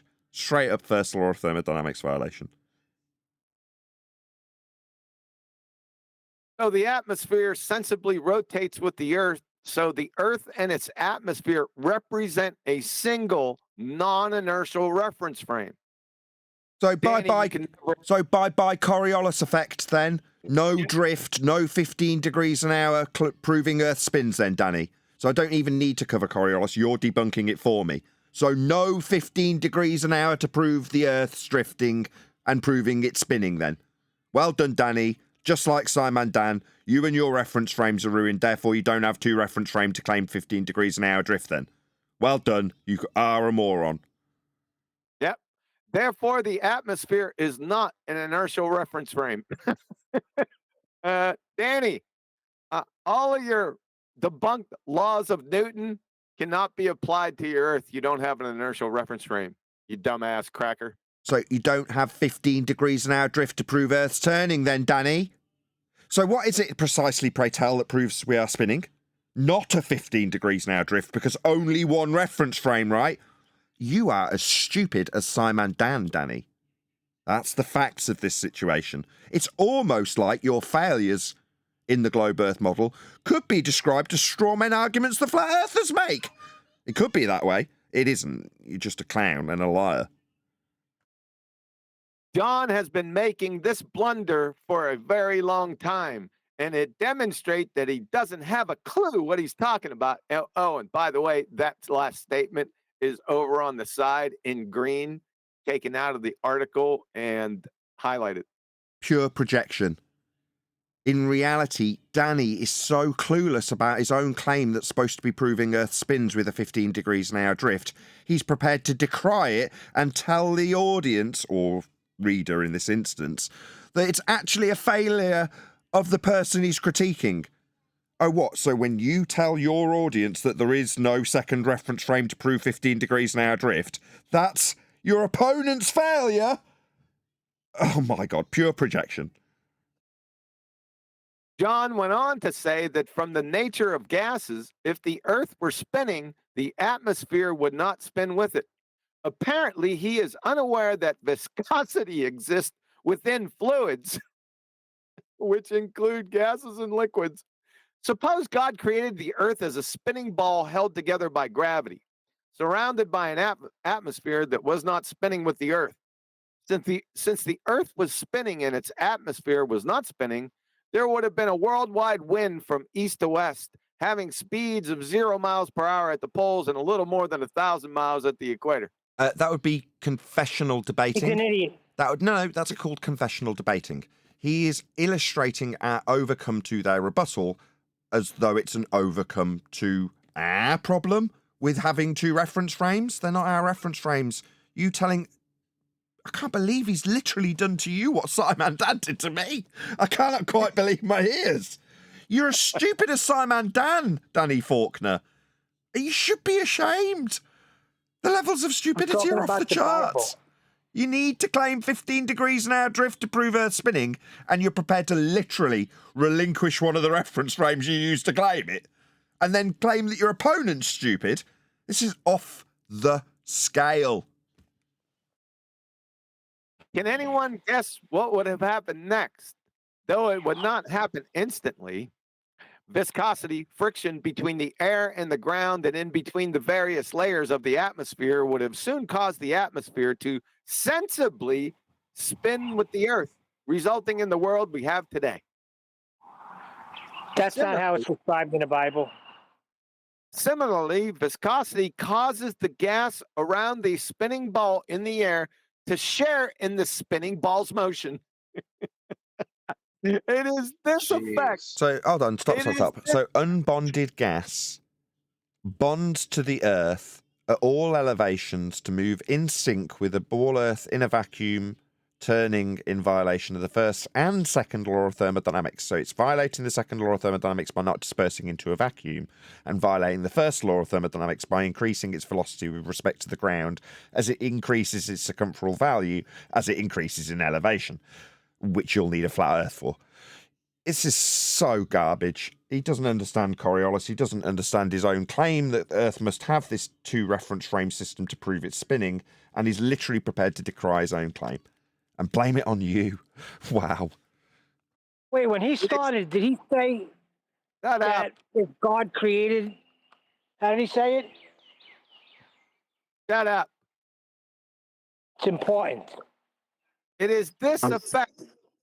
Oh my God. Go on, Kiwi. It is this effect combined with the translational motion of a ball that causes golf balls with backspin to rise, baseballs to curve, and tennis balls and table tennis balls with topspin to drop. So this tells me he doesn't understand Coriolis effect. He's describing things that actually curve, right? Golf balls in a parabola and baseballs curving. Those are actual curved trajectories of things that he's ascribing to Earth and an effect that would cause that. You're like, no, that's somebody tossing a ball, mate. Meanwhile, Coriolis effect is a not actual drift that your Earth is supposed to have. That would be to say that things like footballs move straight but appear to curve because Earth's turning beneath them, according to Neil deGrasse Tyson, a heliocentric priest. He outranks you, by the way, Danny. Yeah? In his exemplary understanding of how Earth's claim to have 15 degrees an hour, an effect called Coriolis effect. Everyone's familiar with Coriolis effect to the point that they think it's literally only a globe Earth effect when people hear that term. It's not. But that effect requires 2 reference frames, the 2 that Danny's denying. If John knew half as much about fluids, that's the key. As he thinks he does, he would know this. I am tired of this false argument. Okay, I'd just like to point out that Danny, in one of his opening discussions with one of the interviewers that we recently covered, opened up with this discussion, not in regards to Coriolis effect, but with regards to the sky vacuum argument, by saying that gases are in hydrostatic equilibrium. That is what he said.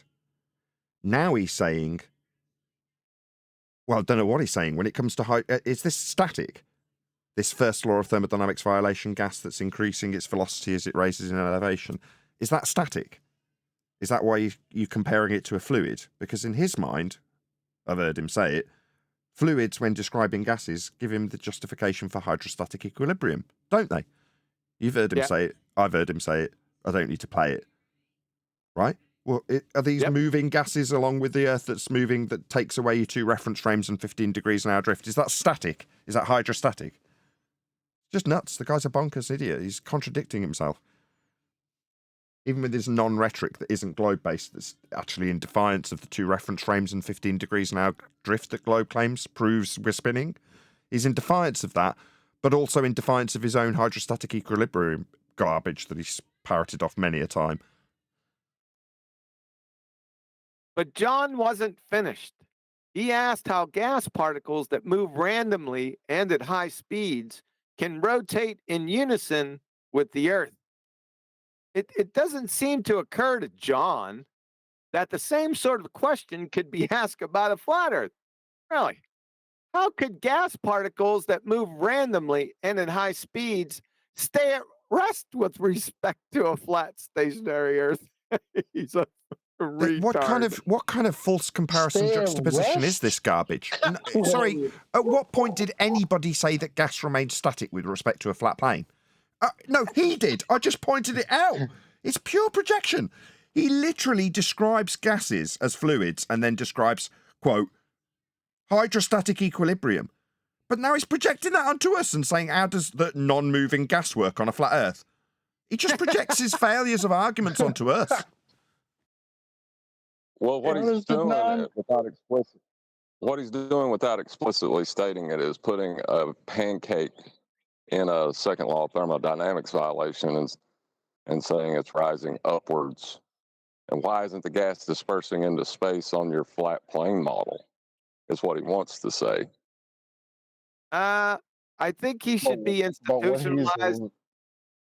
Go ahead, Chocolate. Sorry. No, it's all good, man.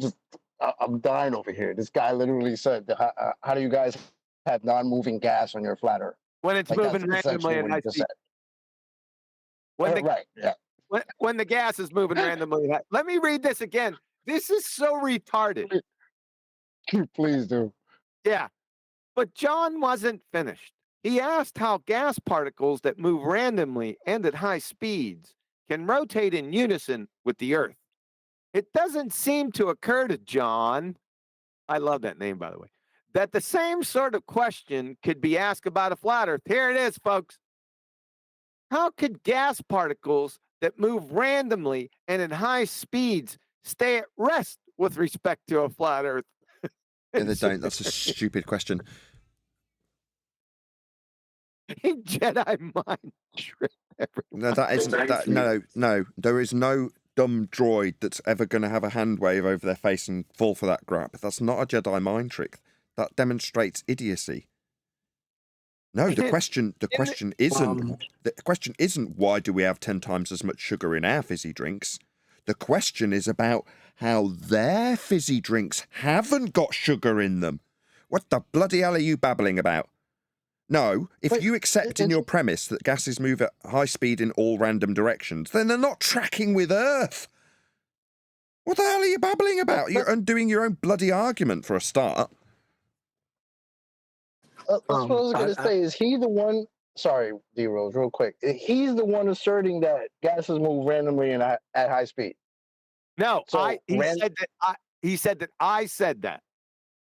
Oh, okay. He's saying that you saying that. So maybe he doesn't think that that's how gas. That's how gas works. This is what they do. They turn a fact into a claim that a flat earther's making, and then contest the flat earther's statement of fact, like they're doing at the moment with celestial navigation. Well, if they're not getting the elevation to the height of the star, then it all falls apart. No. They don't require the height of the star. It's not a claim I'm making. It's a fact within this process called navigation. No. Gases do move at high speed in all random directions. That's a fact. But no, it's not a fact, is it? It's QE's claim now, and that needs challenging. I think they couldn't do that. Excuse me. I think you're missing the non sequitur. Listen to that. And we all caught the non sequitur. Again? You all caught the non sequitur. If gases move at all high speeds in all directions on a globe that I'm not contesting, then he should think about how they don't move on a flat Earth and how he explains it. It's a complete non sequitur. It's nonsense. Yeah, it's a nonsense. Yes. I just want to say I've been listening for the past 10 minutes. I missed everything else, but I got the core of it. And I'm just going to allude to what QE said, and I say this in the most sincere, compassionate, ingenuous, and honest way. I'll just say it without add home. He and others like him, until the organizations that they work for fall, people like him seriously need to be charged with fraud for receiving accolades and for getting titles for positions when they speak such nonsensical, fabricated, unfactual gibberish. And they should really be revoked of everything they've gotten, I'm going to say earned, for their accolades or whatever, because this is the epitome. I mean, this is the epitome. This is a popular person. This is a person whose name comes on people's screens everywhere with this title under it.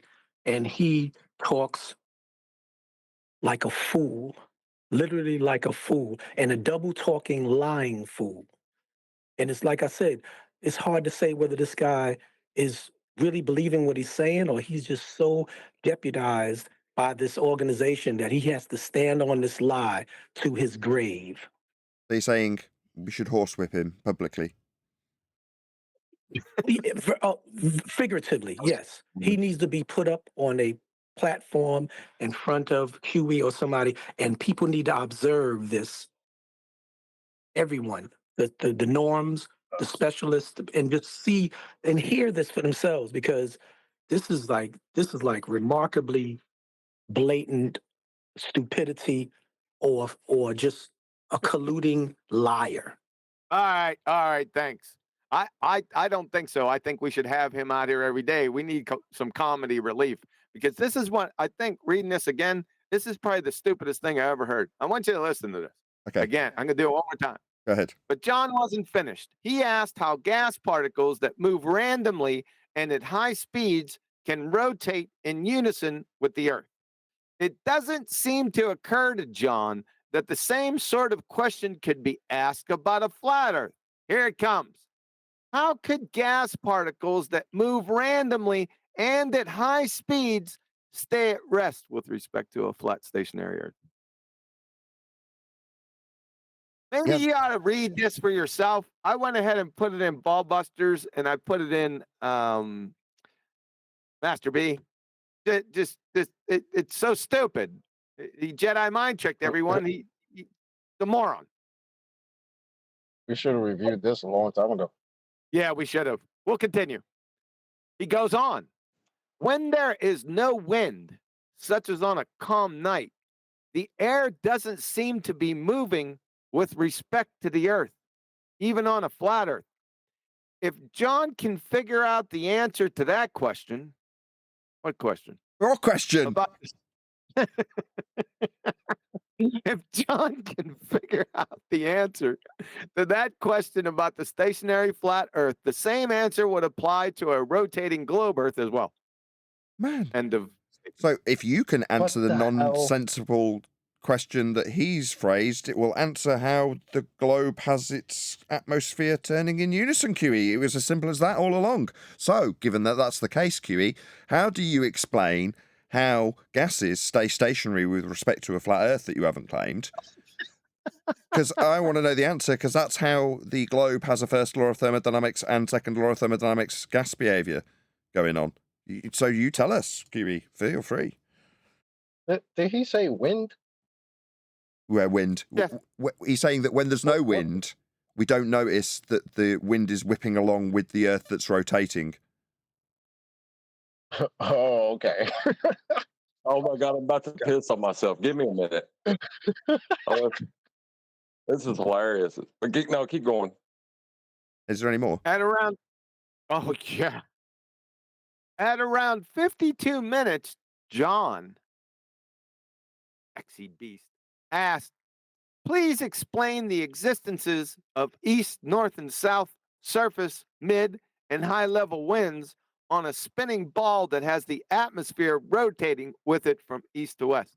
So what you're asking, just because it isn't necessarily as concise as it could be. It's more concise than it necessarily needs to be, rather. You're saying that if you've got a wind travelling from, let's say, north to south up to 100 metres, and then at 1,000 metres, you've got a wind that's going east to west, they're obviously moving in different directions, right? He's saying, given that they're all moving along with Earth, violating the first law, how do you have multiple directions of surface winds with a rotating first law of thermodynamics violating sphere Earth that doesn't have two reference frames proving with spin? That's what you're in essence asking, contextualised within his book and the framework of his garbage nonsense. Now, I'm asking how you can have east, north, and south surface winds at the same times that the winds only travel west-east. With the Earth, yeah. Yep. Once again, John failed to apply the same logic to a flat Earth. If air can move This is a common theme. You've got a difficult question I can't answer on a globe. Well, has he considered how this would work on a flat Earth? Genius. The guy's genius. Once again, John failed to apply the same logic to a flat Earth.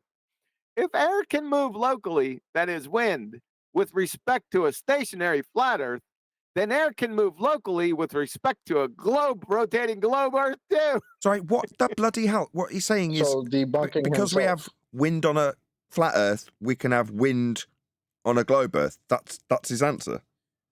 Yeah. Yeah, we have containment, though. He doesn't. Danny Faulkner. Danny Faulkner, if you're listening, you are the captain of the Monkey Mind Molesting Morons Club. You are the captain, the general. You've earned it. That's your new accolade. Captain of the Monkey Mind Molesting Morons. Good for you. Gentleman's retarded. He's not dealing with the question at all. He doesn't need to, right? Let's assess this in a different way. How's he getting away with this? Right? I don't know. Well, it's like you called him, Nathan. You called him a genius. I think this is genius. Yep, that's right? what I was. That's where I was going. Chocolate and I like mine. You go ahead, Chocolate. No, this is genius, man. Like pointed out, mistake what the flat earthers claim, or address how the flat earthers claim about the globe is wrong, and then address how the flat earther doesn't accept the claim on a flat earth, as opposed to let's deal with how this actually works on a globe that I believe in, that I'm teaching you guys how it works.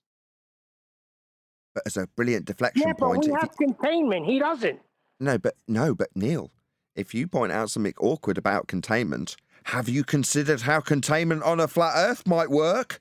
That's basically, where's your dome, isn't it? Yeah, no, that's a necessary antecedent. Yeah, but have you thought about how it might work on a flat Earth, Neil? He don't have that on a sphere globe. He has a vacuum above him, all around him, actually. Neil pointed out how we have a vacuum. Neil pointed out how we have a vacuum all around him. But had Neil not considered how the flat Earth would work with a vacuum all around it? Had he not considered that? Full stop. New paragraph. John then had a bonus question.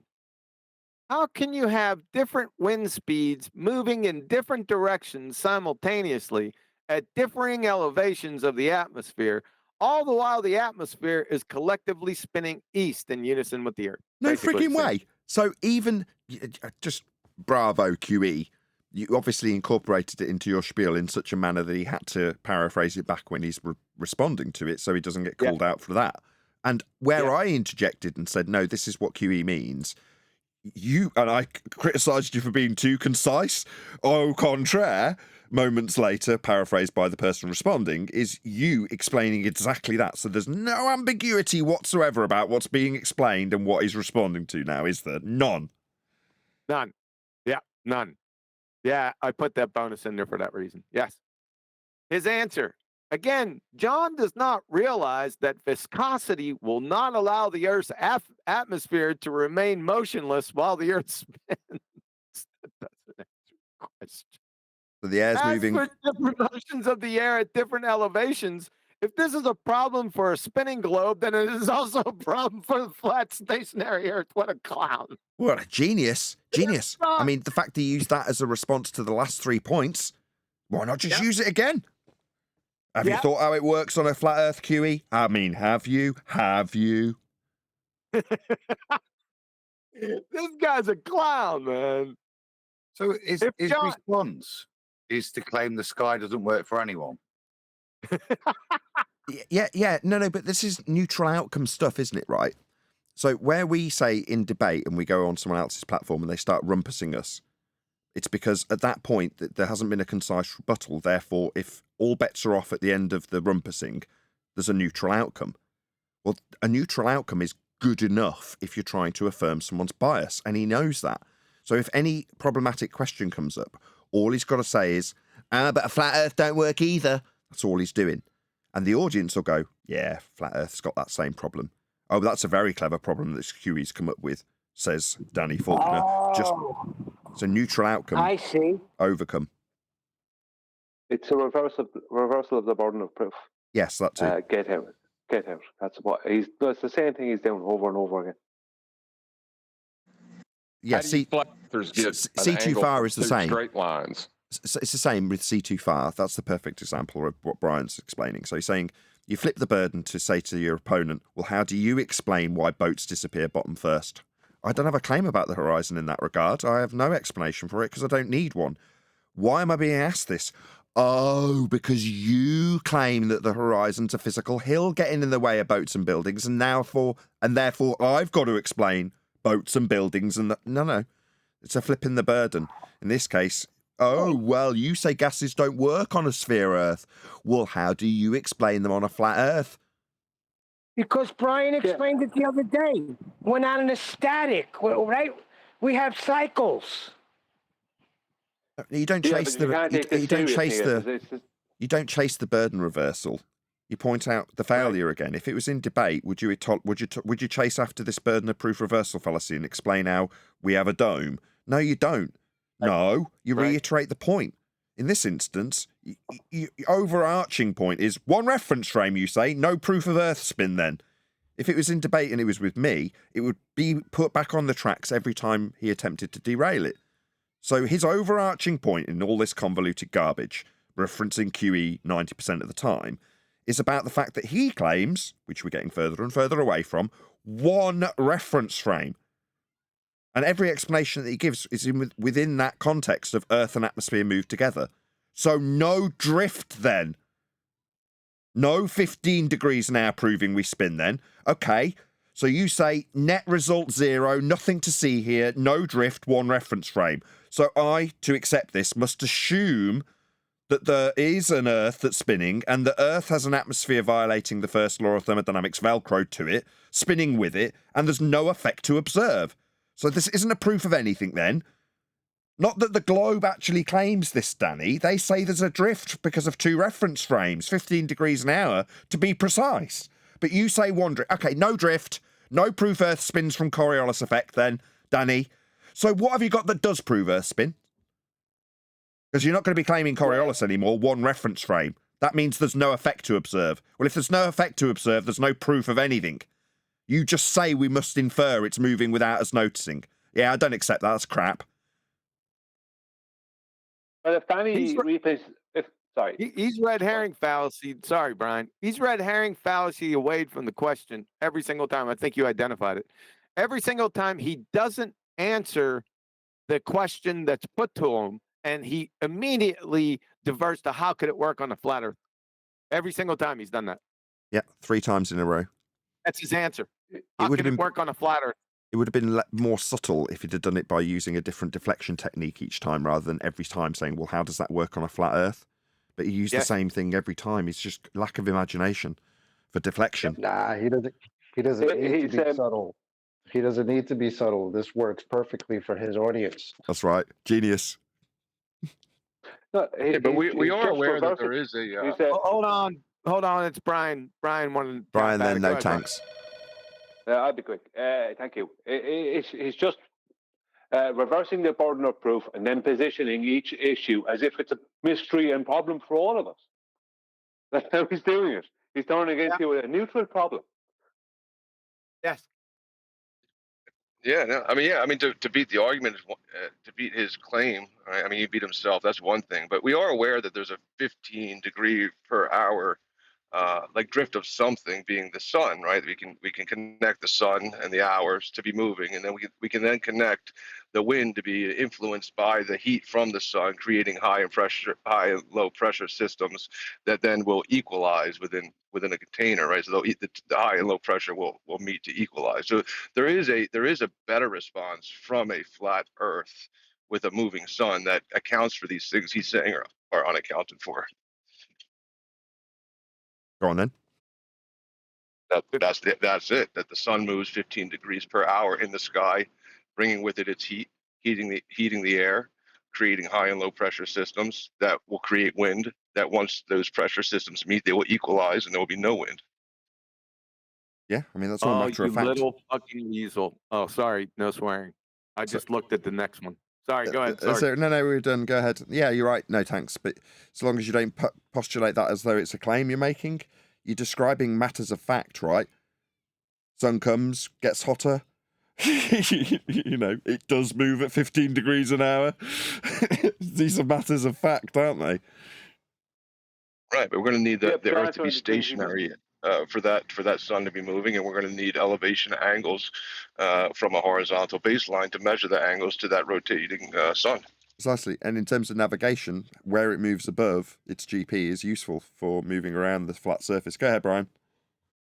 Well, I'm just saying that you're kind of answering the question he wants you to answer then at that stage. It's like, that's just like the way it is. He's looking for you to talk about it. It's like, no, Danny, the question was to you, not to me. You. You're going to love this one. Next, around 54 minutes, John pointed out that if the atmosphere spins with the Earth, then the air at progressively high elevations must move more quickly. This is correct, but let's check out how much faster it must move. Let's be generous. What? Whoa. Let's check out by what extent it violates the first law of thermodynamics. Yes. Yes. Yep. It's called super rotation. This is correct. But let's check out how much faster it must move. So he's going to Jedi mind trick his audience past the train wreck that he just admitted. Let's be generous and consider an elevation of 10 miles, effectively including all the troposphere. John? Yes? Refracted curvature? You there? Yeah, that's with respect to horizontal plane of reference. Sorry. Thank you. Go ahead, QE. Let's also assume for simplicity that the Earth's circumference is 25,000 miles. Checking the math, the circumference of the top of the troposphere around the equator has a circumference of 25,063 miles. Stop. That is a difference of 0.25%, meaning he changes them into percents, meaning that on a spinning globe, the air 10 miles above the equator is moving 0.25% faster than the air on the equator. Does anyone think that this difference in rotation speed from top to bottom would be that significant over an elevation change of 10 miles? What? Just said that. It's only a little bit. It's only violating the first law a little bit, John. What's the matter with that? They described only violating it by point. He's described the height. When one considers the various wind velocities at different elevations, John obviously never bothers to check out the numbers for his absurd claim. What about not the troposphere, Danny? Not just the troposphere, even though that's a train wreck, you dumbass cracker. You didn't have all the other parts of the atmosphere. Paradox. Okay, so he's got the height with respect to surface level that he's describing as it whips along, and then he's convoluted the what would be rim velocity of the atmosphere, as stupid as that sounds, versus the angular momentum to make it a small number and say that it's only a small difference. So if you compare the globe Earth to the hands of a clock, you can describe the angular motion. However, the angular motion of the globe Earth is with respect to its axis that will also need a flat plane of reference to describe. So he's got 3 flat Earths in there. The height, the axis, and, didn't get this in, I tried to stop here, the radial value itself. So when he describes the outside edge of the equator, that's a description that also needs a flat Earth to measure it. Minimum elevation angle measurement to Polaris to give him his inferred sphericity at a radial value that he dictated. That comes from a flat Earth measurement also, so he's got 3 in there. I hear him just basically saying, we live in a blender, and why would you notice that we live in said blender? It's only violating the first law a little bit, guys. Just let it go. And if it's only a small number, it's just a misdemeanor violation. It's a small number if you put it in angle rather than miles per hour. Or percentage. Oh, if it's a blender in the way that he's describing, then there's no Coriolis. Why do people keep mentioning blenders? Conservation principles, next topic. Around 56 minutes, John took on angular momentum. He put up a quote about conservation principles in mechanics only applying in isolated systems, where there are no external forces acting. John then put up another quote saying that there really aren't any isolated systems in nature. He didn't. Stop. Now he has successfully Jedi mind tricked the audience. What's the discussion about? The globe Earth claims it's got Coriolis effect. Now it's being paraphrased as though quantum erasers' claims are about angular momentum. No. The rebuttal we receive from anti-flat earthers is, as is being reasonably carefully done by Danny Faulkner, convoluting the actual effect the globe Earth claims, that's Coriolis effect, and turning it into something else that's much easier to overcome, conservation of angular momentum, which is absurd also. I see what he's doing here. He's Jedi mind tricking the skank and file knuckleheads into John against physics. Watch what he does here. John then put up another quote saying that there really aren't any isolated systems. If one were to apply this standard consistently, then conservation principles can never be used in mechanics. John concluded that since the Earth is not an isolated system, angular momentum is not conserved, and thus angular momentum cannot be used to explain the Coriolis effect, you clown of a They don't dumbass. explain Coriolis effect with angular momentum. The effect is a not actual deviation observed as you turn beneath stuff. That's the effect. But he successfully made the audience, by connection at the end with the words Coriolis effect, make them believe that it has something to do with one reference frame and the conservation of momentum that delivers no effect. No drift, no 15 degrees an hour. One reference frame. That's Coriolis, is it? No, Danny. Definitely not. But maybe the audience will think that it's John's misapprehensions about the conservation of momentum in an angular fashion, ignoring rim velocity, when the effects are drift at 15 degrees an hour, the globe claims. Epic. It never occurs to John to ask why physicists would make up a system of study, physics, that is of absolutely no use in describing the world. He thinks angular momentum is physics. I got nothing. What's the natural phenomena? Angles. It never occurs to John. Oh, I already did that. If John, I like how he uses my name so much in this. You liked it 10 minutes ago. I'm liking it a lot. Yeah, I didn't like it 10 minutes ago. If John were to dig a little deeper into his quote mining, really, how in the hell is that quote mining? He doesn't know what quote mining is at all. Was there anything? Hold on. Where did you say anything in quotes? Other than your own words that he's quoting, where did you use a reference and put quote marks around it in anything that he's detailed in the last 3 paragraphs? What's he talking about? He's saying that I quote mined the definition for angular momentum and then quote mined the definition for isolated systems. He thinks that definitions are quotes. What's he talking about? He's a moron. I don't follow this logic at all. Mining something? Quote mining now? Yeah, apparently. I'm sorry. Yeah. If John were to dig a little deeper into his quote mining, that is fucking hilarious, Danny. You sound like an evotard. He would find that the same sources likely stated that if outside forces are very small, those forces can be ignored. And what we predict based upon no outside forces agree with reality to a very high degree. What the fuck is that? And what the hell was that, Danny? And what are they agreeing with? What's the principle that we're getting agreement on? That there's no drift at 15 degrees an hour because we've got one reference frame. Well done. So no proof Earth spins then. But what, you've successfully sabotaged one man in your book for about 10 paragraphs so far. Great job. Often the disagreement between the prediction, there were no predictions here, Danny, and reality are so small that we cannot detect the difference. That is, departures from the assumption of an isolated system are negligible. What? There's that word.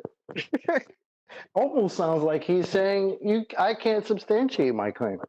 Yeah, meanwhile, Coriolis effect on a globe is claimed to be at 15 degrees an hour. It's the difference that you would observe in not actual drift of things like stars, bullets, and footballs when it's asserted that Earth turns beneath them as a second reference frame. This entire garbage spiel from Danny Faulkner is in line with Simon Dan saying, the reference frames the globe uses to claim that we've got 15 degrees an hour drift and assert that we can prove we spin are ruined. We've only got one. That's what this whole garbage nonsense is about. He's going to train wreck himself in the next statement, right along with your statement right there, Nathan. Listen up. If the difference are not negligible, then one must do a more complicated analysis of using torques. That should be external torques. Danny, let me ask you a question. How many external torques are in a system that is only one system, a non-inertial reference frame? Where's the external torques coming from? I think I've got his response by email. He says, has QE considered how torque work on a flat Earth? Amazing. Yeah, that's what he would probably say, yes. Yeah. I caught Hillbilly Blue Balls doing that same thing a while back. If he didn't, I think you might remember. It might be fuzzy, though. Let me continue. That's a bit too high level for most people. Fortunately for the Coriolis effect, this is not necessary. John has done nothing less here than undermine all of mechanics, a very important part of physics, a discipline he considers to be a true science. What?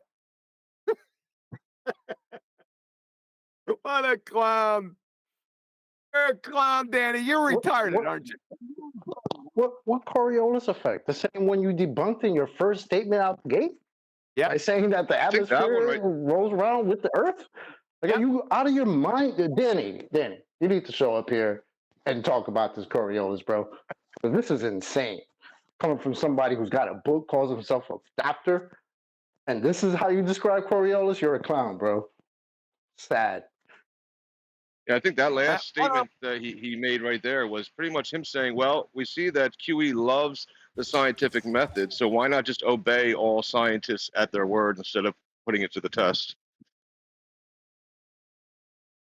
And it would be an insult for you to put it to the test. Yeah, it's clumsy. A discipline he considers to be a true science. I'm not going to go into it. It's too stupid. At 101, John asks, what is conserving angular momentum? He doesn't get it. Just as in the case of linear motion, force causes a change in linear momentum. So in the case of rotational motion, torque causes a change in angular momentum. If there is no external torque, then angular momentum is conserved. If the external torque is so small as to be negligible, then the change in angular momentum will be negligible. This is a nothing burger. It has so John has this backward. He is asking what conserves angular momentum when he ought to be asking what changes angular momentum. What? Huh? There you go. No, you're not asking. From what would it, how would it work flat Earth? The question isn't about why angular should momentum. He be asking about? The question's about Coriolis effect, which is claimed to be a drift from two reference frames. That would be a not actual drift, not like a baseball or a golf ball. But he's decrying it by saying one reference frame and suggesting that QE's asking about conservation of angular momentum. He's not. You've got a claim that's Coriolis effect. You ruined it in your first statement because you go to the school of Simon Dan. John's ignorance of basic physics is astounding, and all the while he heaps scorn and ridicule on others who do understand physics. Right, is that are angles physics? What? Are angles physics? Angles? No. Can't do fuck all of an angle, mate. No swearing. For an example, for an example, oh, he didn't say John. For an example, just look at the words on the video at the timestamp above. What? I don't know. Point objects. This was followed closely around 103 with some statements about the angular momentum of point objects and extended objects. In his statement about point objects, John appears to have confused radius with radians. Huh?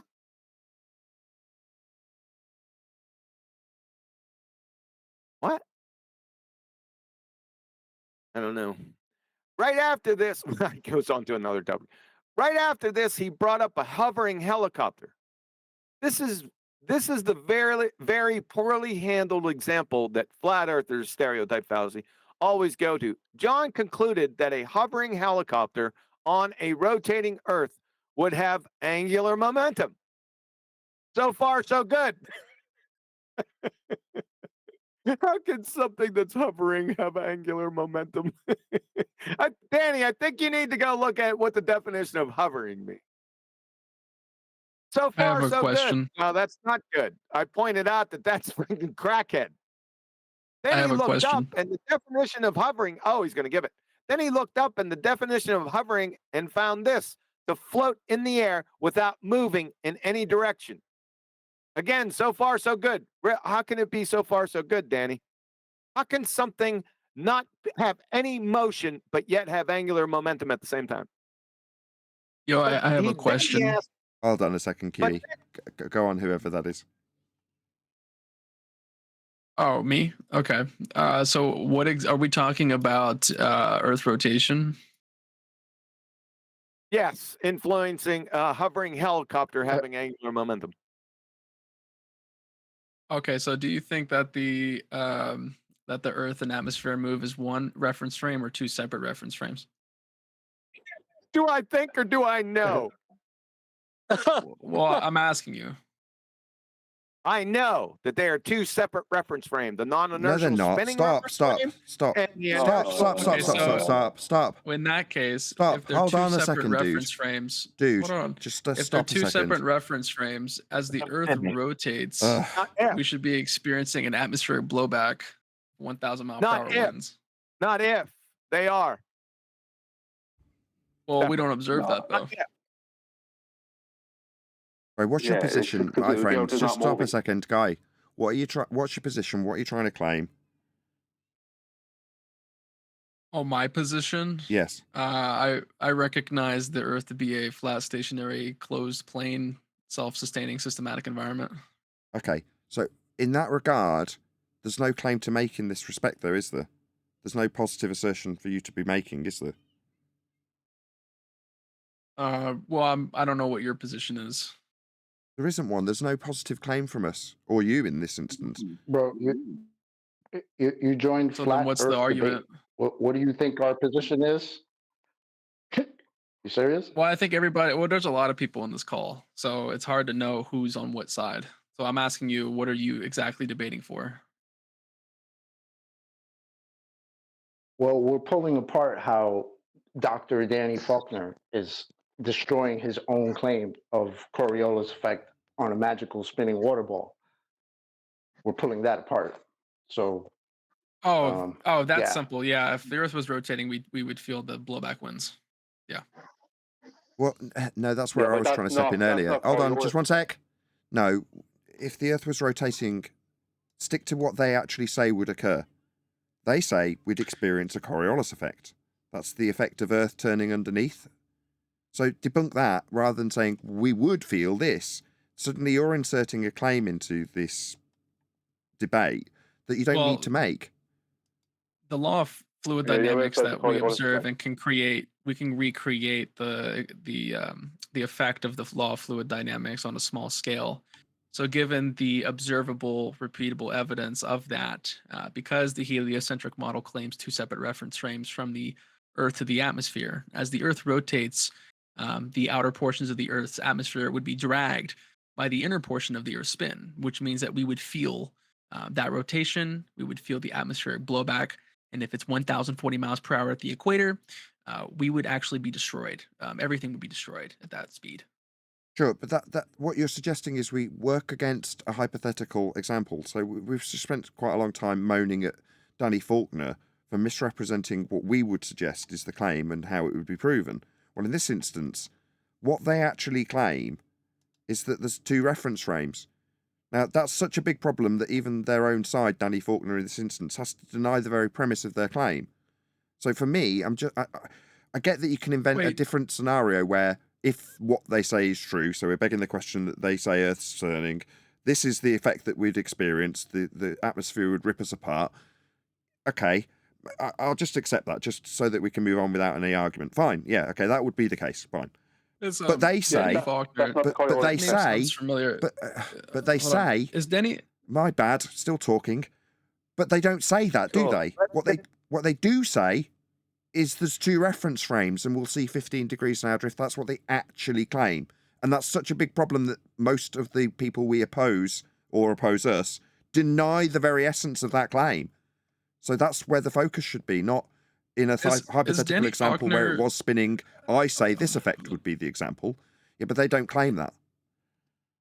Hold on, is Danny Faulkner the guy that froze when he was asked how you have air pressure? Yeah, in it a was. container? Yeah, that's him. That's that guy. That guy's not a real scientist. Yep. The guy's a fraud. That's okay. Well, yeah, well, that's we're okay. What's the science? Yeah, we're quite aware of that. Oh, okay. So it sounds like everybody here is relatively on the same page.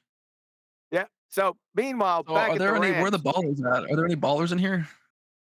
Meanwhile, back at the ranch, we're going through this document, sir. Just relax and go on mute. Meanwhile, back at the ranch, listen to this again. I wanted to debate against a baller. Are there any ballers in here? Go find a baller somewhere. We're on another mission. He's not listening. Oh, well, what is your mission? Brother, you gotta relax. I think this guy is just. I have a feeling. They're doing a show where they have a recording of Yes, indeed, Brian. Can QE state the mission? Oh well, I don't want to interrupt. Thank you. fucking You already did. done that.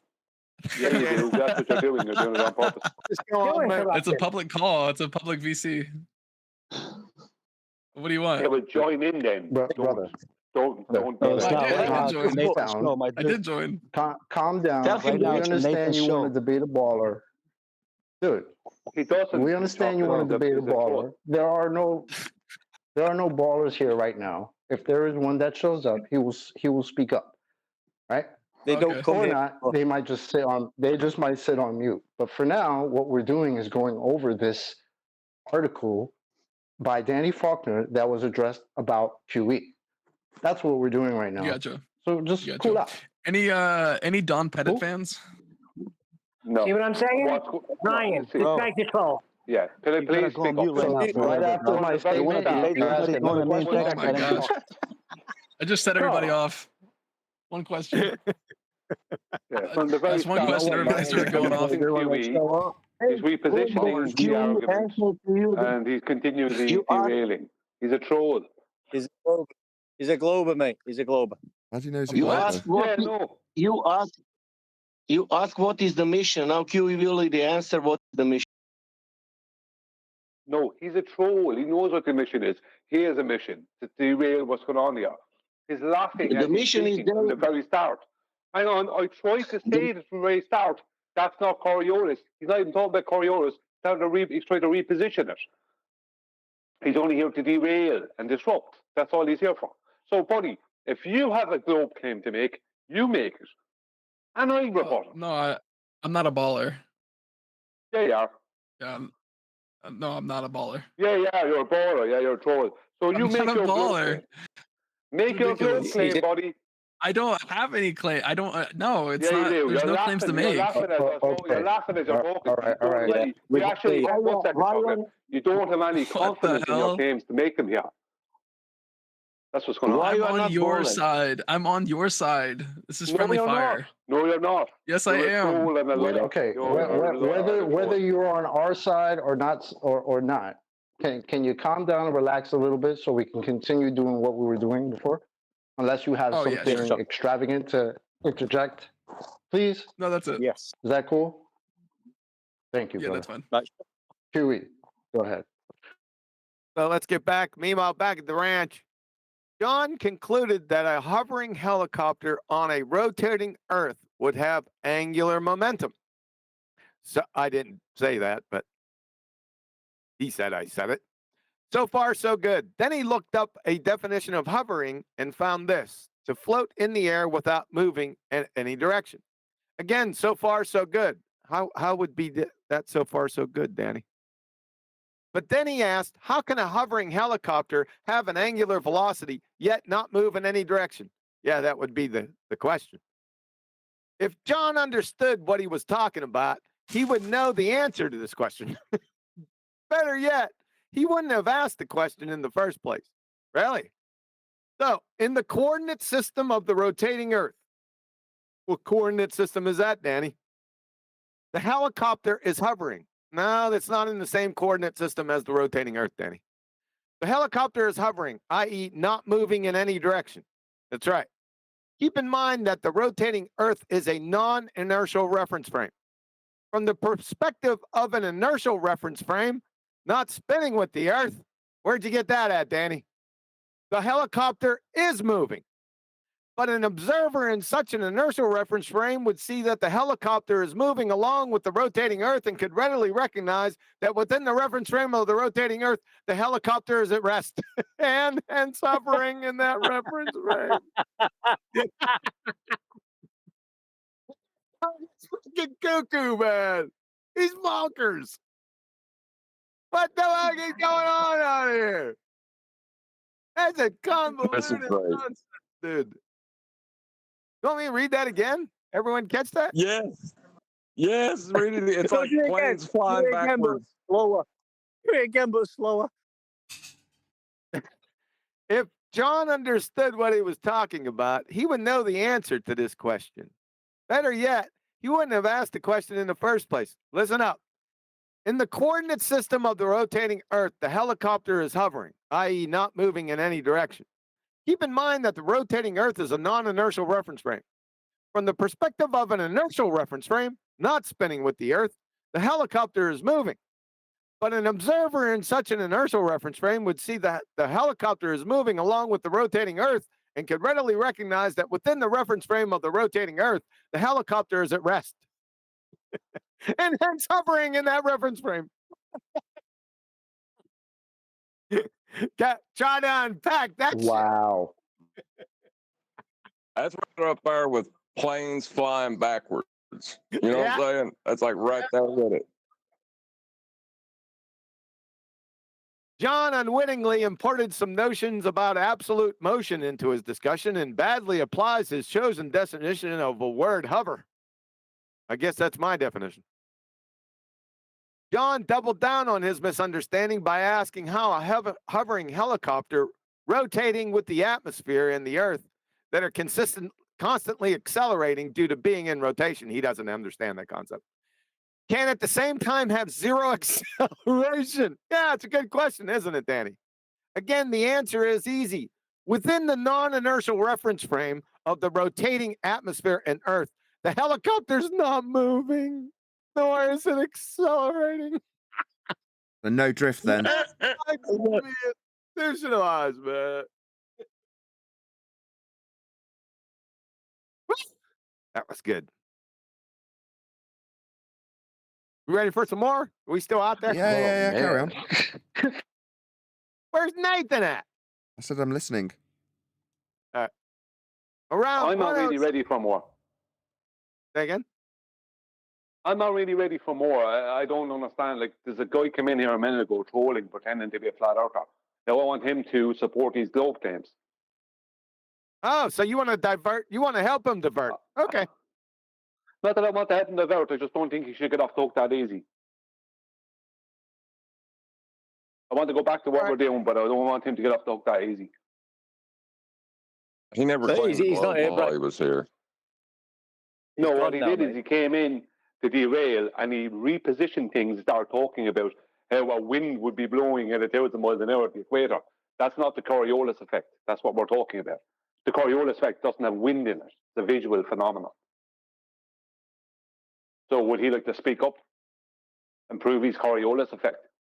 Yeah, but he's gone, Brian. With respect Just to, to be honest, like when he came in, he asked if we were speaking about Earth rotation. He didn't really denote Coriolis. Yeah, but that's my point. I tried to get out. I tried to say it from the very start. If you listen back, you'll hear me say it 3 times. That's not the Coriolis effect. He was trying to reposition it from the start. He was trolling from the start. I got a bad feeling off him immediately. The minute he opened his mouth, he was laughing as he opened his mouth. So I want him to support Danny Faulkner here. Come on, baller. Support Danny Faulkner. Support what Faulkner said. Open your mic.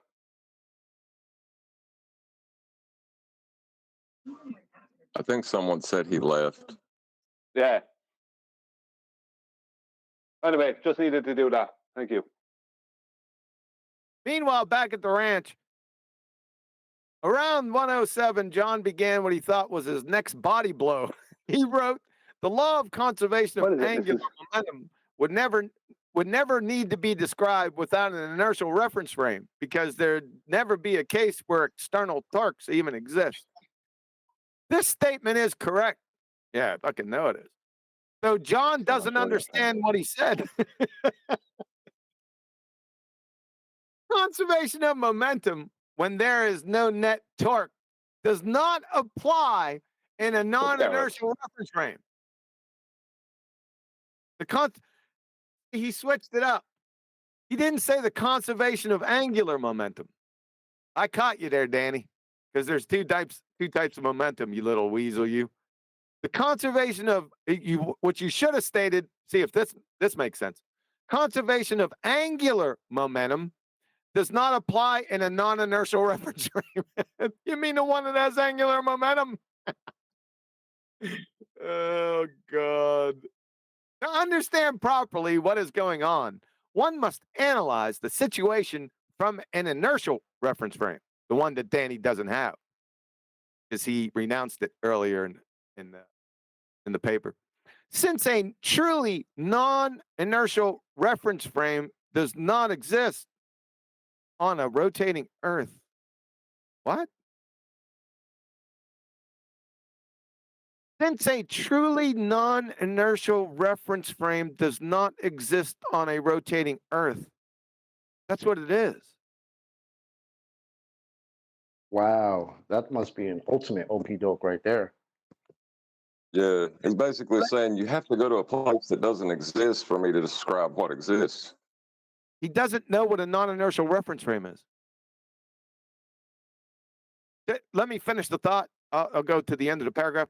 It's only a short sentence. Since a truly non-inertial reference frame does not exist on a rotating Earth and atmosphere, the correct frame of reference to understand the Coriolis effect is not on the Earth. What the hell? This guy, he needs to be institutionalized. I can't believe he wrote Yeah, it. you have to go to the we- sun, moon, and stars. So then, where do we observe this Coriolis effect? Coriolis observe effect, it. just for brevity, Coriolis effect can only be observed on a non-inertial rotating reference frame. That's the only place it can be observed. Just so we're clear. But he just made the statement that you can't have a truly non-inertial reference frame on a spinning Earth, even though I could have sworn that that's what the hell it's supposed to be. But I mean, am I wrong here? No, you're exactly right. This guy, he's a moron. I mean, what else? Since a truly non-inertial reference frame does not exist on a rotating Earth, he needs to be institutionalized. That's what a non-inertial Your reference frames are ruined.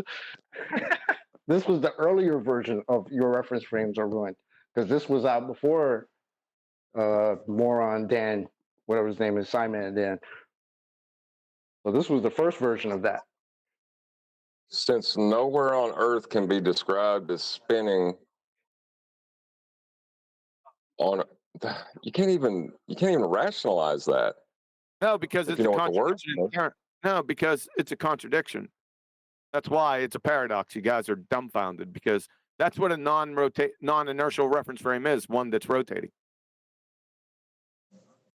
Yeah, I think he's insane. Yeah. So maybe not insane. Maybe another step of that genius we were talking about, right? Let me take away one of the absolute inertial reference frames that we have, which is the non-inertial one, aka the rotating Earth. Let me take that away, and therefore I can conclude that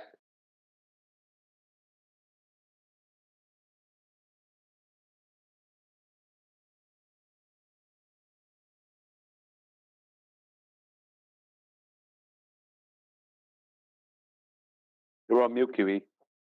No, I just stopped to let you guys finish. It looks like I'm not getting any more. Do you want me to go on? Yeah, why not? At 109, John introduced another quote which explained the difference between an inertial reference frame and a non-inertial reference frame. Yeah, you should have listened to that, Danny. This quote said that Newton's laws of motion are not valid in a non-inertial reference frame, but are valid in an inertial reference frame. Yeah, that's correct. This was preceded by a quote stating that the conservation of angular momentum is a consequence of Newton's third law.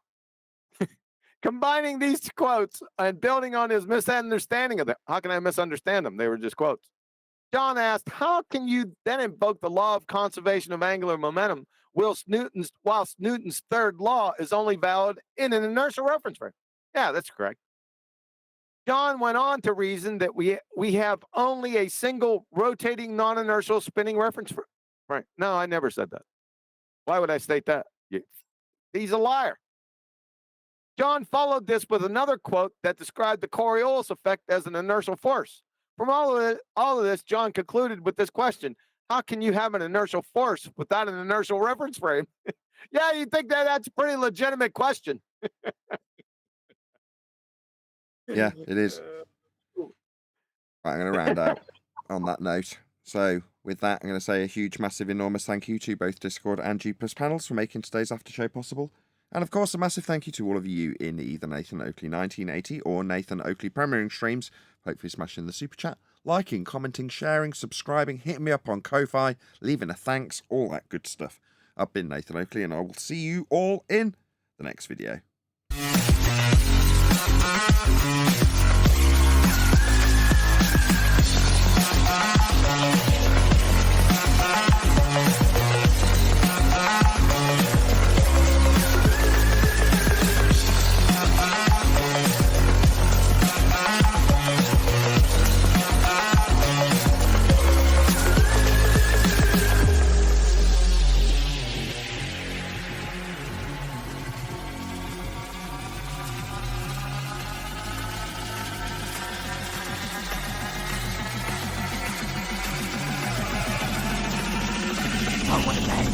What a lovely day!